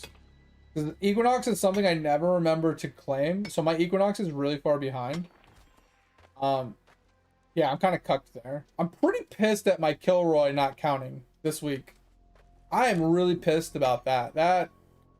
I missed out on one Kilroy upgrade this week because it took me out while I was doing it. I mean, it could, but even if I do that, I'm still missing one. Instead of getting 6, I would have only gotten 5. No matter how I look at it. Well, there's another one, Topher, for the same exact mob in like 6 months. I saw it on the rotation. It's whatever. And there's so many other ones I'm missing. It doesn't matter if I clear it now or in 6 months. But I always forget to do the bar upgrade, right? So like the bar fills up and I use it to upgrade one of the Equinox upgrades. I always forget to do that shit. I always forget my my Shimmering Island as well. Those two suck. Oh, did y'all get your new meals as well? Your 3 new meals?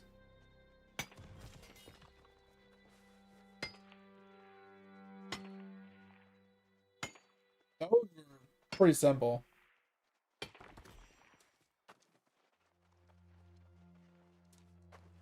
Wait, why'd you buy them? I'm not even exaggerating, Topher. I mean, it took me a day to get the first salt. But once I had the salt, it took me 5 minutes to get the meals. If that. Maybe 45 seconds.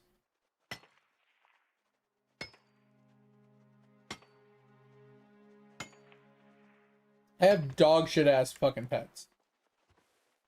It took me about 6 attempts to get the rotation right and to get all the mobs up and running and like the rotation. Once the rotation was up and running, I killed it in no time. And then once I killed it, I put my people on it. It took a day. I got the salt, and then it took me like I said, less than a minute to get all 3 of the meals unlocked. It took like no fucking time. Because it was like 99% success chance to get a new meal on all 3 meals. One of them was 100%. The other 2 were 99%.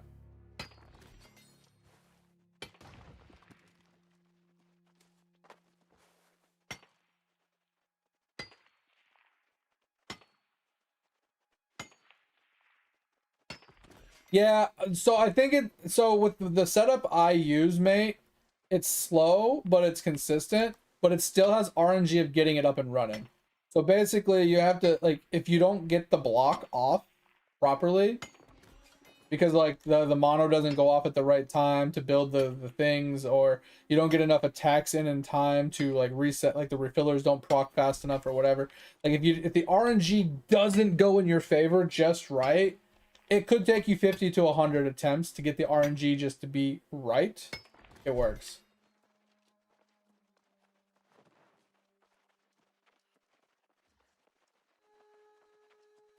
I just used my old build, Topher.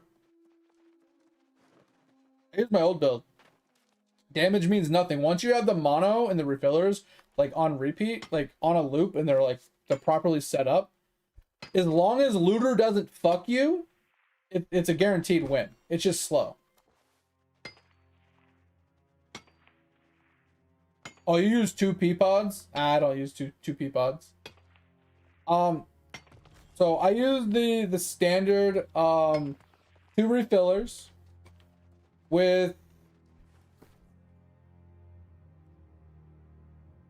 the mimic guy. This is the order I do mine in. I don't know if I'll be able to see it, but hold 4. Okay.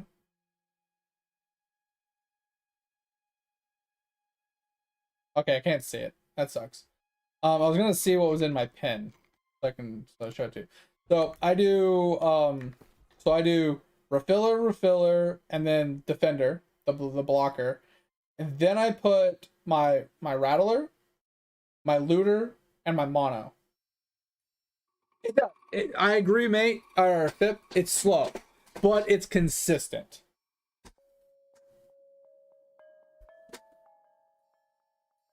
It's slow and it's annoying, but it's consistent. Once the RNG factor is like done and it's up and running, it's great.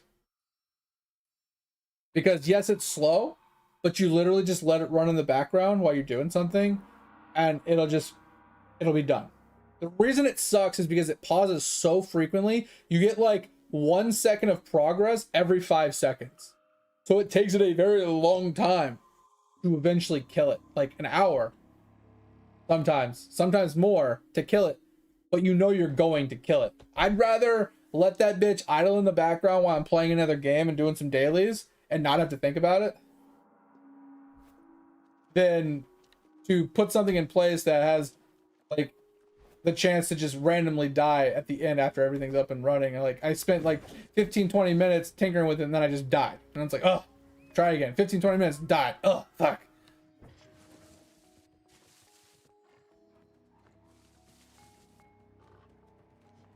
Yeah, I know you can charge the abilities beforehand, so you can go into it, have everything off, let them all charge, everybody dies, and then you can start it with all the abilities charged. The problem I have with that is I want to have it on auto from the beginning because I don't want to have to like manually trigger abilities, and like try and do it. Like it's just too tedious. I hate that shit. I like to go on auto from the beginning, and the problem with it is some of them I don't want to trigger right at the very start. Like mono, I don't want to trigger right at the very start. I wanted to trigger about 4 seconds in. Right. Basically, I want mono to go off while the axes are in the air, so the shielder has time to get some shields out, and the refillers have some refiller procs already in place, and the rattler has some attacks out. So I want mono to go off about 4 seconds in after everybody else has gotten some stuff pumped out. And then once I do that, like once I get the timing right where the block actually happens and my both refill, even if I lose one refiller, that's fine. But if I lose a second refiller, I just restart. Because I need at least one refiller up to make it work. And I have 2 just in case for a backup.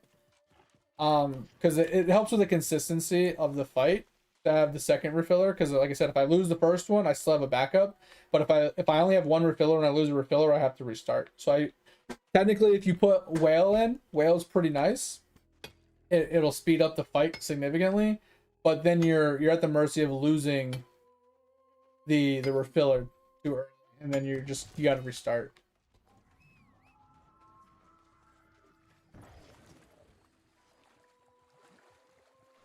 Yeah, but you're also with you're also kind of like at the mercy of looter at that point. Like there's a lot of RNG with that, with the looter, right? If you don't get enough shield procs, or if you don't get enough like if you get unlucky with like a block, or one of the looter procs does something incorrect, you die. The reason I like mono personally is because if looter fucks me and turns them all to skulls and I lose all of my shields, it has the potential to save itself because it's frozen, and then the shielder has time to put out a couple shields to get the block back, right? That's the only reason I like it, is because of its safety. It's purely safety. It has nothing to do with it being good or bad.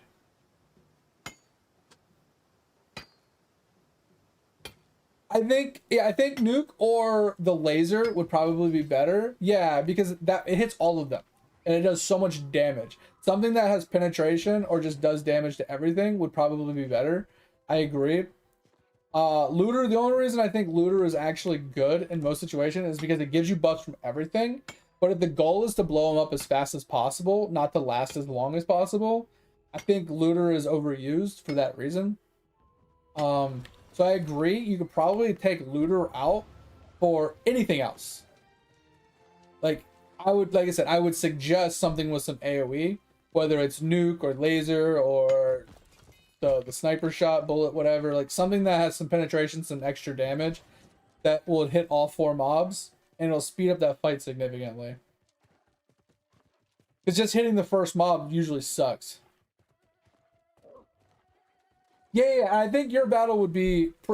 You obviously probably have really high tier mobs too, right? What is your pet like levels? Like, you have hundreds of thousands of like pet level or whatever it is, pet power. Like, what's your pet power? That's my problem. Is my pet powers are all under 100,000. I think my refillers are like less than 100. Like, I think they're like less than 10k. Here. I'll actually even just go there and show you. I don't mind. Here. Like my pets are terrible.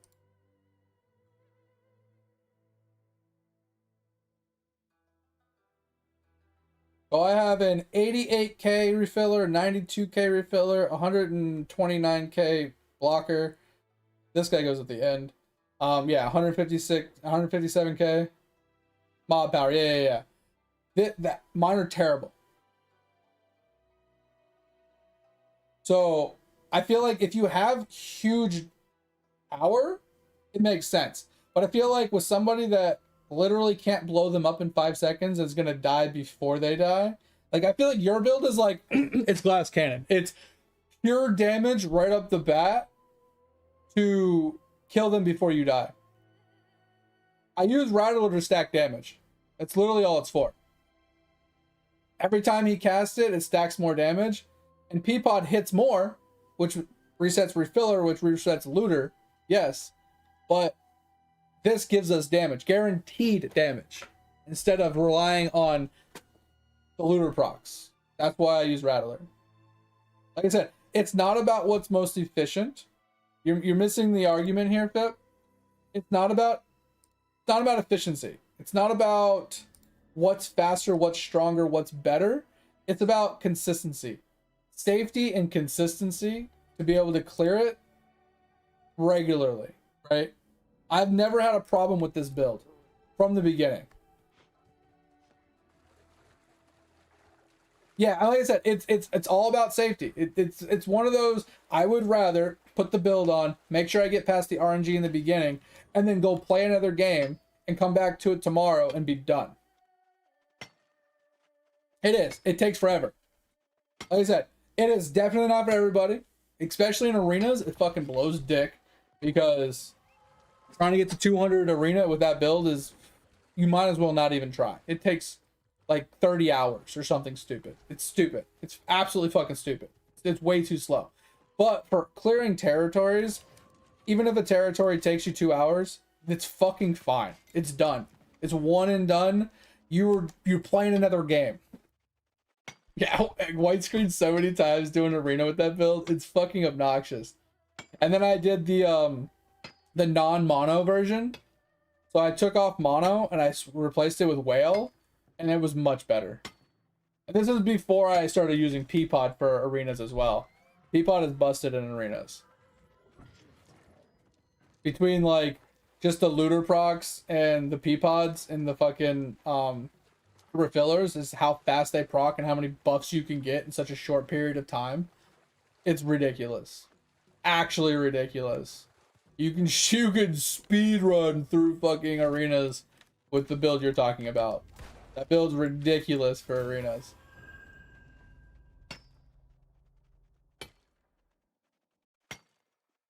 But like I said, me personally, the reason I use this one and the reason I recommend it to people that are struggling is because of its safety for saving you from looter procs, but still being able to use looter. Like I said, I agree that maybe taking looter off and just putting a nuke on is probably somewhat safer or better. But then you're giving up the ability to get whale procs or other miscellaneous buff procs from looter, and that's what looter is so strong for, is because not only does it give you, you know, the ability to do random abilities from other attacks like bombs and so on and so forth, but it also gives you the chance to get like whale procs or shell procs, thrasher procs, and other things like that, just to help you.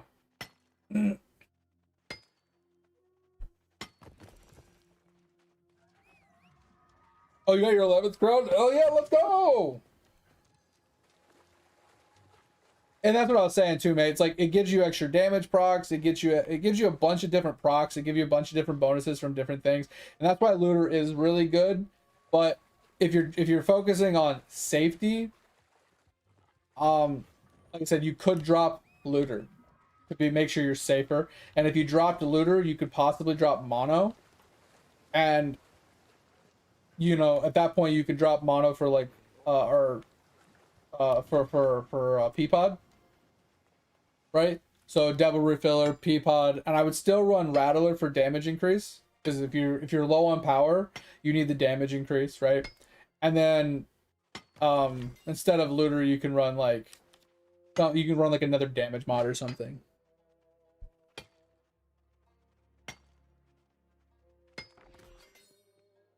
I peed in my pod.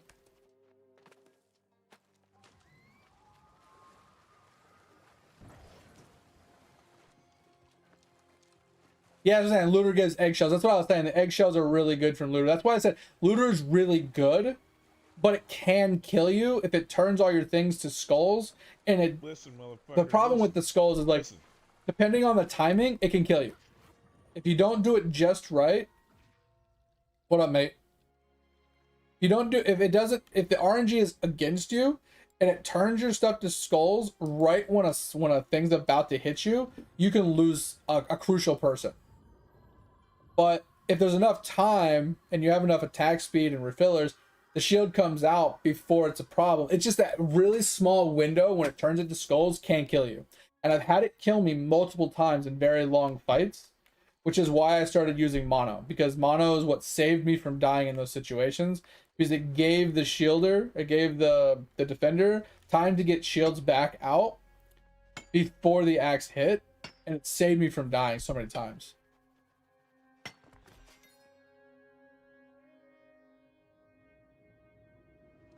Fuck's hard. What the fuck? Oh man. Alright guys, we got a little less than an hour.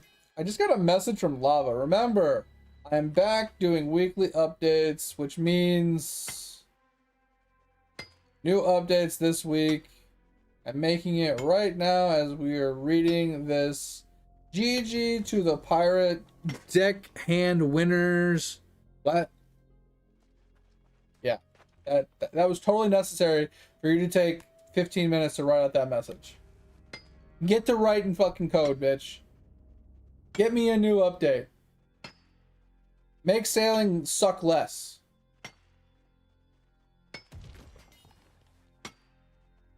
Give us a way to max out our pickle vials. Fix the shiny frog vial so it's actually obtainable in our lifetime. How about that? Fix those two. Fix the fucking the vials so they're all actually obtainable. That'd be appreciated. I mean, so the shiny frog vial is obtainable. It's just gonna take you like 2 years.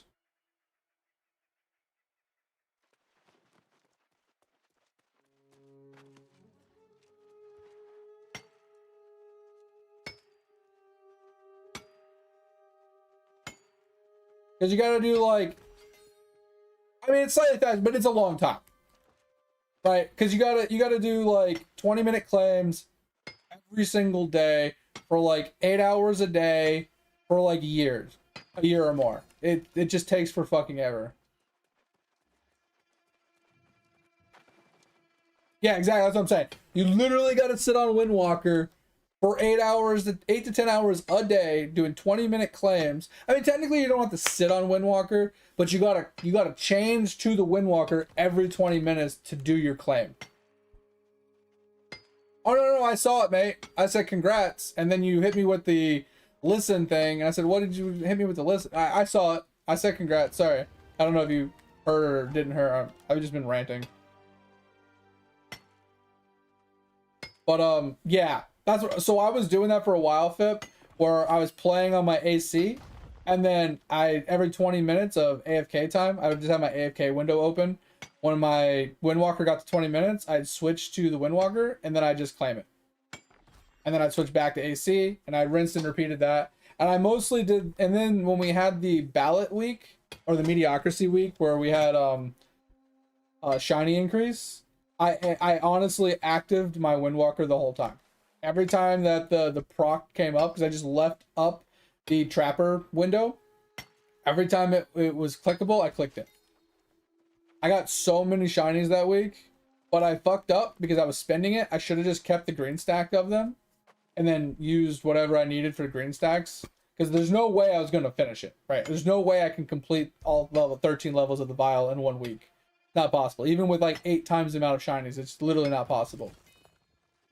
So I should have just green stacked it and just held on to them and green stacked probably some of the other shiny ones. But yeah, it's all good, man. It's all good. So I'm just waiting on the next mediocrity buff so I can green stack all my shinies. Yeah, 10 to 11 is definitely possible. I think I'm on like 9 right now.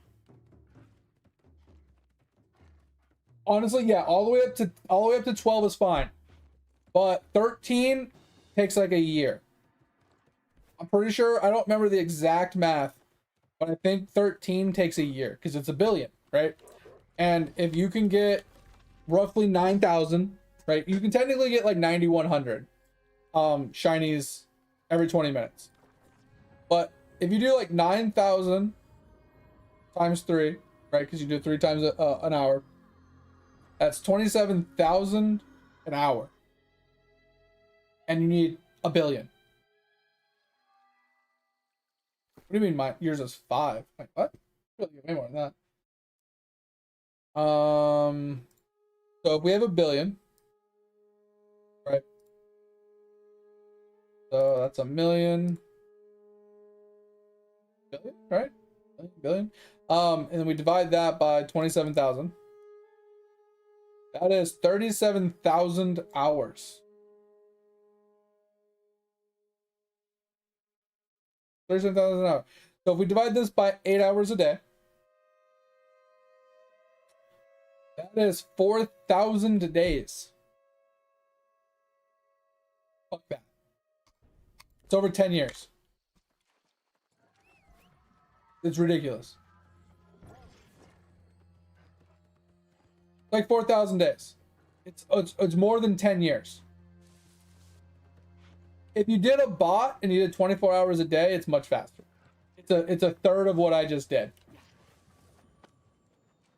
Yeah, it's a third of what I just did. So 4,300 something days or whatever divided by 3, you know, that's still 1,400 days or something like that, which is still like 3 years.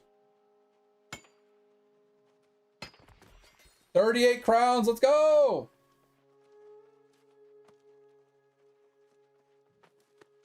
Oh, your shiny frog vial is 5. Yeah. It's not a worthwhile vial to max. I was just like, bro, I want to max all the vials, and I saw that one. I was like, that's fucking ridiculous. Yeah, it's not as bad as Pickle. You're right. You are right. Pickle's impossible unless you are a fucking massive whale. If you're a whale, you can actually complete Pickle Vial. But if you're not a whale, you're never finishing Pickle Vial. Yeah, it's crazy. Supposedly you can with stopwatches. I don't know how many you can buy.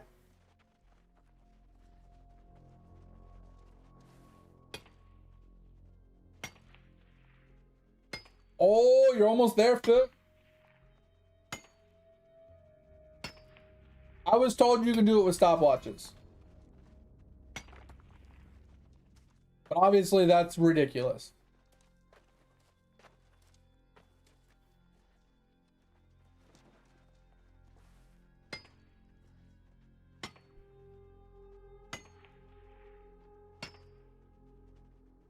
And yeah, the black pickle you can definitely whale because of arcade balls. You can just spin on arcade balls, that's for sure. But I feel like using stopwatches to get 2 extra pickles, like, that's crazy. Like, even if you got to 3 extra pickles, like if you were at 3 pickles a day, like,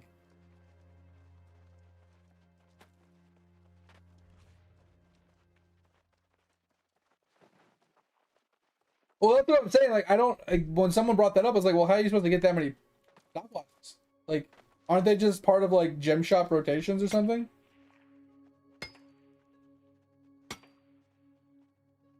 Oh, is that the only place to get it? It's the World 2 bot shop? Gotcha. Yeah, that's what I'm saying.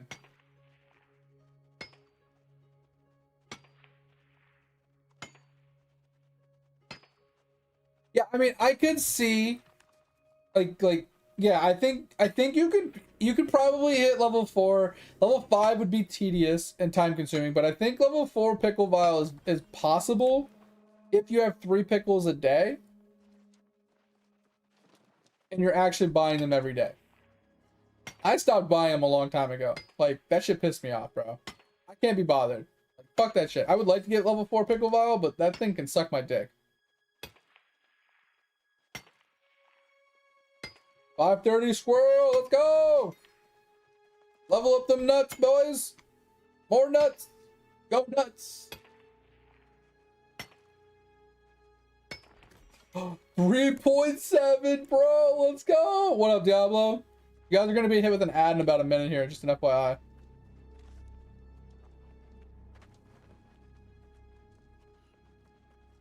I'm not a D2 fan. Like, I love D2, but it's not a game for me. I've tried it multiple times. I don't like the movement of the skills and abilities. And the in-game loop never really appealed to me. So I never played it when I was a kid, so I don't have that nostalgic feel. I literally went from RuneScape to Counter-Strike to WoW, and then to Diablo 3. I played Diablo 1 before that, but it's just D2. I've tried to play it multiple times nowadays, like in the newer generation stuff, and the abilities are just clunky. They move so weird. The targeting and just everything about all the skills, it just felt bad. They just didn't feel fluid and like smooth. Like, especially Whirlwind, one of my favorite skills in all games. It felt bad. And I feel like unless they, with the remaster, they go in and revamp the way the clunkiness of the skills operate, I don't think I could ever play it.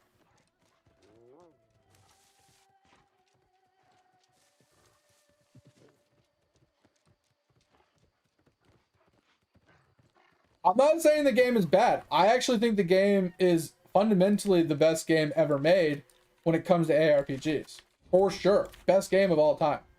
And it is what is the staple going forward that every game should aspire to. I 100% feel that. I personally can't play it. And the only reason I cannot play it is because of the movement clunkiness from the abilities. Like the actual walking and sprinting and the moving and picking up items, perfectly okay. But it's purely the way that the skills work. Like the skill says, hey, you clicked over here, so before you can move anywhere else with my skill, I have to go from here to here before I can go to point C. In any other newer ARPG, if I'm holding my ability here and it's saying, hey, I'm going over here, and I move to over here instead, change my mind or whatever, and I'm chasing something, it doesn't have to finish the action to point A before it goes to point B, right? That is the clunkiness that I'm talking about, specifically with like Whirlwind. And other abilities aren't as bad because they don't have that mechanic built into them.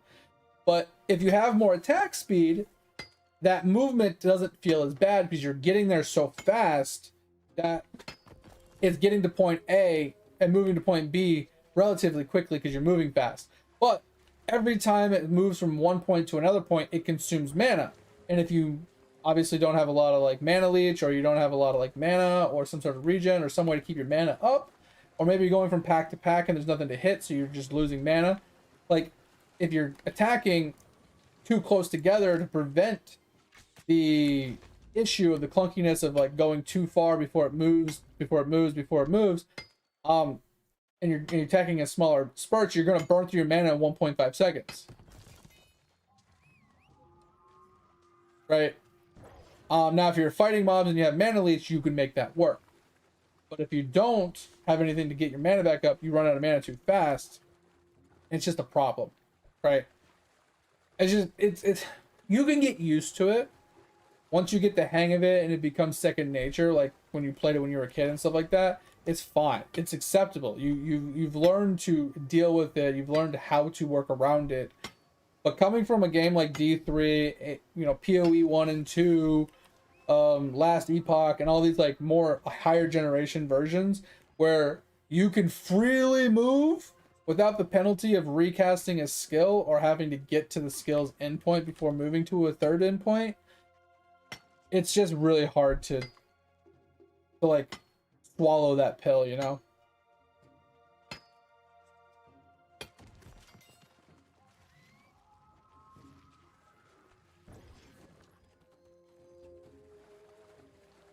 Yeah, and that's the one thing that I think D2 was like, obviously one of the reasons why it was so good is obviously the Enigma for sure, but the rune words and unique items that gave you access to specific skills on no matter what class you played on. I think that was one of the key things of what made D2 so good, is because even if you weren't on sorcerer, you can get teleport. You know, even if you weren't a barbarian, you could get barbarian skills or whatever the fuck you wanted. You can get them. You had possibilities to obtain them. And it gave so much freedom and creativity for building characters.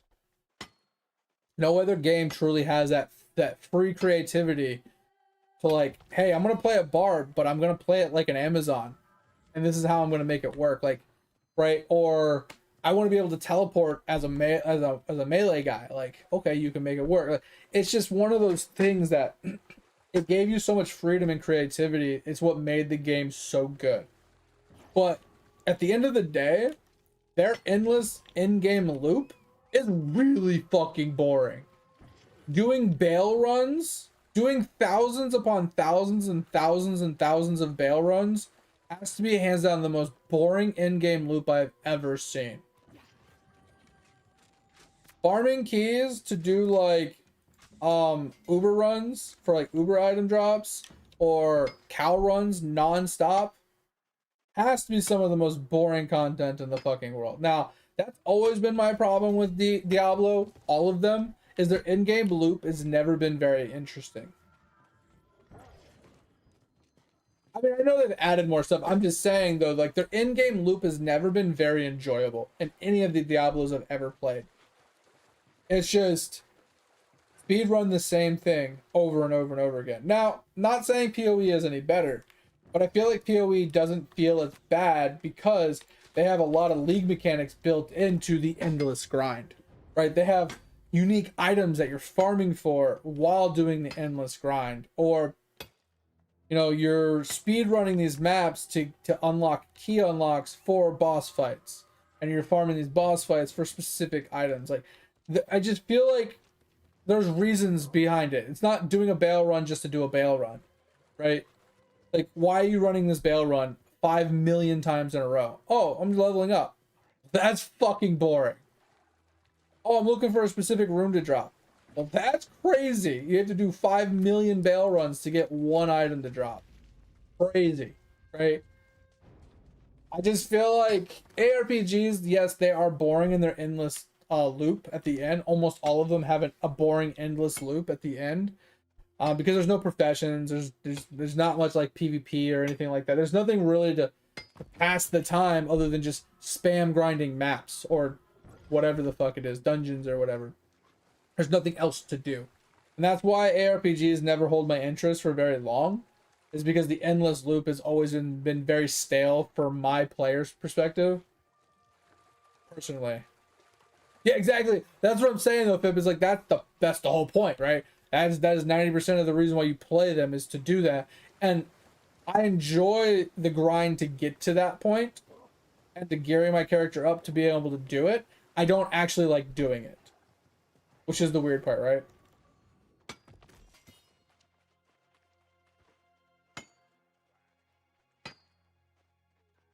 And most people like it, and that's why they play it, right? And I have no gripes against it. That's why I'm not saying it's a bad game or anything. I'm just saying, for me, it is not my thing. That's why I'll never play D2.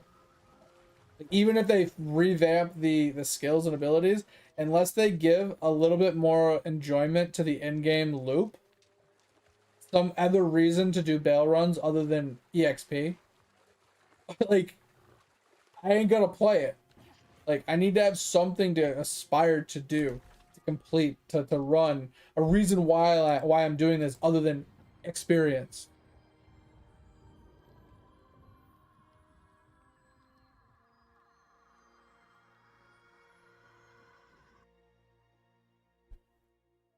And I'm not saying you have to do bail runs. I'm just saying, Diablo, in general, like, you know what I mean? That's just the nature of the end game loop. Is you spam run whatever it is gives you the most XP, whether it's bail runs, Uber runs, like certain zones that have like high density population of mobs, cows, whatever it is that gives a lot of XP for your build. You're just spam running it, not for the gear it drops, not for the items, not for a specific reason. You're doing it purely just to level your character, right? It's kind of like running Greater Rifts in D3 indefinitely just to get Paragon levels. You're not running it for the gear. You're not running it for the loot. You're not running it for any other reason but just getting Paragon levels. That's boring. For me, personally. Grinding something purely just for EXP is boring. Now, if EXP is the byproduct of me farming for something, I'm okay with that. So in Path of Exiles, I'm getting EXP while progressing all my maps to tier 16, and I'm trying to unlock all my watchstones by proccing boss fights and things like that. I'm okay with that. I'm actually working towards a goal, and EXP is the byproduct, right? Now, once I have all 6 tier 16 maps, I have all my maps like unlocked and completed, and I have all the watchstones, and at that point, like, I'm usually burnt out before I even get to that point, right? At that point, yes, you're grinding for the last little bit of XP, possibly for a few extra levels, but it's mostly about grinding currency to fill out like really high-end pieces of gear to make your build even stronger. It's usually what you're doing. I'm not gonna farm this one map 9 trillion times in a row just to go from level 99 to 100. I'm farming that map for currency, and the byproduct is XP at the same time. That's kind of like, that's why PoE, in my opinion, is a little bit better in-game loop, because the goal isn't EXP, the goal is currency, the goal is better gear, and the byproduct is levels.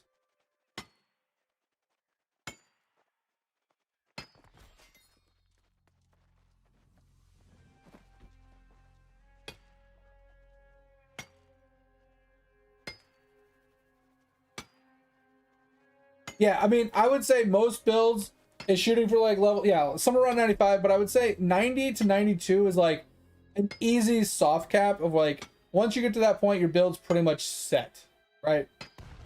You don't need the last couple levels, the last like 8 to 10 levels to make your build work. Your build's already there. The last like 8 to 10 levels is like kind of just icing on the cake. You know what I mean? Once you get to 90 or 92, like any other point past that is just kind of a little bit of extra icing. It's a little extra, like small amounts of increases here and there. It's nothing really particular. Your build is pretty much already set in stone. You're just like maybe getting an extra medium cluster or two, or you're getting one extra large cluster, or a couple gem slots so you can get some extra like maybe a watcher's eye and a couple other things. Like it's nothing crazy.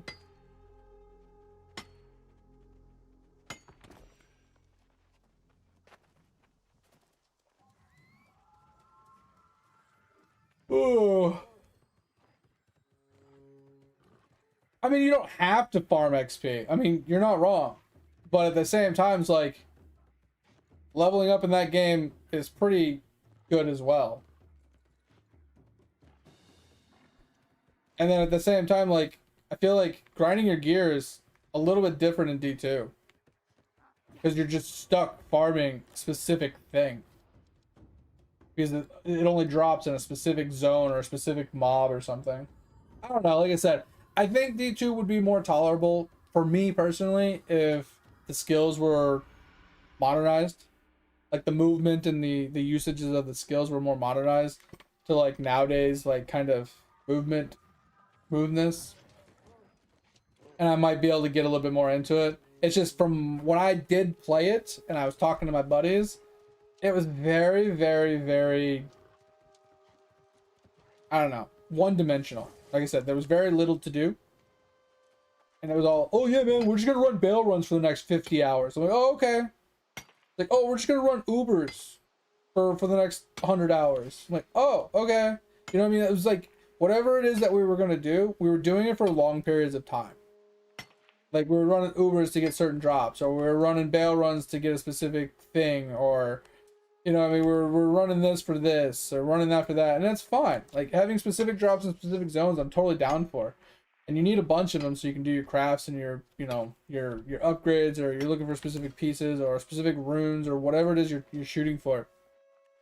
That's what you're into, that's what you're into. And like I said, PoE is kind of in the same boat, and that's why it's like, I'm not trying to shit on D2. I'm just saying, like, I would rather just play PoE. Because I just find it more enjoyable. Mainly because I never got into D2. You know, if that was your nostalgic game when you were younger, yeah, that you're gonna gravitate towards what you like. It's just like me with RuneScape, right? A lot of people fucking hate RuneScape. They've never played it, and they try and play it, and they're like, this is fucking dog shit, why would I play it? But then you got me, I played it all my childhood, and I love it.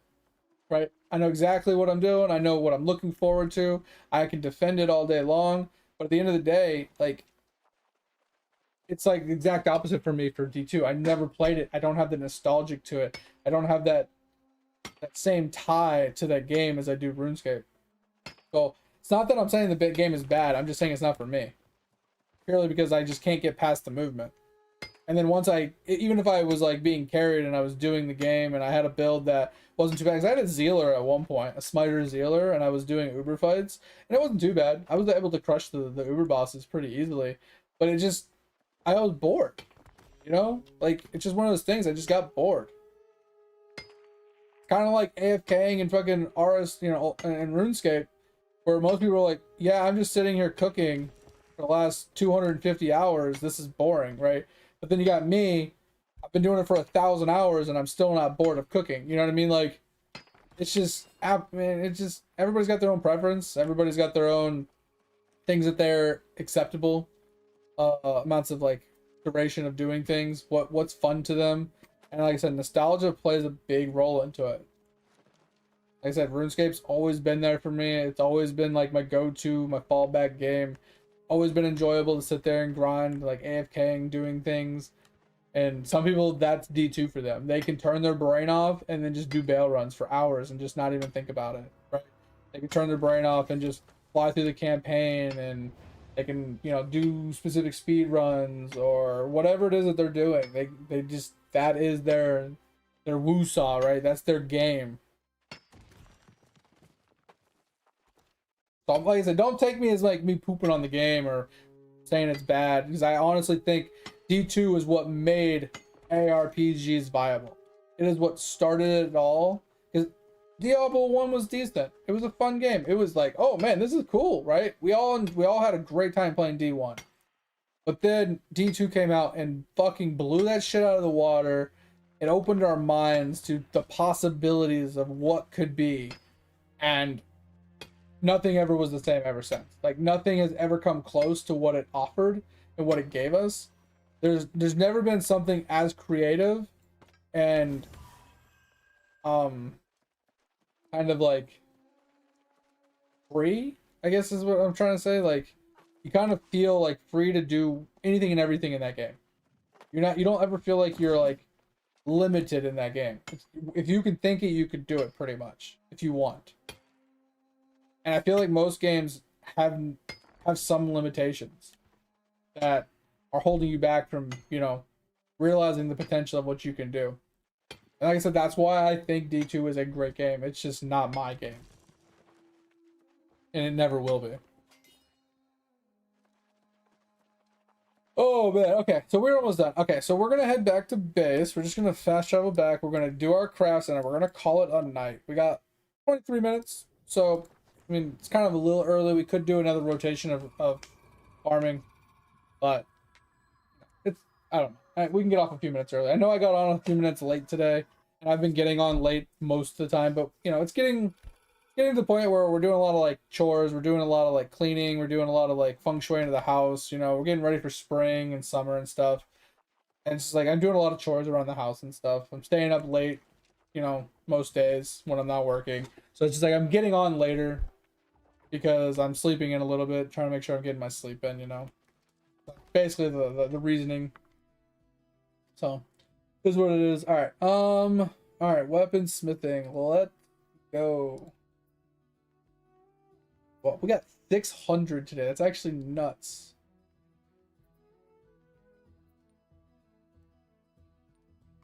$62 crafts today. Salvage all. We got no books again. All right, that was huge. So what did we get to? 84. I think that's 8 levels today. Does anybody remember what we were at before I clicked the button? It was up here. I don't remember what level I was at. I was at like 72, I think. Or like 75. I don't know. 84. That's, I thought I was only going to hit 80 today. That's actually insane. Oh, is that really where it came from? That's actually sick.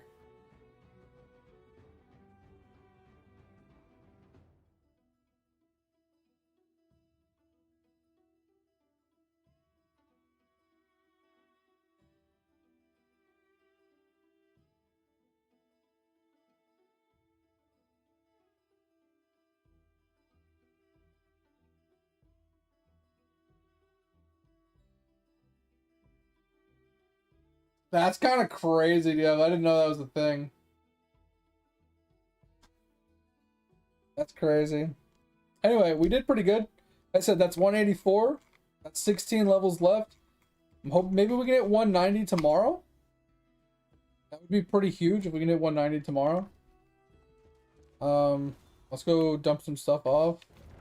That did give us another. That gave us 2 levels. That's wild. Okay, wasn't expecting that. I think we could probably hit 100 territory with Everfall before the end of before we quit. All right, so we're gonna dump this off. Ooh, wrong way. Wrong way. We went the wrong way. We're gonna dump that off. We'll dump this off. We will here. We'll dump this. Brightwood. This. This. And then we got bullseye for this.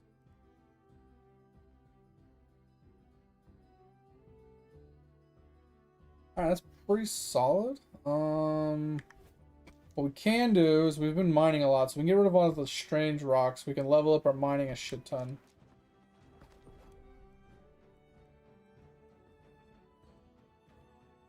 Get rid of these. This will save us a little bit of weight. Yeah, because these are 0.3 each. Yeah, 0.3 each. We had 31 of those, 9 of those. That's like 40 already that we just got rid of. And then we got almost 200 of these ones. That is a lot of fucking weight. Holy crap. That's crazy. Oh my god, we went to 112 mining from 80 something. That's crazy. That's actually crazy. Alright. Holy crap.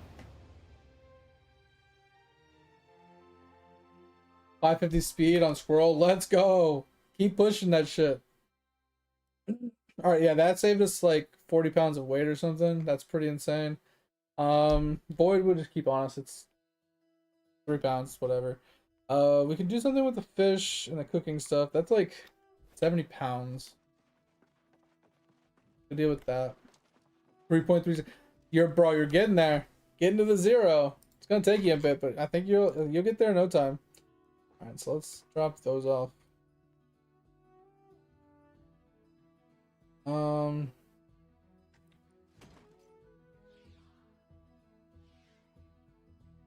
A luck helmet? I think we don't need that.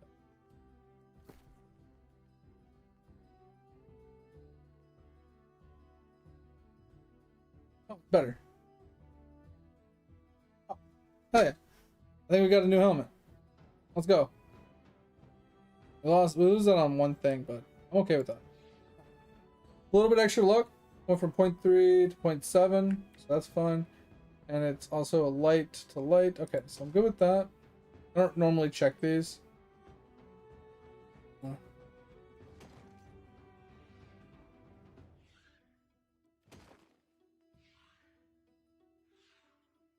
don't know where I got these yellows from.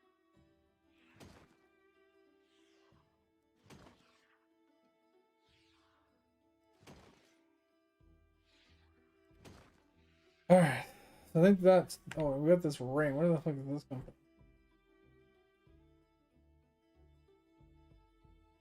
from? Huh, acutely empowered. 1% base damage? It's actually kind of sick. Also thrust damage, which isn't great, but we'll keep it. Fuck it. Why not? Alright, so we're good there. And then we can just salvage. We'll deal with it.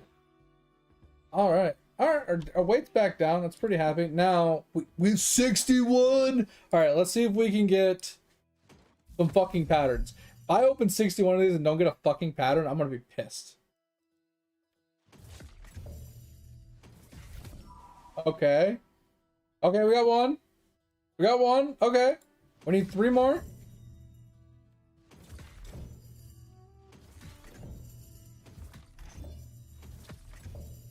Come on. Come on. 3 more.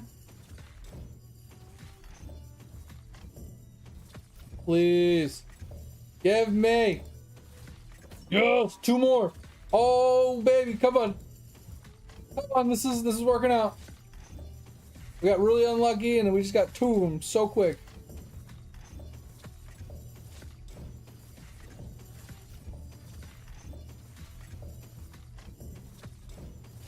Come on.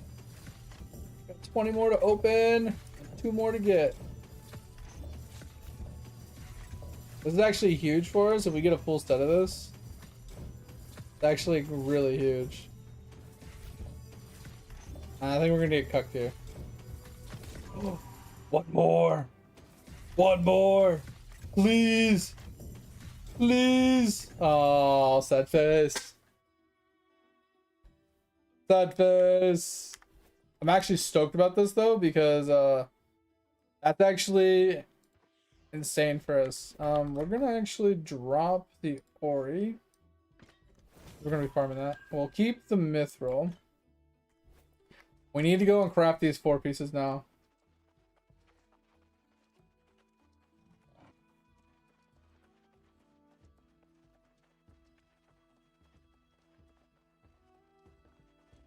What's zooming over? Pretty stoked about this. Oh boy, so good. All right, so we need. All right, so we currently have just the chest piece. We definitely need boots. So I think what we'll do is we'll do these three. So we'll do boots, pants, and gloves.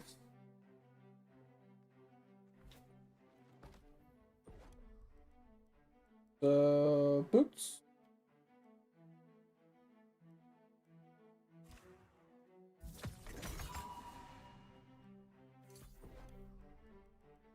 Pants.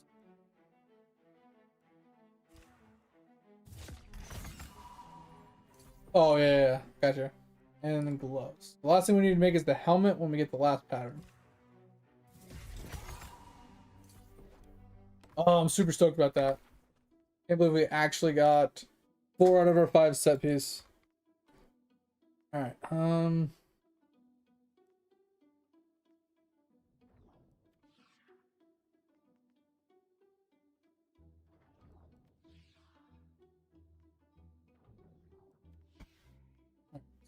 Boom, boom, boom.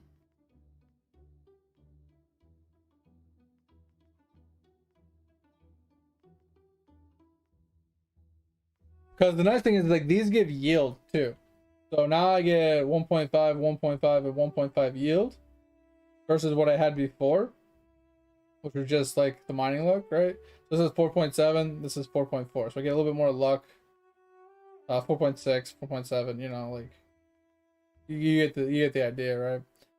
Get more luck and I get more yield from these pieces. I get 4.5% more yield from these 3 pieces. I just need the last one to be this, and we're good.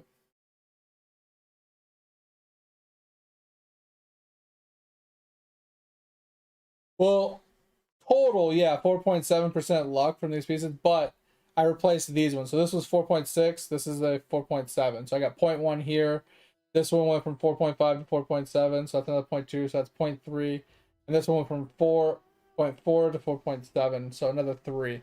So basically I got 0.6% luck with an extra 4.5% yield. Basically what I got for this. 4.5% yield isn't a lot, but it adds up. Right?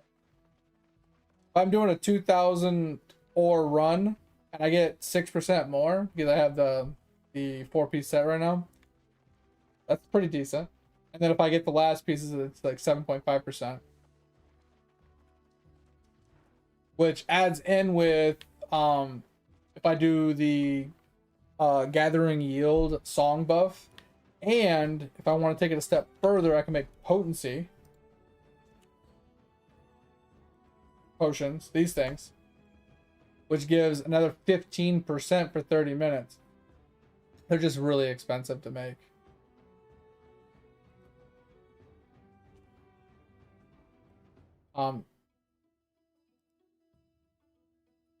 Why isn't it showing me the other ones?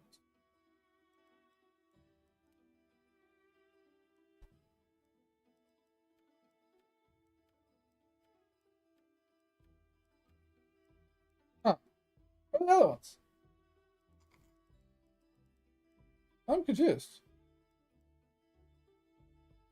There's other ones too. There's lower tier ones.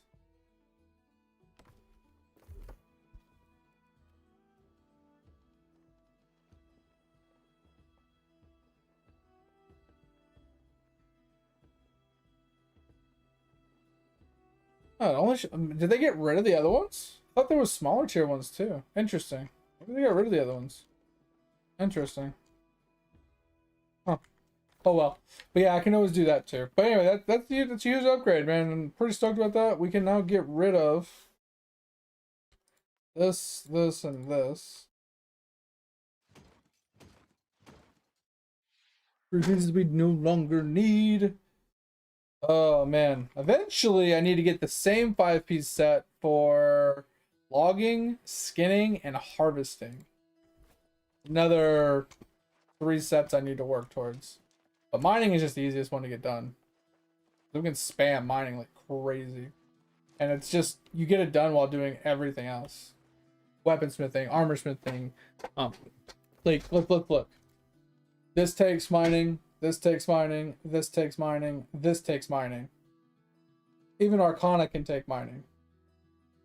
Leveling up your smelting takes mining. Leveling up your mining takes mining. Like, even furnishing takes mining. So it's just like, you have to use mining in like everything. I mean, you got to use a little bit of chopping as well, and a little bit of harvesting, and a little bit of skinning, but not really the same. Anyway, we are going to be done here, guys. We got quite a lot done today. I'm pretty stoked about our progress. Let us finish this up.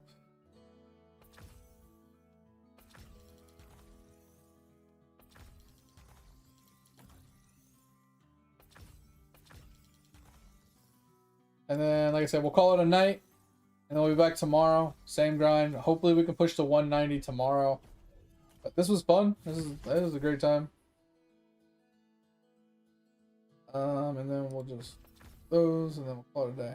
But I hope you guys had a good time. Hope you had a good rest of your day. If you guys haven't joined the Discord and want to join the Discord, feel free. The only thing is, don't be a dick. If you ever have gaming questions, ever need help, want to share something, show something up, or help somebody else out, the best place to do it. If you ever need to reach me off stream on days I don't stream, or after, you know, if I'm not live currently, it's the best place to do it. If you haven't checked out the VODs channel, I'd appreciate it. Go give a little clicky. Go give us some support over there. I'd appreciate that help as well. If you ever need a place to rewatch a stream, watch a stream you missed, or catch up on something, or clip something after the fact, it's the best place to go and do it. But I hope you guys had a good time. Hope you have a good rest of your day. Hopefully we'll see you guys tomorrow. And yeah, I'll talk to you guys later. Also, for any of you guys that have been around for a while and you already know the drill, we do have community night coming up this weekend. So check out the community post and vote for what you want to play. And let me know if you're going to actually want to play or not via responding via the thumbs up or something on the post, just so I have an idea who is actually willing to play with us. But other than that, guys, we're out. Talk to you later. See ya. Bye. Have a good one. Reached 2.9 today. Keep it going. Fip. It's huge.